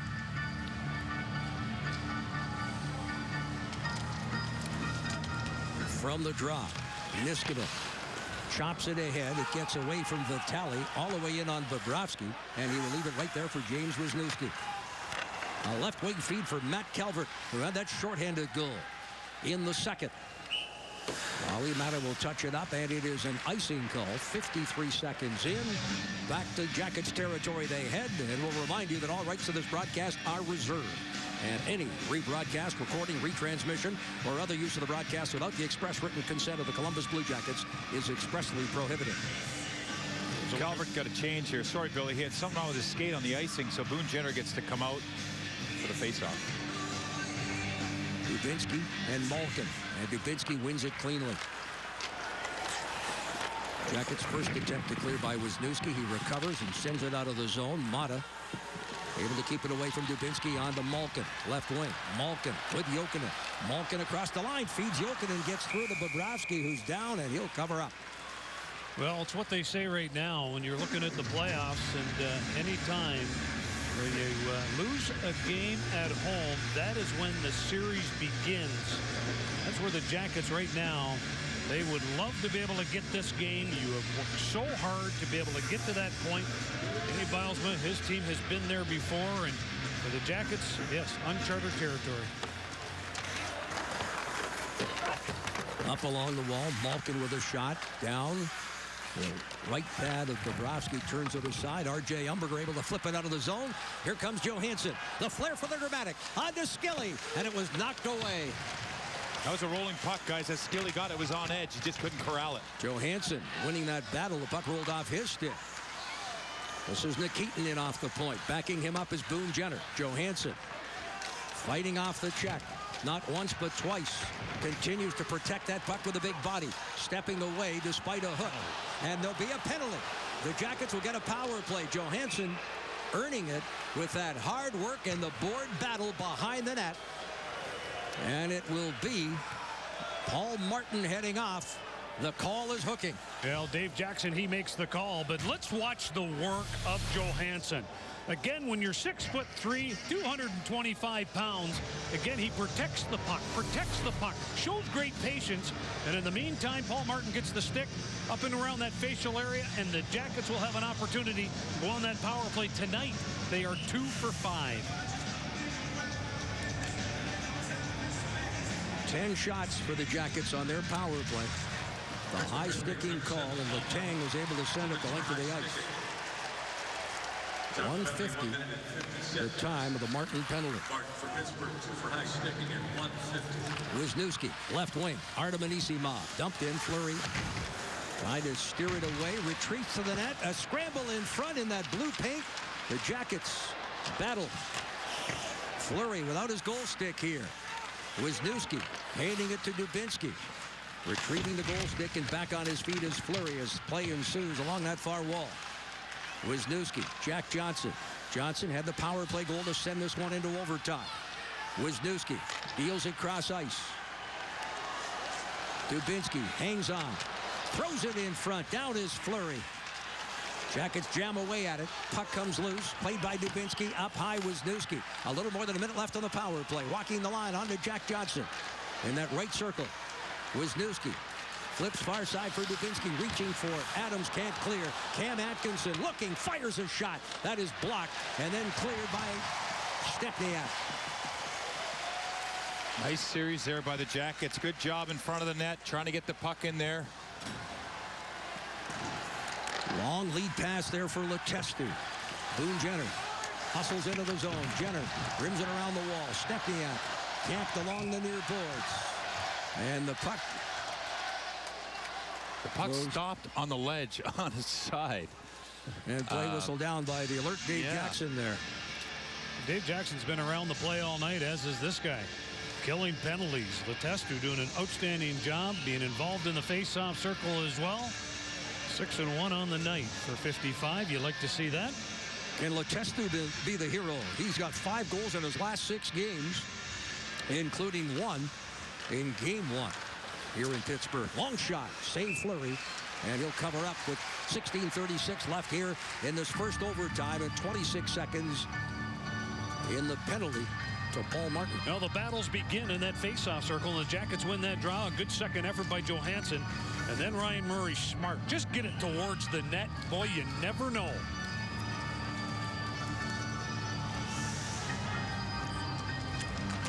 From the face-off. Up but not out. David Savard with a pair of assists, turning away from Niskanen. Ryan Murray fell to the far side. Johansson, Letestu camped in front. Thrown behind the net. Quick shot by Savard. Short side stop. Penguins play it. This time Niskanen hard off the wall and back into Columbus territory. 2 seconds left in the penalty. And Martin will step out. The crowd who've had little to cheer for since the opening period Cheer the Penguins on the penalty kill. Jackets with 3 shots. They're now 2 for 6 on the night with 13 shots on their manpower advantages. Both teams have had 6 power plays. Crowd coming to life here. McKenzie with a shot. Mata took that one off the ankle. Battle in the corner. R.J. Umberger attempting to get a stick on it. Here along the near boards. Backhanded. Out and played here by Crosby. Crosby with Kunitz and Stepniak. Crosby looks for Stepniak. Stepniak scoops up the loose puck. Defending there is Dubinsky to knock him down. Jack Johnson, Como, and Dubinsky all in the near corner. Nikitin onto R.J. Umberger. Umberger able to clear. A delayed offside. The Penguins change up as the Jackets control. Off the stick of Como, and it'll be Fleury out to protect that puck and away from the oncoming Blue Jacket forward. Jokinen at center ice. Jokinen dumps in. James Neal to scoop up that loose puck. Chips to the far side. Atkinson is there and gets it right back for Columbus. Orpik waits at the left point. Floats one in. That's sent wide of the net.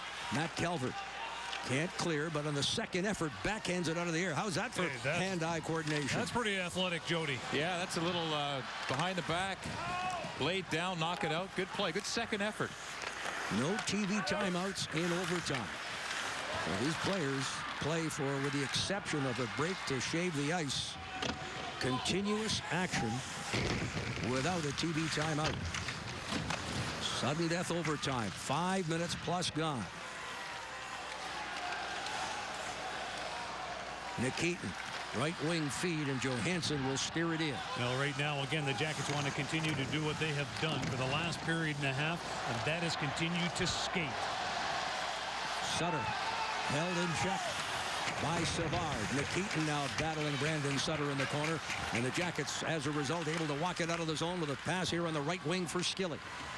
Johansson goes off for a well-deserved rest. Skilling, first in on the forecheck, tries to make a play. Mata handing it there to Scuderi. Rob Scuderi sends it ahead. Vitale up on that off wing for Bo Bennett. Battle in the corner. Loose puck played there by Jack Johnson. Approaching the 7-minute mark. Como across the line will chip it ahead. Artem Anisimov. Anisimov to the far side for R.J. Umberger. Umberger throws it in the corner. Letang is there for Pittsburgh, and his clearing pass sent ahead for Crosby. Left wing. Bo Bennett tried to return the feed to Crosby, who had peeled behind the Jackets' defense. Jack Johnson knocks him down. Crosby right back on his feet, able to play that puck, sends it to Letang at the point. Letang rims it around the boards. Jack Johnson communicating with his fellow defenseman as Orpik is able to keep it in. Crosby unable to get a stick on it. Johnson fights off that forecheck from Stepniak. R.J. Umberger late in his shift will flip it down deep into Pittsburgh territory. No icing here. And the crowd a little upset with that call. I can't blame him. Across the line, this is Sutter, moves in. Bobrovsky square to the shooter. Able to cover up after playing that off the chest and up into the glove. Well, I'll tell you what, that's where Sutter is so good. And Bilesma talked about him this morning and how he has scored big goals in his career. A guy really destined between 12 and 15 goals each and every year. This time a right-handed shot coming down on that left side. Head up, and just basically directs it towards Bobrovsky. But there, big save, no rebound. From the faceoff, Savard to the far side for Derek McKenzie. Chip back behind the Jackets net, and it's rimmed around the boards and on that right wing. Cam Atkinson to center. Atkinson chips it by the defender Mata. Atkinson below the goal line. Some help there from McKenzie. The loose puck picked up by James Neal, and he'll send it off the glass and back into Columbus territory. This one goes the length of the ice, and it's icing on Pittsburgh. Well, as a coach, you look down your bench, you try to utilize everybody, and that's why you've had a chance to see McKenzie. He's out there with different people. Again, different lineups. And now you get the big guys back out again who have done an excellent job through 2 periods here in this hockey game tonight with Skilly on that right side, Johansson in the middle, and Boone Jenner on that left side. Well, Dan Bilesma uses timeout early. This is an icing. Todd Richards puts out his big boys. Johansson, Skilly, and Jenner to take advantage of these guys being hemmed in here at the end of a shift. Chased out of the circle. Jokinen will step in. Look at the time they're taking. They're getting a rest. They're getting their own rest right now. Niskanen. Backhands to Malkin. Evgeny Malkin. Right wing, James Neal. Shot blocked by Jack Johnson. Neal picks it right back up. Spins, turns. A short-side attempt, but there's Bobrovsky hugging in the near post, and he'll hold on. Well, James Neal, again, known to score some goals, comes around that net, and he's got one thing in mind as well. He protects the puck and then directs it towards that net in hopes of maybe catching Bobrovsky off of that post. Look at the position of Bobrovsky. You can see the shoulder out beyond the post. Nice job right there. James Neal. I'll tell you what a trade that has been, is it not? When you look at James Neal and Niskanen for Goligoski, who's now playing in Dallas. That wasn't a trade. That was a steal. And then some. We've referred to that on several occasions.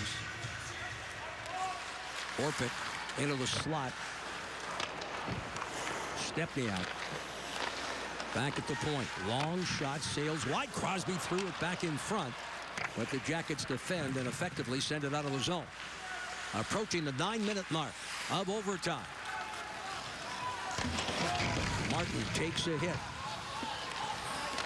Orpik, the clearing pass, picked up by Crosby. Onto the left wing for Chris Kunitz. Fires his shot high and wide. Dubinsky. On for Como. Late Como. For Dubinsky. Dubinsky fires his shot. Fleury is there. Sees it through the traffic in front and holds on. Good idea by Dubinsky there, guys. He looked cross ice and thought about throwing it back against the grain, but chose just to throw it at the net. Why not? Face off to the right of Fleury here for the Jackets. I give this young hockey club all the credit in the world. These youngsters that are getting their first taste of Stanley Cup playoffs, sudden death, Jody. They do not look nervous whatsoever. No, they don't, and they've really had some great pushback all night. They're all business. Backhand pass up the left wing boards. Deep in Jackets territory. Race for the puck. Sutter will get there. Stepniak. Wisniewski retrieving his own stick after he had lost it there in that board battle. Murray under control. Is he calm or what? Yeah, he's so controlled. And again, he can turn on a dime. Good play right there. And again, for those of you joining us late, the Jackets have played without Fedor Tutin since the opening period of play here. Oh, the steal! Dubinsky, the wraparound attempt. Great effort there by Dubinsky. Right side, across the line. This is Neal. Fires a shot, and it's deflected off a leg and out of play. Well, again, you see Neal. He'll make transition. He can do it by himself. Again, he was injured most of the year, and chatting with him this morning, he says, I've had one of those years. It's been up and down. I'm finally healthy again and prepared for the playoffs. But here's a look at that work by Dubinsky below the goal line. Atkinson with a good hit here, too. Look at this hit. Good opportunity right there by Dubinsky after that play by Atkinson. That was a great effort by Dubinsky, who certainly has made amends for perhaps a couple of penalties that he took earlier. On that right wing, quick shot, deflected high and wide of the net. Orpik off the point. Neal can't make a play. Johansson sends it off the wall, unable to clear. Martin tosses it back. Jackets will try to come out of their own zone again. Savard dumping it deep into Pittsburgh territory as we approach the midway point of this first overtime.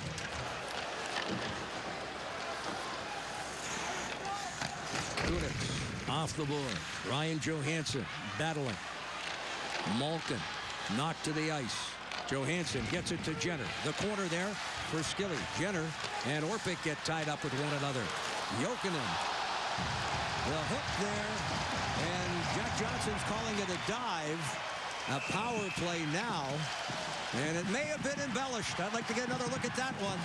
But nonetheless, a hooking call against Jack Johnson. Pittsburgh will go to the power play here in overtime. Well, that's Dan O'Rourke, who basically says it is a hook. Let's take a look, and you can see Jack, he's pleading his case. All right, stick in the midsection, no question about it. Well, it's a minor penalty. Jack is trying to sell it to Dan, and he's not a taker on this one. Interesting enough, the Jackets stopped skating there, guys, and luckily Martin just shot the puck in on Bobrovsky. They got the whistle. So the Jackets have had a solid period here. They've had some good penalty kills this game. They actually have a shorthanded goal, guys. And here we are with the first break of the period. It's a 90-second break, and the ice crew is out there shoveling off the ice right now. A little advantage for the Penguins, but guess what? The Jackets PK have got to get ready. They just had a little meeting. They know what they got to do. They got to shut down this power play for the Pittsburgh Penguins right now and get in here and get back on track. Well, you had a chance to see the adjustments with that penalty kill, Jody, throughout the course of this hockey game. From what it started and what they were doing in that second period, taking away the middle of the ice, and then they were very active with their sticks and being able to take away those cross-ice passes. And it's funny, you talk about adjustments. Coach Dan Bilesma went from that one defenseman, Niskanen. He had 4 forwards out there on the power play and 1 defenseman until the 2-on-1 goal shorthanded. Now he's got Martin and Niskanen. He's only going with 3 forwards up front. 7th power play tonight for Pittsburgh. They are 1 for 6 with 8 shots. And a huge kill needed here.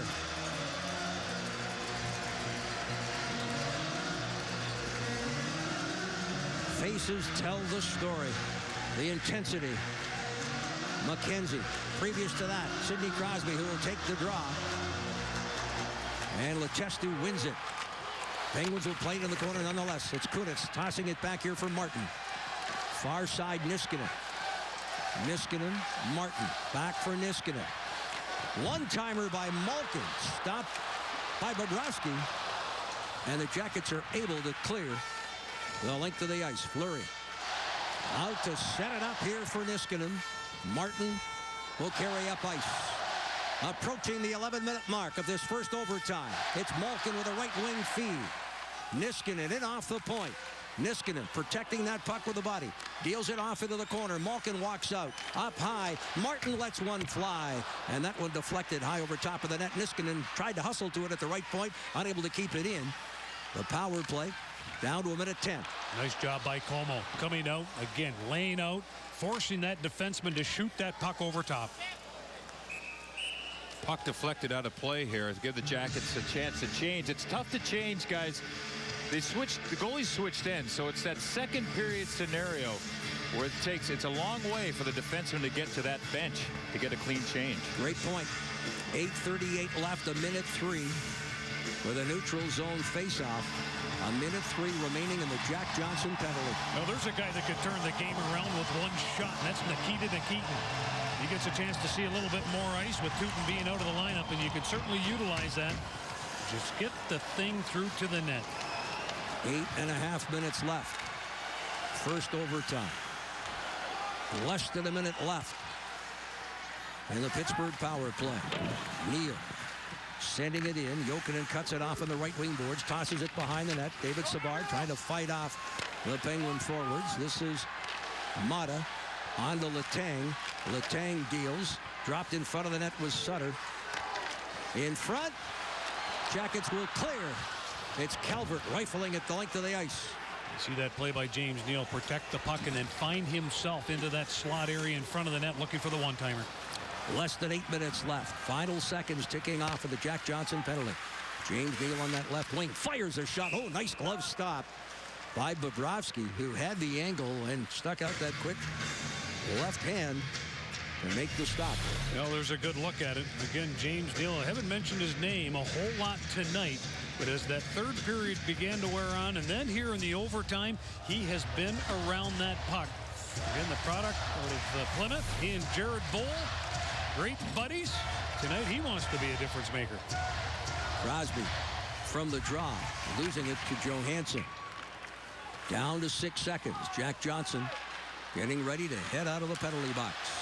Malkin on for Crosby with Kunitz. Malkin outsteps Jack Johnson.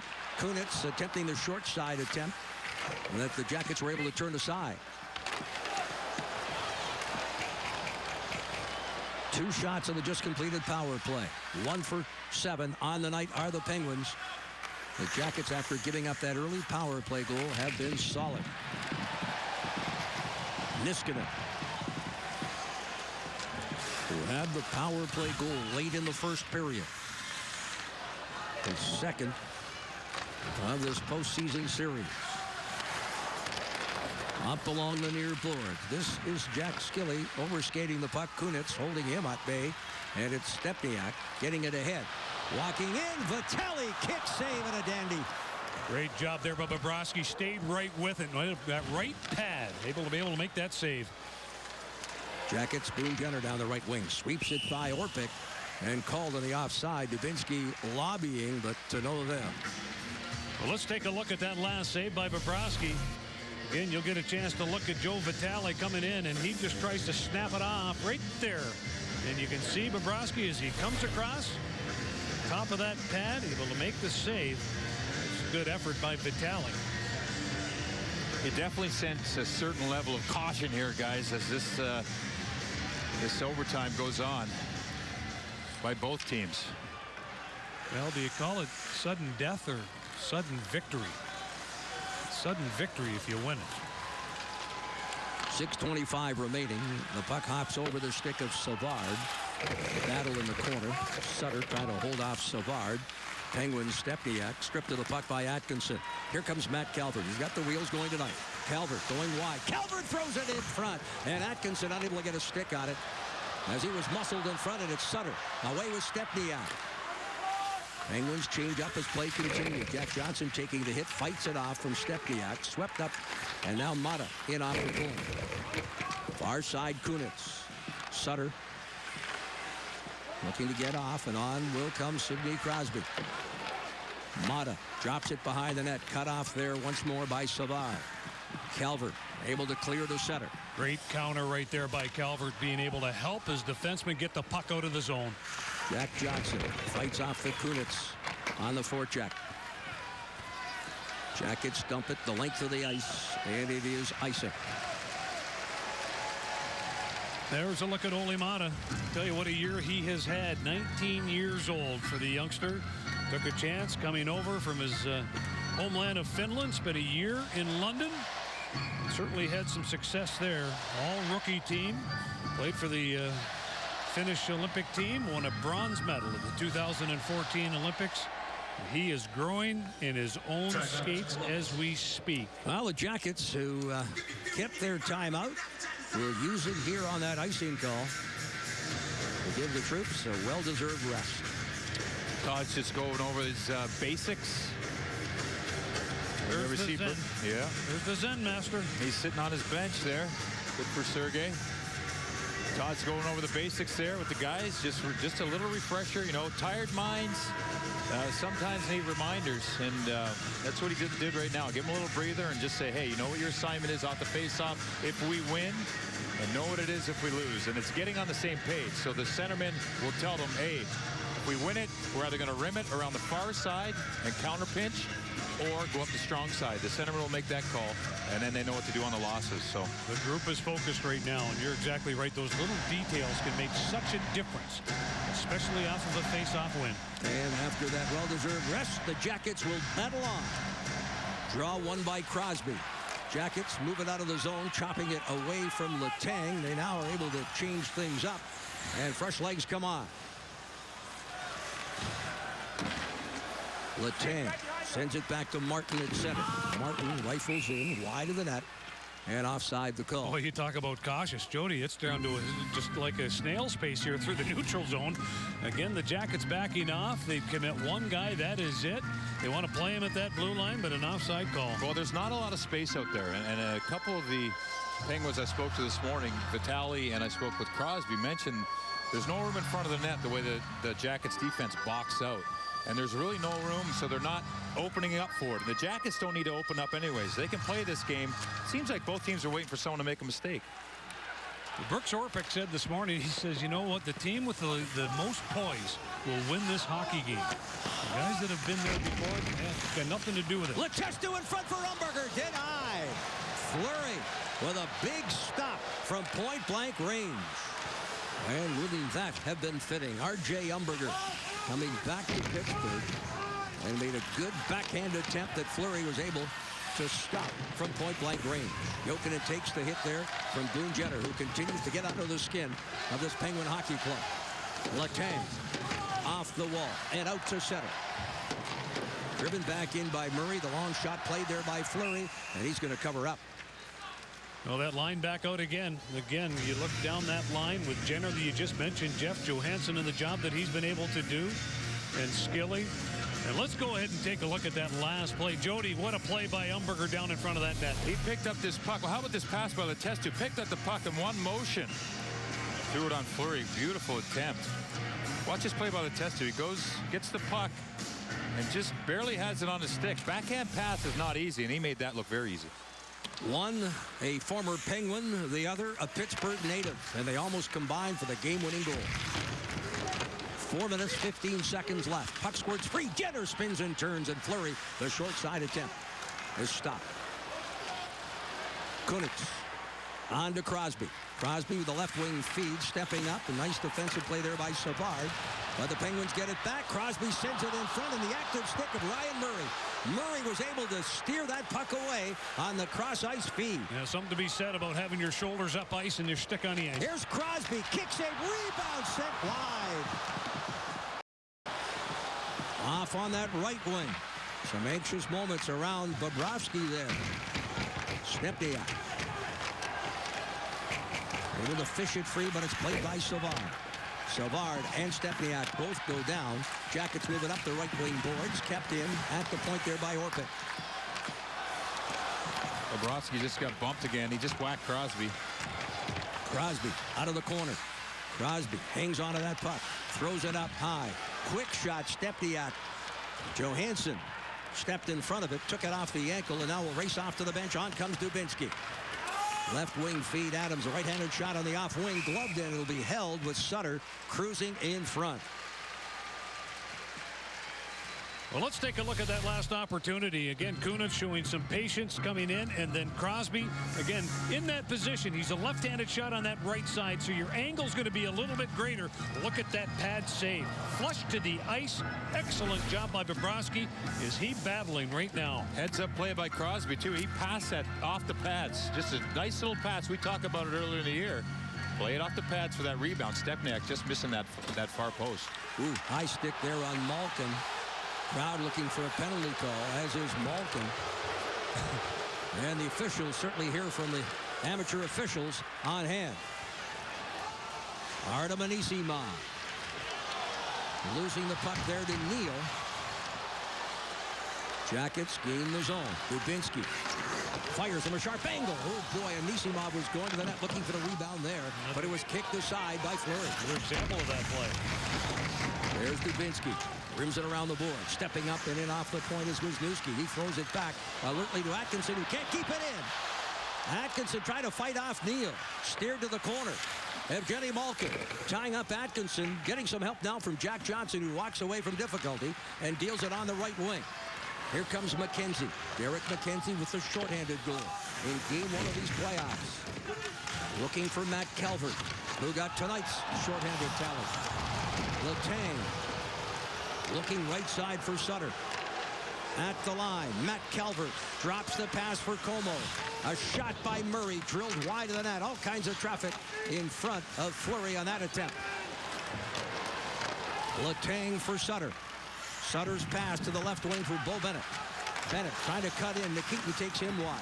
Bennett not giving up on it. Now on the far side, some help there from Sutter, but the Jackets walk it out. Down the right side, Como. Como with Jenner. Jenner finishing a check. Como with a hard hit on the Pittsburgh defenseman, and for the third time tonight, Como's headed to the box. Well, that was Orpik. He went down hard. Jenner's got a lot to say here to Sutter right in front of me here, guys, but we'll take a look at this hit. Como. Now, there's a couple things that went on. Here comes Como here. Just used his strength there and just kind of out-muscles him down. That's it. That's all it was. That puck was free. It was around the feet. Watch it go around right here. So that puck's available. Each player has the option, and what Como does, it goes in and finishes that check. Well, there were 3 instances where the crowd thought there should have been a penalty. They were getting on the refs. Getting kind of hot in here. I was just going to ask you if that was a makeup call for some of those other calls that didn't get called. Interference is the call. They call those cosmetic.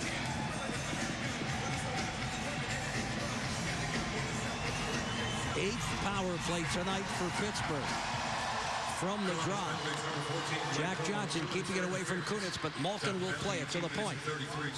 A minute 20 remaining in the first overtime. Centering pass off the stick of Savard. 10 shots on the 7 power plays for Pittsburgh. Backhanded ahead. Malkin dropped in front was Kunitz. There's Crosby below the goal line. On to Malkin. Niskanen sets it up. Malkin, right circle. Less than a minute to go. Here in the first overtime, Crosby with a couple of attempts. Right across the blue paint and out the other side. Jack Johnson finishing a check. Letestu tosses to the far side. Malkin. Behind the net, Crosby for Malkin. Malkin walks out. Malkin shoots, kicks, saving a dandy. Bobrovsky turning aside, yet another attempt, and he has been outstanding here in this first overtime. He really looks controlled. Less than 30 seconds left. James Neal forced out of the zone as it ricocheted off a leg. Martin spins and turns. He lost his footing. Jack Johnson to the far side, and Savard will find a lane and dump it right in on Fleury. Boy, he's played solid tonight. You talk about being on the power play, 5-on-5, and now killing penalties. He has stood out. Right wing pass at center. Here comes Neal. Neal walks in. Wisniewski able to block the shot, and that will do it for the first overtime. We are still tied at 3. 33 seconds remain in the Como penalty when we begin the second overtime. Bobrovsky outstanding in this first overtime, and the Jackets and the Penguins remain tied. I'm Beth. And I'm Michelle, and we own the Paper Cottage. It's a stationery and gift store. That's cute, that's that. Anything we purchase for the Paper Cottage goes on our ink card. So you can manage your business expenses and access them online instantly with the game-changing app from Ink. We didn't get into business to spend time managing receipts. That's why we have Ink. We like being in business because we like being creative. We like interacting with people. So you have time to focus on the things you love. Ink from Chase. So you can. You are feeling satisfied without standard leather. You are feeling exhilarated with front-wheel drive. You are feeling powerful with a 4-cylinder engine. Open your eyes to the 6-cylinder 8-speed Lexus GS with more standard horsepower than any of its German competitors. This is a wake-up call.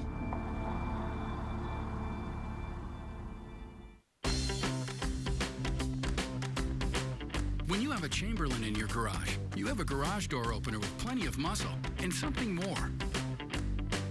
The intelligence to keep an eye on things, with a battery backup for when the power goes out. And with MyQ, it even alerts your smartphone when someone leaves the door open, so you can close it from anywhere.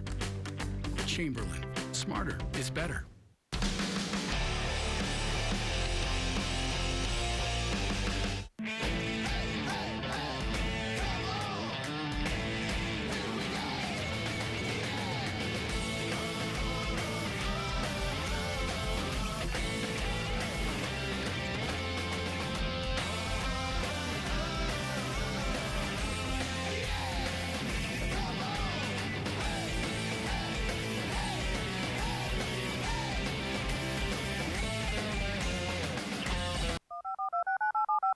Explore the night on Nightline. Enjoy all kinds of hot, sexy fun tonight, any way you want. You don't want to miss out on the action. It's up to you on how far you want to go. Pick up your phone and call right now for a 60-minute free trial offer. Explore the night and call Nightline now. Try it free. Call 513-421-3200 now. There's only one home of the Kentucky Derby, only one Mammoth Cave, only one bourbon country, and there's only one Kentucky. Plan your next vacation or getaway in the heart of Lake Cumberland, Wayne County. We have everything for the outdoor enthusiast, including 2 world-class marinas. If you love boating, fishing, and camping. You'll find it all in Wayne County. Start planning your Kentucky vacation today. It's Miller time. Well, a scoreless 20 minutes at Consol Energy Center in Pittsburgh means we will continue to play and continue the overtime. Jackets and Pens all tied up 3-3. Brian Giesenslaw, Dan Kamal, welcome back into our Fox Sports Ohio studio. And DK, this game started, I think most people watching from a Jackets perspective in the first period thought, oh man, 3-1, here we go. This Columbus team, though, has battled back to tie in the third period and now playing in overtime, fighting every shift to try to win this game. It's been a terrific hockey game. Yeah. A bad start by the Columbus Blue Jackets, a couple of quick goals by Pittsburgh, but about 6 or 7 minutes into that second period, they kind of took over, became Blue Jackets hockey, and they definitely have the Pittsburgh Penguins a bit on their heels. Now, they stopped taking penalties, too. That helped a lot. Yeah. The Blue Jackets did, and Bobrovsky seems to have settled down nicely. Fleury playing very well. Yeah. Goaltenders have, I think, been really good, especially Bob's. You know, a couple of weird bounces in the first period. Since then, been terrific. Now, you mentioned the penalties, and obviously the second overtime will start with the continuation of the power play that the Penguins had at the end of the first overtime. So, again, the rule of thumb for the Jackets is you're much better off playing this team 5-on-5. But the hit that Blake Como made, your take on that, the one that drew the penalty? You know what? I thought it was a clean hit. The puck was right there. You know, it's that space, that dangerous space. They want to remove hits, you know, from space about 5 feet from the wall. Right. But it was, in my estimation, a clean hockey play going for the puck. And Brooks Orpik, certainly no stranger to giving those hits. I thought it was a clean hit. Pretty dicey call. Bold call by the referee, I thought. All right, so again, Pittsburgh starts the second overtime on the power play with some time left, but still tied 3-3 in Pittsburgh. When we come back, NHL writer Scott Burnside joins us for our intermission report. We got more hockey. Hang with us. It's going to be fun. 3-3, Jackets and Pens.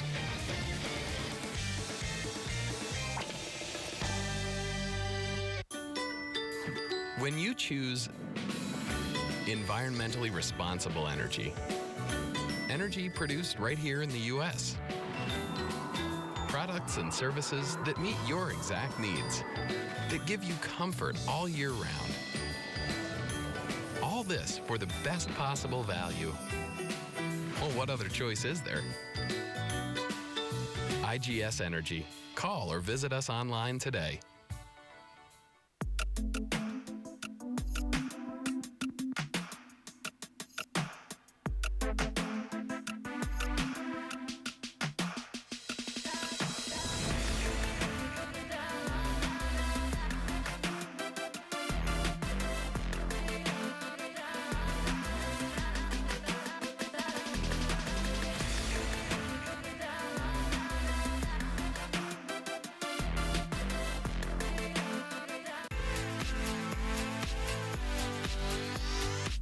Conviction, creativity, courage. This is the Mazda way. It's why the IIHS named both the Mazda 3 and Mazda 6 a top safety pick plus. And both are named a Car and Driver 10 Best.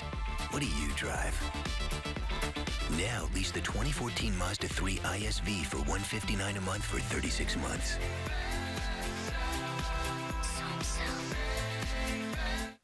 What is this we of Ohio Health?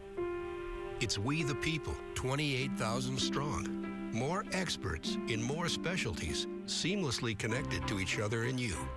But that's not all we are. We are also 12 hospitals, more than 200 care sites.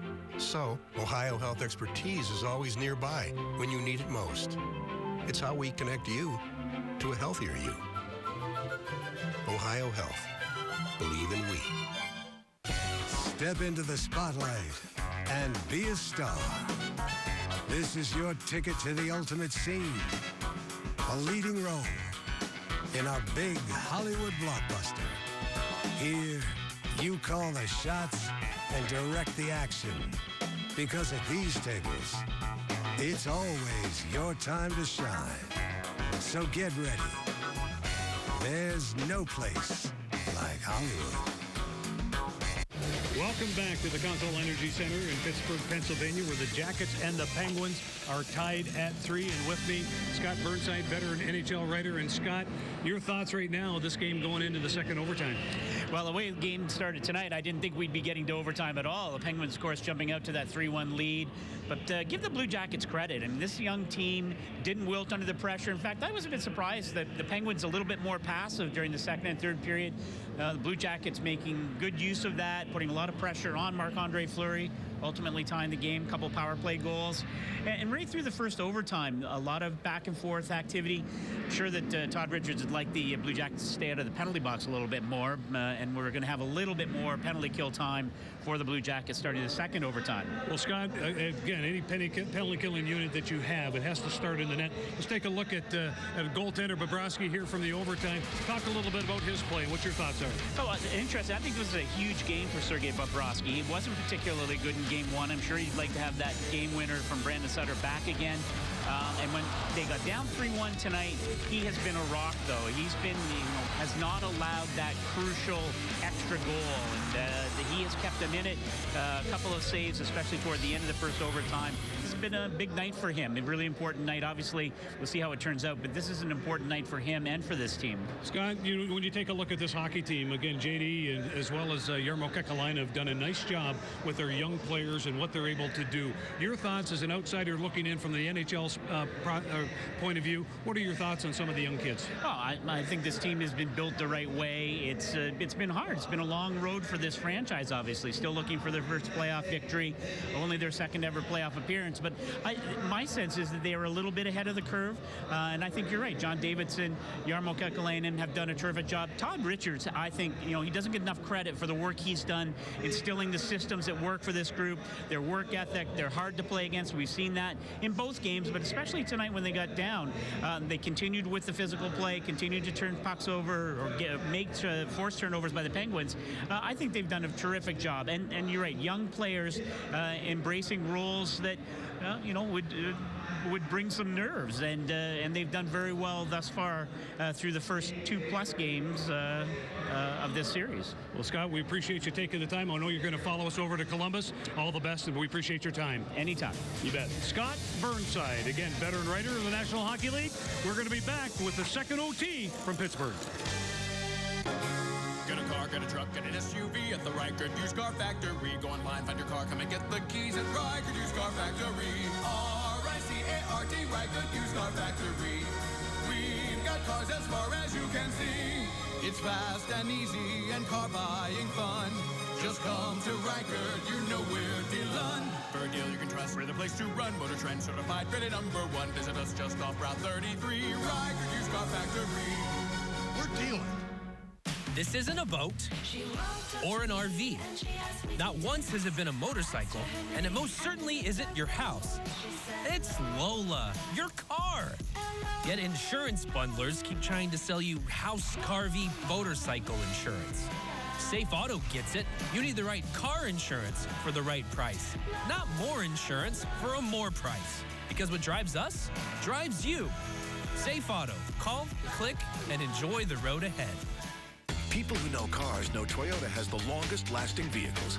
And did you know 80% of all Corollas sold in the last 20 years are still on the road?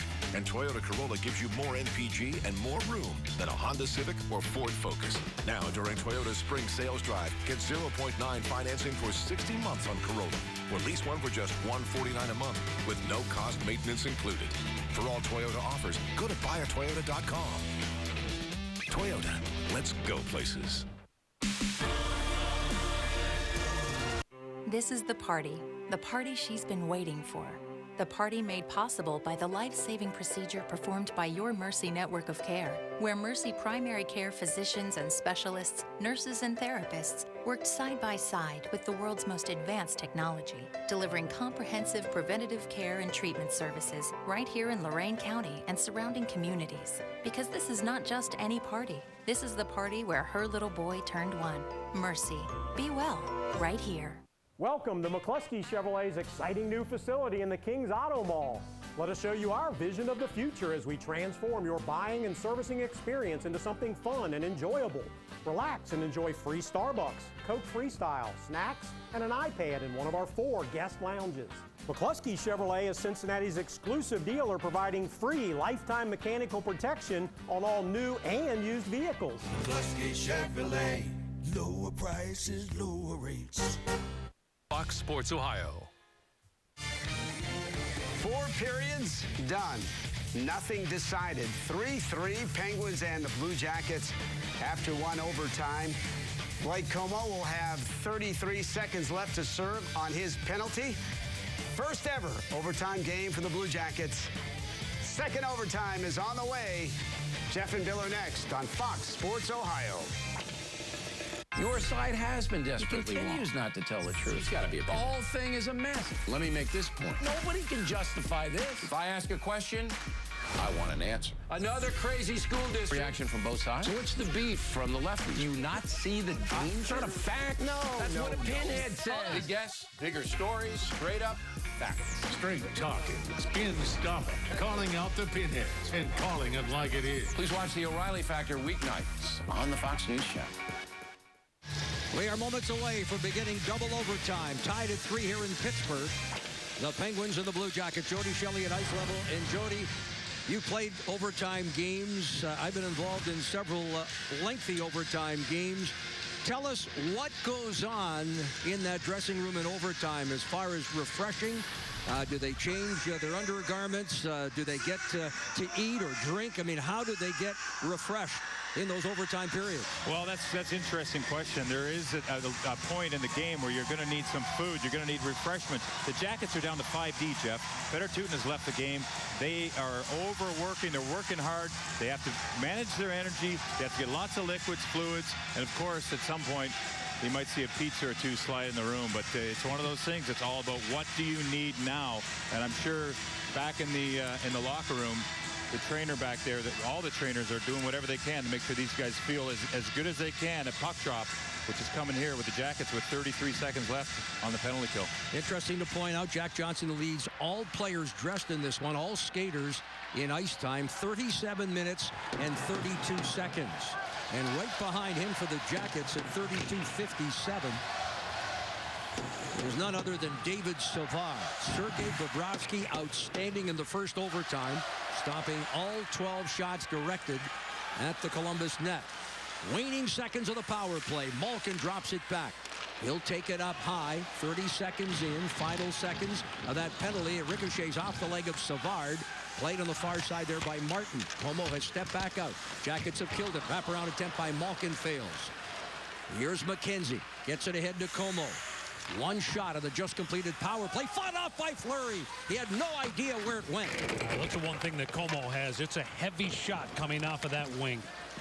Down the left wing to center. Como finishing a check to hold off the oncoming forward, James Neal. They hit Calvert at the line. Calvert chips it off the boards. Dubinsky fights it off. Dubinsky sends it in front. Rebound Calvert. He shoots and scores. Jackets win in overtime. They tied the series at 1. Their first ever overtime victory in the Stanley Cup playoffs. Matt Calvert with his second goal of the night. The series has just begun. Anytime that you win on the road, the series will then come back to your home rink at Nationwide Arena. But what a job tonight by the Jackets, down 3-1, to come back in the second overtime to win it. And Matt Calvert, he stayed right with it. He got him into the zone and was able to put it into that empty net. Great effort by Matt Calvert. Matt Calvert said prior to game 1, this is my time. And boy, did he deliver here tonight. A shorthanded goal, and then the game winner as he outfights Letang, takes the pass in front, and with the rebound is able to send it home. Well, and you know what? How many times have we said the best pass is a rebound? You want to believe it. And again, there's how you manufacture your offense. Started from below the goal line by Dubinsky, and then again Atkinson gets the shot. Calvert picks up the rebound. He stays right with it, and then look at the bench coming over. Outstanding. the Blue Jackets, as R.J. Umberger will go to the puck. I want it, and he no doubt will hand it to Matt Calvert. The Blue Jackets' first ever overtime victory in the Stanley Cup playoffs. And yes, Bill Zito, Jarmo Kekalainen, and John Davidson, along with Chris McFarland, celebrate on the Jackets' first ever victory, and it comes in double OT.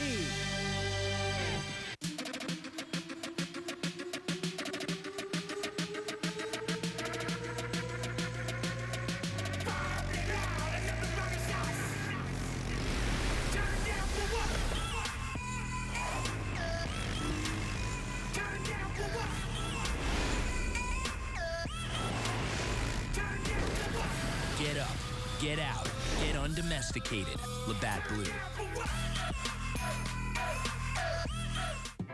There's beauty in the sunrise of a brand new friend. I'm from Rocking Hills. Every color, every memory brings you from to Marblehead. the door again. When I see your smile, I feel like I could fly. The world's so small. Ohio's too much fun for just one day. Say hi to your 3-day getaway at discoverohio.com. Playoff hockey's incredible. It's a totally different beast. The intensity, the atmosphere, the role the crowd plays, it's all at another level. You got to be a part of this. Every night means something in this league, and now we're in it. Guarantee your seats for Stanley Cup playoff games, including home games 1 and 2, and tickets for the 2015 All-Star Game now. Learn more at bluejackets.com/playoffs or call 1-800-NHL-COLS. We could say a lot about the most track-tested IS ever. About its stiffer suspension, precise steering, and more rigid chassis. But the truth is, we don't have to. The experts have spoken. Now it's your move. Lease the all-wheel drive 2014 IS 250 for $349 a month for 27 months. See your Lexus dealer. Your side has been desperately wrong. He continues not to tell the truth. It's got to be a The whole thing is a mess. Let me make this point. Nobody can justify this. If I ask a question, I want an answer. Another crazy school district. Reaction from both sides. So what's the beef from the left? Do you not see the danger? It's not a fact. No. That's what a pinhead says. Big guess, bigger stories, straight up facts. Straight talking, skin stopping, calling out the pinheads and calling it like it is. Please watch the O'Reilly Factor weeknights on the Fox News Channel. Well, the Blue Jackets in Game 2 duplicate what the Penguins were able to do, a come-from-behind victory. Atkinson fires the first shot and the rebound to Matt Calvert for his second goal of the night. The Blue Jackets bench will erupt.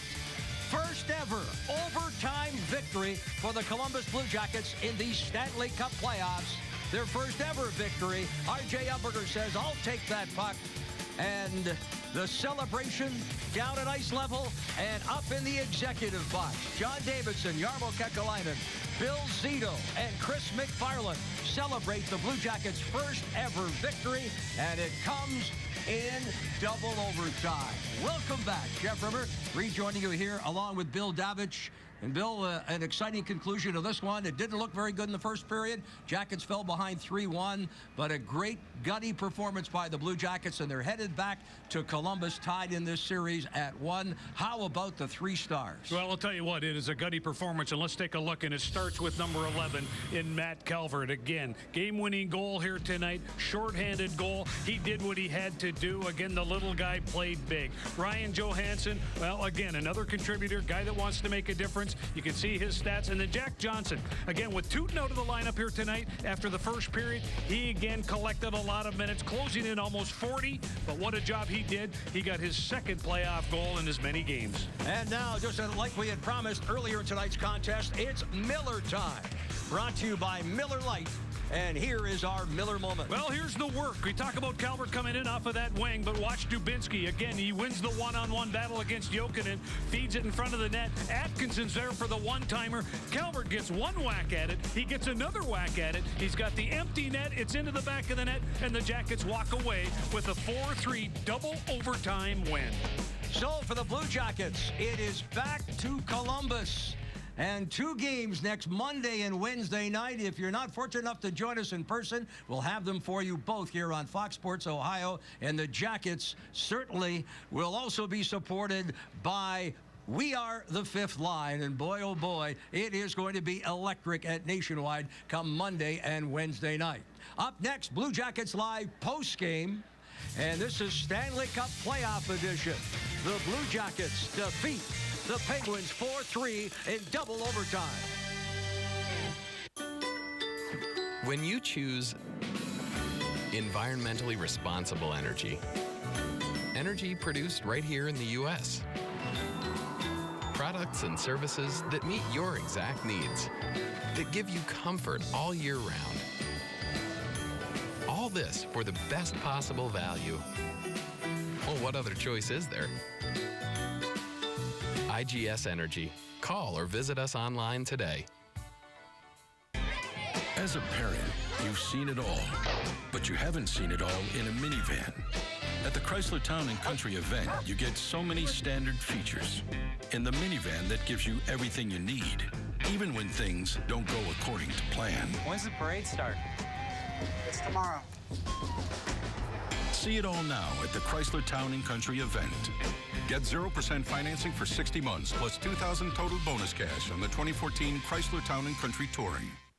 Join the Fox Sports Ohio girls at the Park Street Tavern for our Game 3 pregame party and your chance to compete in our video game hockey shootout contest. You can win a $100 gift card to the Blue Line store.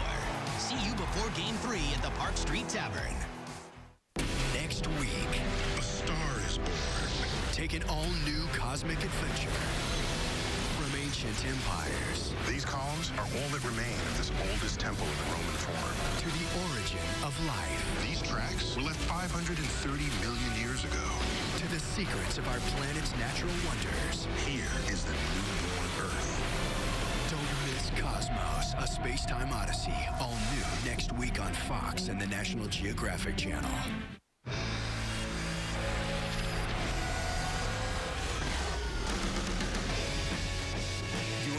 Begins with America's pregame. Weeknights at 6 Eastern. Only on Fox Sports 1. Welcome to Blue Jackets Live, Stanley Cup Playoff Edition, with your hosts, Brian Giesenslaw and Dan Kamal. A recap and breakdown of your Columbus Blue Jackets. Blue Jackets Live, presented by IGS Energy, begins now. Well, it took some extra time, but after 2 games and some additional hockey in Pittsburgh, the Jackets come back home to Columbus with a split in the first 2 games of their playoff series with the Pittsburgh Penguins, 4-3 in the second overtime tonight. The Jackets celebrated Consol Energy Center on center ice. Welcome into Blue Jackets Live, the postgame edition presented by IGS Energy. Brian Giesenslaw and Dan Kamal and DK. People have talked about this day for a long time, a breakthrough with the first playoff win in franchise history, but this is just one win in this series, and you talk to anyone in the Jackets room, they have much bigger plans than making this the only history that they make in this series. And they're playing like a team that has bigger plans. Just an incredible bounce-back performance. But I do want to say congrats to the Columbus Blue Jackets fans. It's been a long time. I know they're going to savor this moment. I know Jeff and Bill have savored many moments tonight. And, guys, what an exciting finish. And, you know, we talk about poster boys for the style of play that the Blue Jackets are now known for. And Matty Calvert's right up there, isn't he? Oh, without question. Matty Calvert, Western Canadian kid. He could have turned pro a year earlier, but he wanted to play in the Memorial Cup, emblematic of junior hockey supremacy, in his hometown of Brandon, Manitoba. And talking to him, Bill, prior to game number 1 in this playoff series, he said, I'm telling you right now, this is my time of the year. Well, I thought he played well in the first game. I thought he played superb tonight. He got the team going with a shorthanded goal to cut the deficit and then scores the game winner in double overtime. overtime. Well, the one thing you don't have to worry about Matt Calvert is he just doesn't wade into anything that he does. He dives in head first. Look at this play. It's a 3-on-1 coming up the ice. And again, 7:31 of the second period, he's able to put it away. Then the work, he starts it. To be able to get that offense rolling below that goal line, Dubinsky, he battles. Atkinson gets the shot. And then Calvert stays on the doorstep and is rewarded for the game-winning goal. So the Blue Jackets will head back, and it'll be an excited group heading back to Columbus tonight. They will play game number 3 Monday night at Nationwide. And let me say one more thing before we turn it back to you guys at the studio. Nick Foligno just sat down the row here from us, and Nick Foligno said, I will play. I will be back for game 3. That will be a tremendous boost, guys, as we send it back to you in the studio. Jeff, it sure will. Great call, guys. Congrats to you, too. Yeah. Have a great trip back. Thanks, guys. What a moment. Terrific moment. And you take it in, and given how this game started, I don't think there were many people who thought that this night would end this way for the Columbus Blue Jackets, but a resilient team that they've been all year long. They showed that tonight in Game 2 of this playoff series.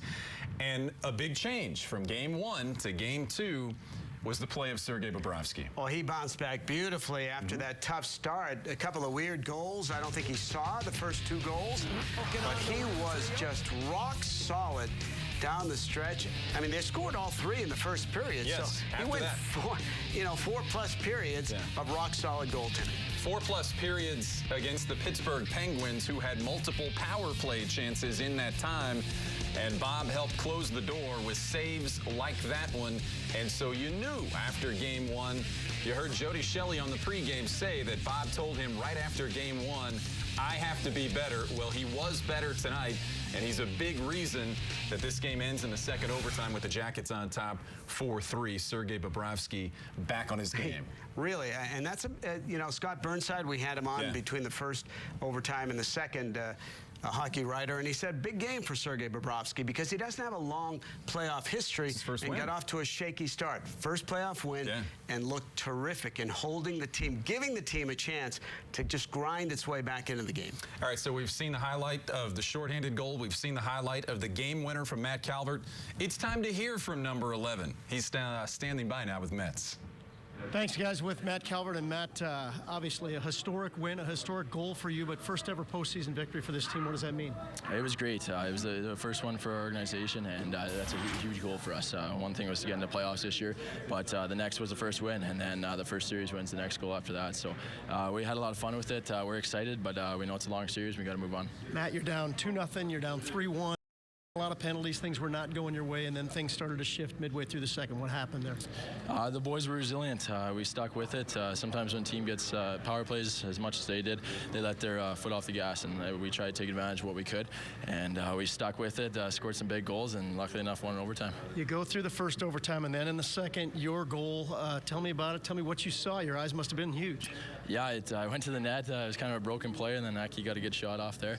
And first one went right on my stick. I didn't realize, and hit his pad, and then lucky enough, the rebound came back to me, and I was fortunate enough to put it at the top shelf, so it felt great. Can't really explain that feeling, but this is what Stanley Cup playoffs are all about, and we're excited about it. Just one win, but I'm sure you guys will celebrate this one with a little special fervor because it means a lot to this organization. For sure, it's a big step for us, and it's a 1-1 series, and I think that was the big goal for us. After losing the game 1, we thought we had a chance of winning it, just didn't get enough goals, and it was great to split in Pittsburgh, and now it's time to bring it back in front of our great fans. Congrats on the win, Matt. Thank you. All right, there's Matt Calvert. Couple goals, including the game winner, and we're coming back to Columbus all even at a game apiece. We'll see you from Nationwide on Monday night, guys, and happy Easter. Hey, right back at you, Mets, and yeah, we'll see you Monday. Enjoy tomorrow. Matty Calvert, he knows how profound that moment is. Yeah. He's a young guy, wants to help this organization get among the elite, get to that level in the NHL, and he knows this was a huge win, but it's a step. He knows that, but there's something I like to say here about what you see from this team, and that is, you could talk about playoff futility or the tough stretch that it's been for this franchise in trying to break through, to get over the hump. A lot of the young players on this team, They don't know that part of the Columbus Blue Jackets history. That's right. They know what they know since they've been here. They know how hard they've worked since they've been here. And you ask guys like that, and they'll say, listen, we weren't around for the first 10 years when there was one playoff appearance. We don't care about that. This is their team, and this is their breakthrough. So they know what it means to the fans and the organization. But in terms of past history, that's not of their concern. You bring up a very good point. Last year, going 19-5-5, coming this close. Yeah. Actually waiting for a game to end to know they were unfortunately out of the playoffs. This year, third best record in the NHL in the second half of the season, 25-13-3. This is a team that's earning its way to a very solid level in the NHL, and the best maybe yet to come. We certainly hope so.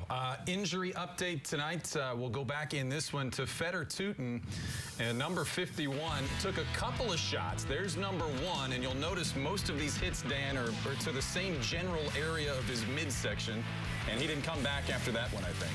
Yeah, you worry about shoulder and or ribs, but he did take some really vehement pops there, and it's a tough guy. I mean, he's one of their better shutdown D-men, got that long reach. He's got a lot of experience, has some playoff experience. That would be a big loss. Hopefully it's not a really bad injury. What that meant tonight was a lot of minutes for some other guys. You rattled off some of the numbers earlier. Jack Johnson was in the high 30s. Yeah, he was around 38 minutes. David Savard played over 30. Ryan Murray played over 30. Pretty amazing. Yeah, physical game. The Jackets out-hit the Penguins, though, 51-28. Almost twice as many hits for the Jackets in this game. That's a key to success against this team. And that's why if this series goes long, you have to start wondering if the Blue Jackets have the edge, because they are the more relentless team physically, and that could eventually wear down the Penguins.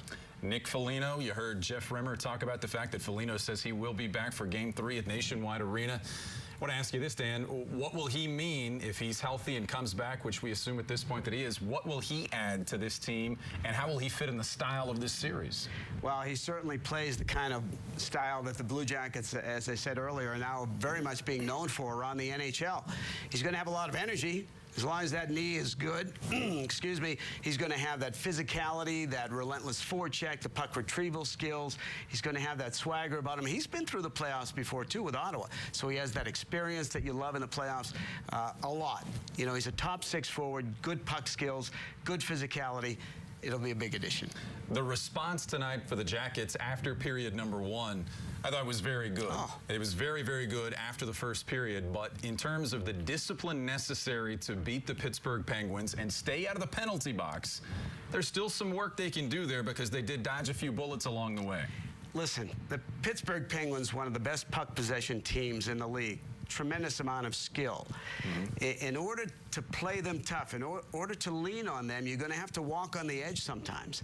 And that's going to mean incurring penalties. You just don't want to take penalties that are ridiculous to take. You don't want to take unnecessary penalties. I don't ever see not taking some penalties against a team this skilled, the Pittsburgh Penguins. It's being smart about it. And we talked about the Blake Como penalty late. I thought that was a so-so call. I didn't agree with the call at all. Well, the Jackets fought off that penalty and several others on their way to a 4-3 win in the second overtime in Pittsburgh tonight. And this series now, all even up at 1 game apiece. Game 3 heads back to Columbus and Nationwide Arena on Monday. When we come back, we'll take a look at the highlights. We'll get more reaction from the Jackets locker room and hear from head coach Todd Richards on the first playoff win in franchise history. People who know cars know Toyota's the most fuel efficient.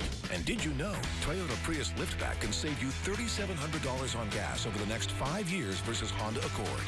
And the midsize Prius has 40% more cargo space than Nissan Altima. Now, during Toyota's spring sales drive, get a new 2014 Prius with 0% financing, plus $500 bonus cash. Or lease this Prius for just $219 a month with no cost maintenance included. For all Toyota offers, go to buyatoyota.com. Toyota, let's go places. The Blue Jackets playoffs are on Fox Sports Ohio.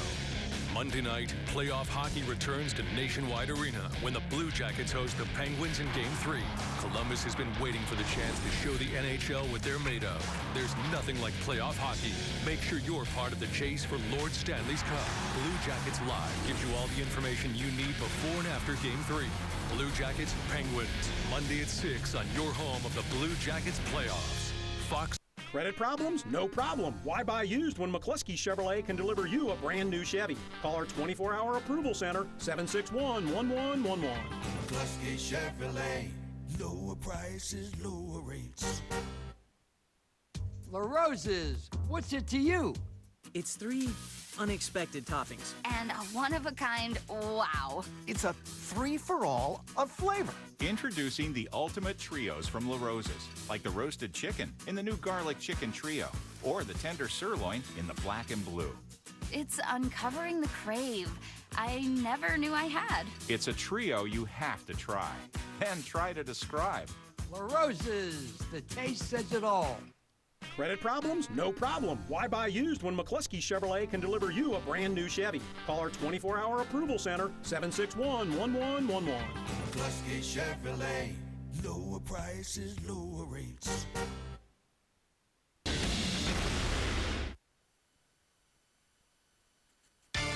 Blue Jackets Live is presented by IGS Energy. Take control of your natural gas and electricity costs and enroll today at IGSenergy.com. Some fans in Pittsburgh at Consol Energy Center head for the exits.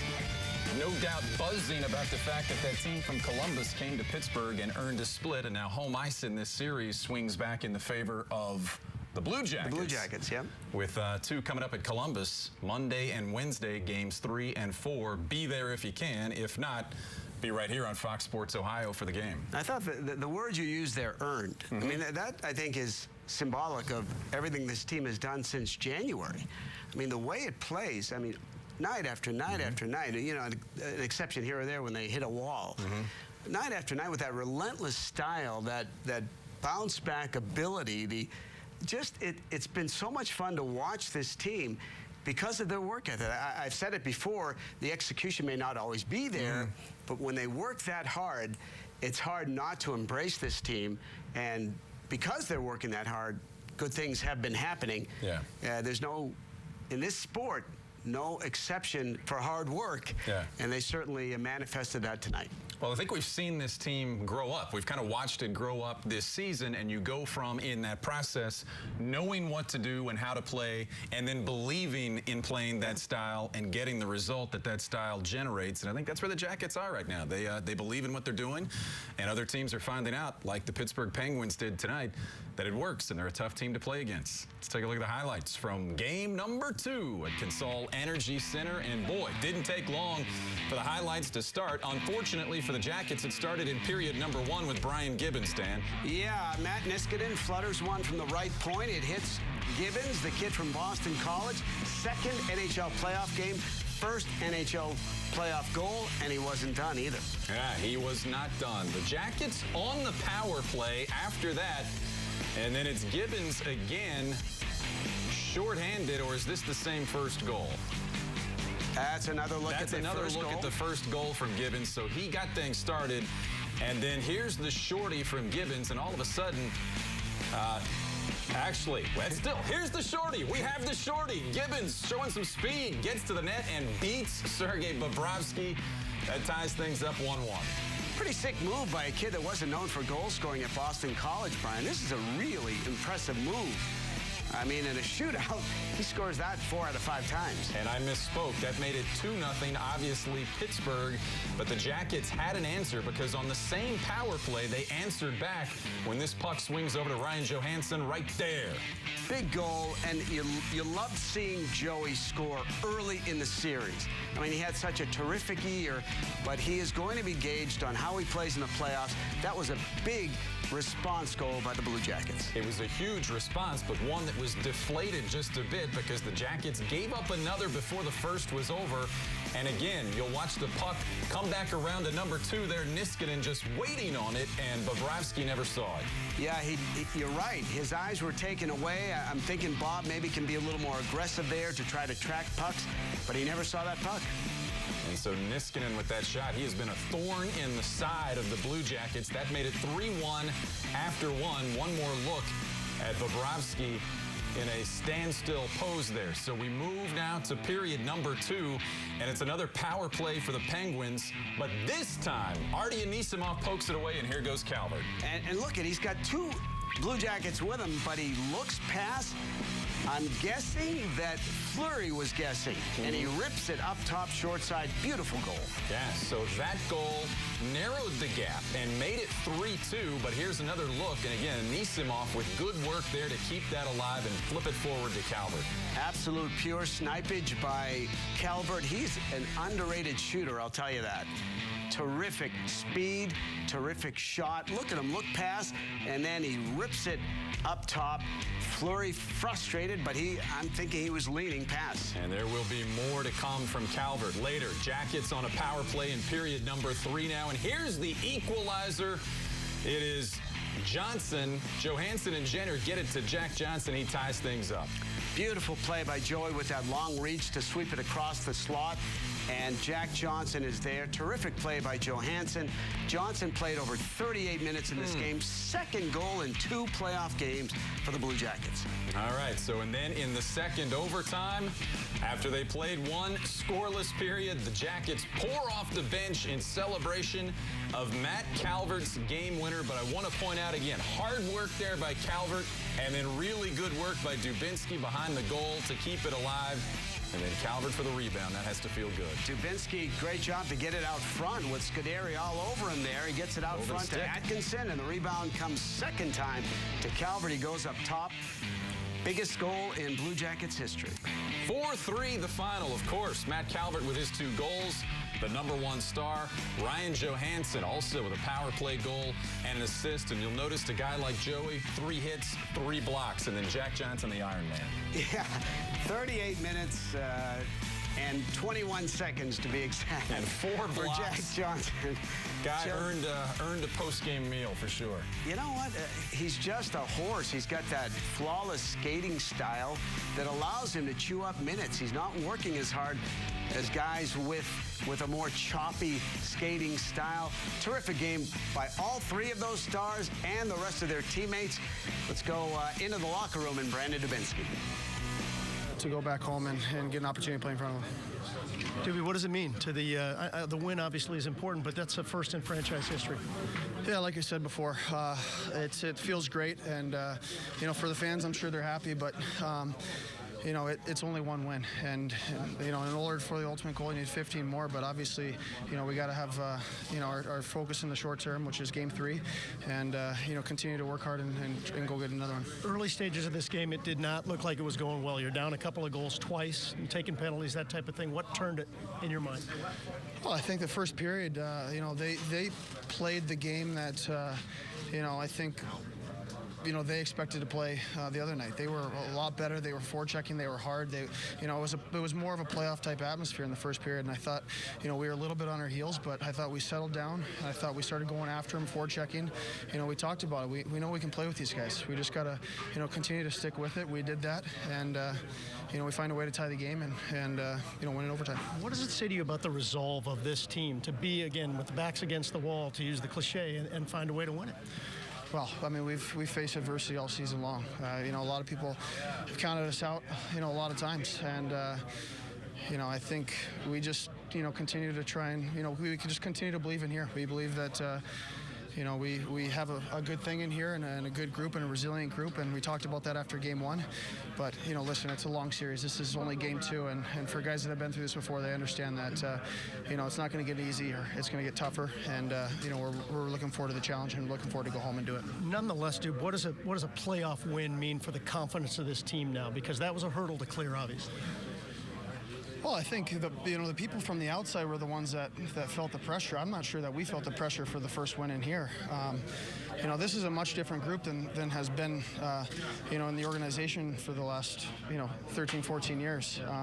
And we've believed in this group all along. And like I said, 1 win's not, you don't win anything with 1 win. And that's our mentality in here.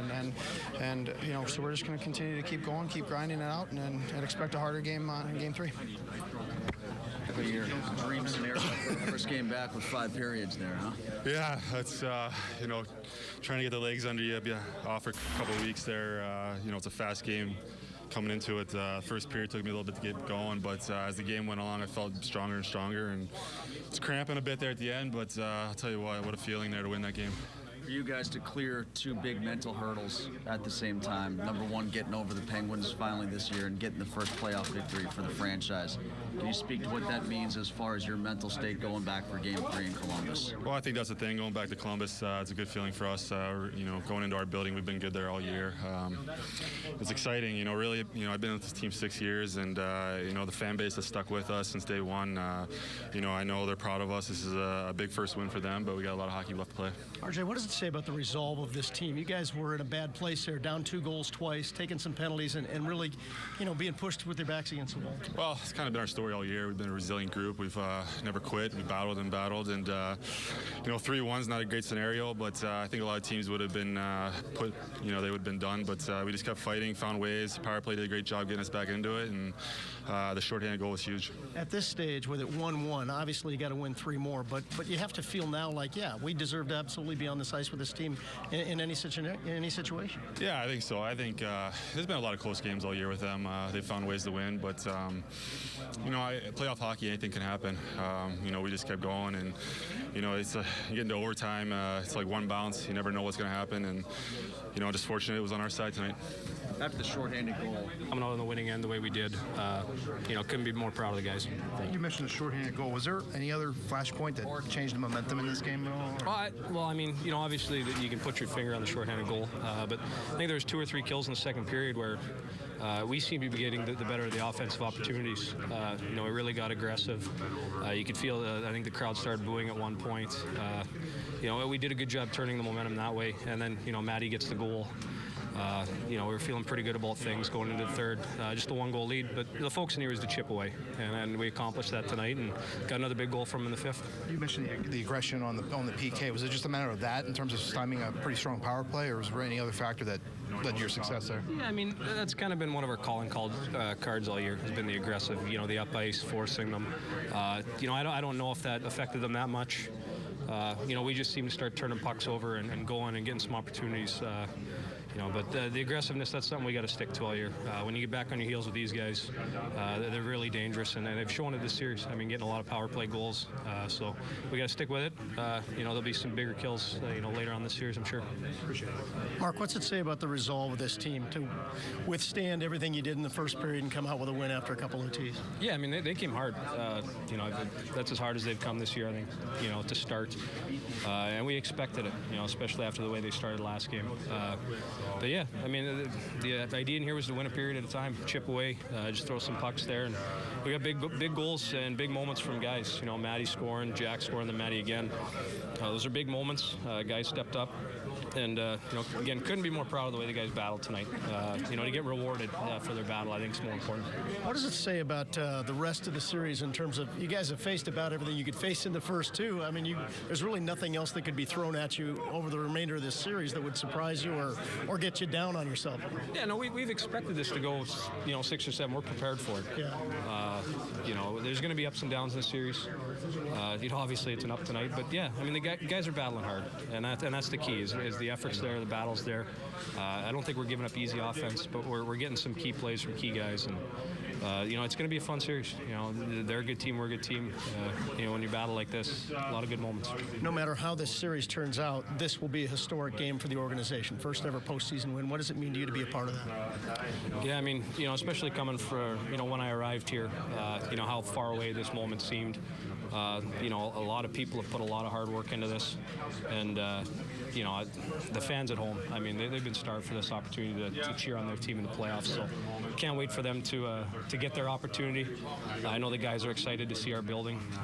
That last game against Nashville last year left a good taste in a lot of people's mouths, so to get there for Game 3, we're excited. Yeah, on that, what are you anticipating Monday night? That building's going to be rocking from the start. Yeah, I'm sure it's going to be loud, but, I'm hoping to hear a few cannons go off and, reward them for their patience, and give them a good effort, good game, hopefully a couple more wins. Yeah, and that's where we turn our focus now to Game 3 in Columbus, and we'll talk a little bit more about that in just a bit. But first, One other game still in progress. You would think this would be the late game, but one other game still in progress. Out west, Colorado and Minnesota. Avalanche having their way right now. Yeah, Minnesota had that 4-2 lead, third period game 1, and Colorado came back and now threatening to go up 2-0 after 2 games. What about the Blues? And the Blues scoring with 6.4 seconds left to force overtime, and then they win it, and all because of that Seabrook hit on David Backes. So the Blackhawks down 2-0 in their first round series against St. Louis. So it just goes to show what you guys have said all along is playoff hockey, anything can happen, and it showed tonight in Pittsburgh that anything can happen, and it's very, very exciting to watch. It is, and I think the Blue Jackets just prove that. I mean, certainly not the favorite coming in, but drawing the respect and attention of the NHL because of their style of play and finally getting over that hump. And credit to the coaching staff. Yeah. It's not easy to buy into this style of play. Everybody, it seems, has bought in. And speaking of the coaching staff, the head coach is next from Pittsburgh. Todd Richards and his post-game news conference is straight around the corner on Blue Jackets Live. Jackets with the first ever playoff win in franchise history, 4-3 in double overtime. Playoff hockey's incredible. It's a totally different beast. The intensity, the atmosphere, the role the crowd plays, it's all at another level. You got to be a part of this. Every night means something in this league, and now we're in it. Guarantee your seats for Stanley Cup playoff games, including home games 1 and 2, and tickets for the 2015 All-Star Game now. Learn more at BlueJackets.com/playoffs or call 1-800-NHL-COLS. When you choose environmentally responsible energy produced right here in the U.S., products and services that meet your exact needs, that give you comfort all year round. All this for the best possible value. Well, what other choice is there? IGS Energy. Call or visit us online today. All the makings of dynamite. All you need to know is here on Fox Sports Live. Kevin Durant's hot streak, has everyone impressed? I was watching on Fox Sports 1. Let's throw it to you. Kenny Florian. More from Peter Schrager. Insider Ken Rosenthal. Over to Carissa and the Pen. Oh, boy. The great Phil Jackson. Rafael Nadal. Jimmy Johnson. Johnny Manziel. Seal Queen. Tiger Woods. Ronaldo. MVP LeBron James. Jay, I don't know about you, but I am spent. To find your channel, go to foxsports1.com. Blue Jackets Live is presented by IGS Energy. Take control of your natural gas and electricity costs and enroll today at IGSenergy.com. I hear you. All right, Kinsall Energy Center in Pittsburgh, where the Jackets earned a split in the first 2 games of this series, winning tonight. Matt Calvert's game winner in the second overtime, 4-3, the final damage. And so, yeah, series all tied up, 1-1. We start over with Game 3 at Nationwide Arena on Monday. But before we wrap things up tonight, the thoughts now from head coach Todd Richards. They were very good in the first. That's something that I expected. They came out, they played hard, they played fast, and they were, at that moment, they were playing at a different level than us. And the shorthanded goal in the second period was I thought, the difference maker in the game. I think it gave hope to our guys. You know, it was 3-1 at the time. We score, make it 3-2. And you could feel it on the bench. And I thought from that moment on, I thought we played a very strong game. Coach Dan Kovacevic, Pittsburgh Tribune Review. Have you done anything in particular or specific to take Crosby and or Malkin out of the game in either game?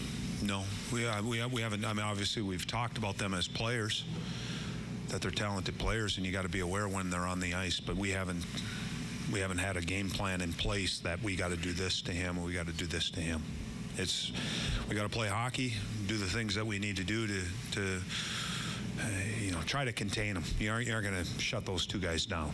You aren't. They're too good. They're too talented. They have compliments on their wings that make them better players too.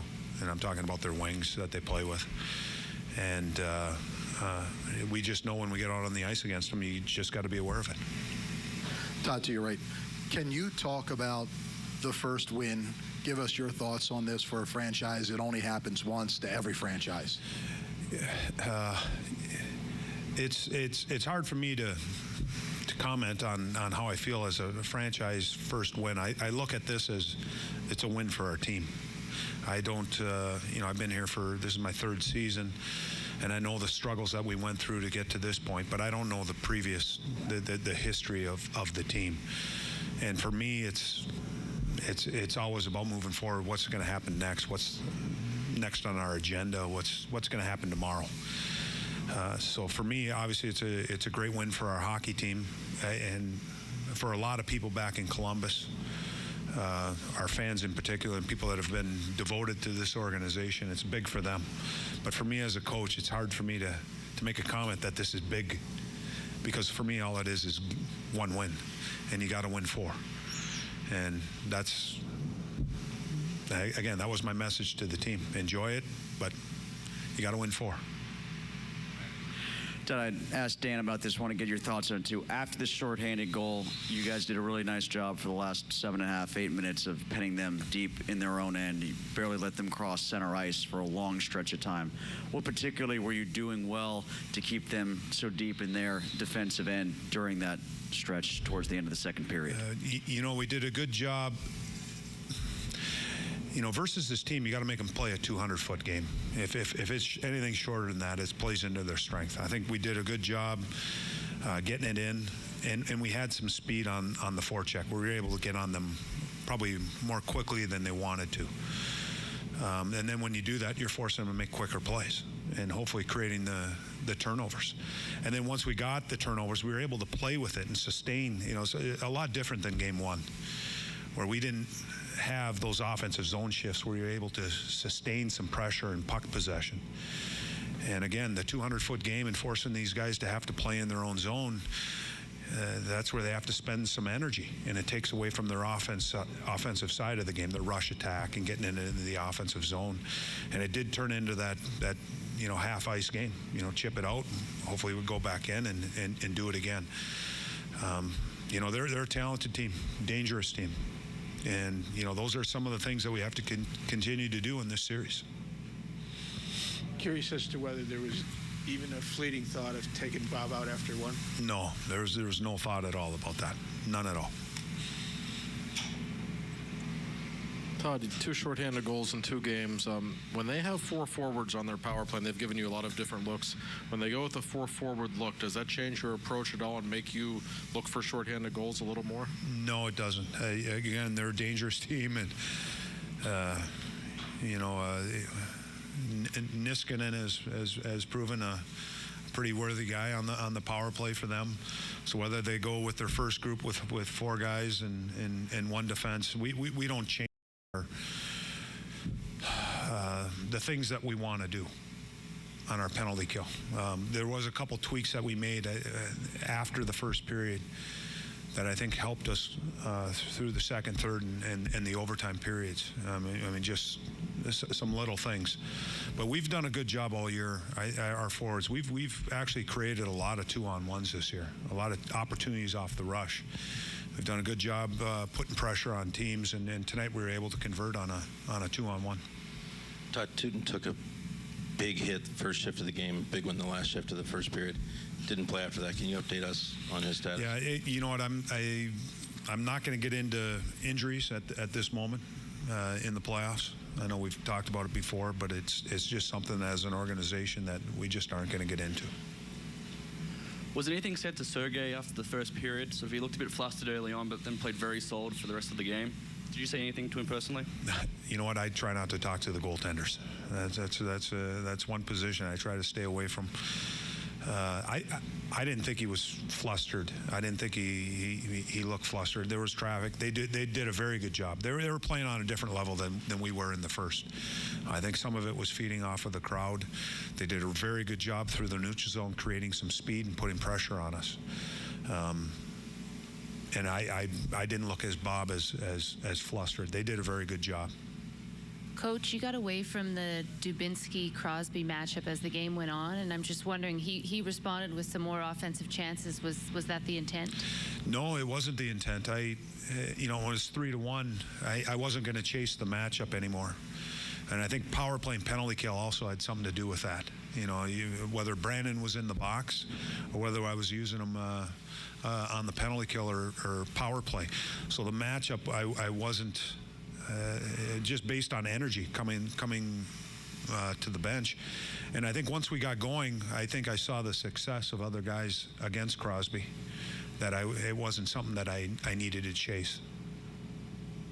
Todd, you guys haven't been in this situation before, certainly not in an overtime game. What was the mood like after the first overtime? What kind of stuff were you doing in the room to keep guys loose and hydrated? Well, it was the players. I went in and like I normally do at the normal times.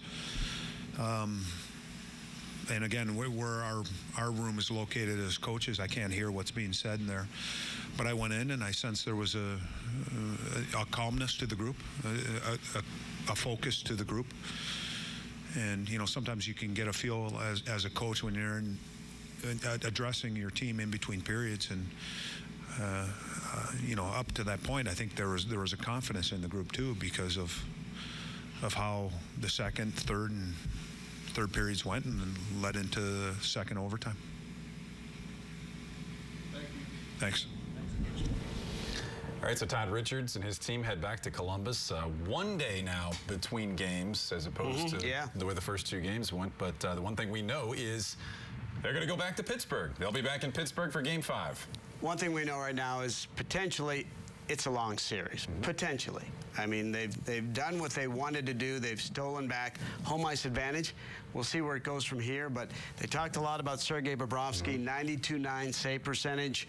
And some great saves after that first period. And just the stick-to-itiveness. Remember when they were trying to score 3-2, trying to score, had some great looks, never wavered. Got that tying goal and ended up winning it.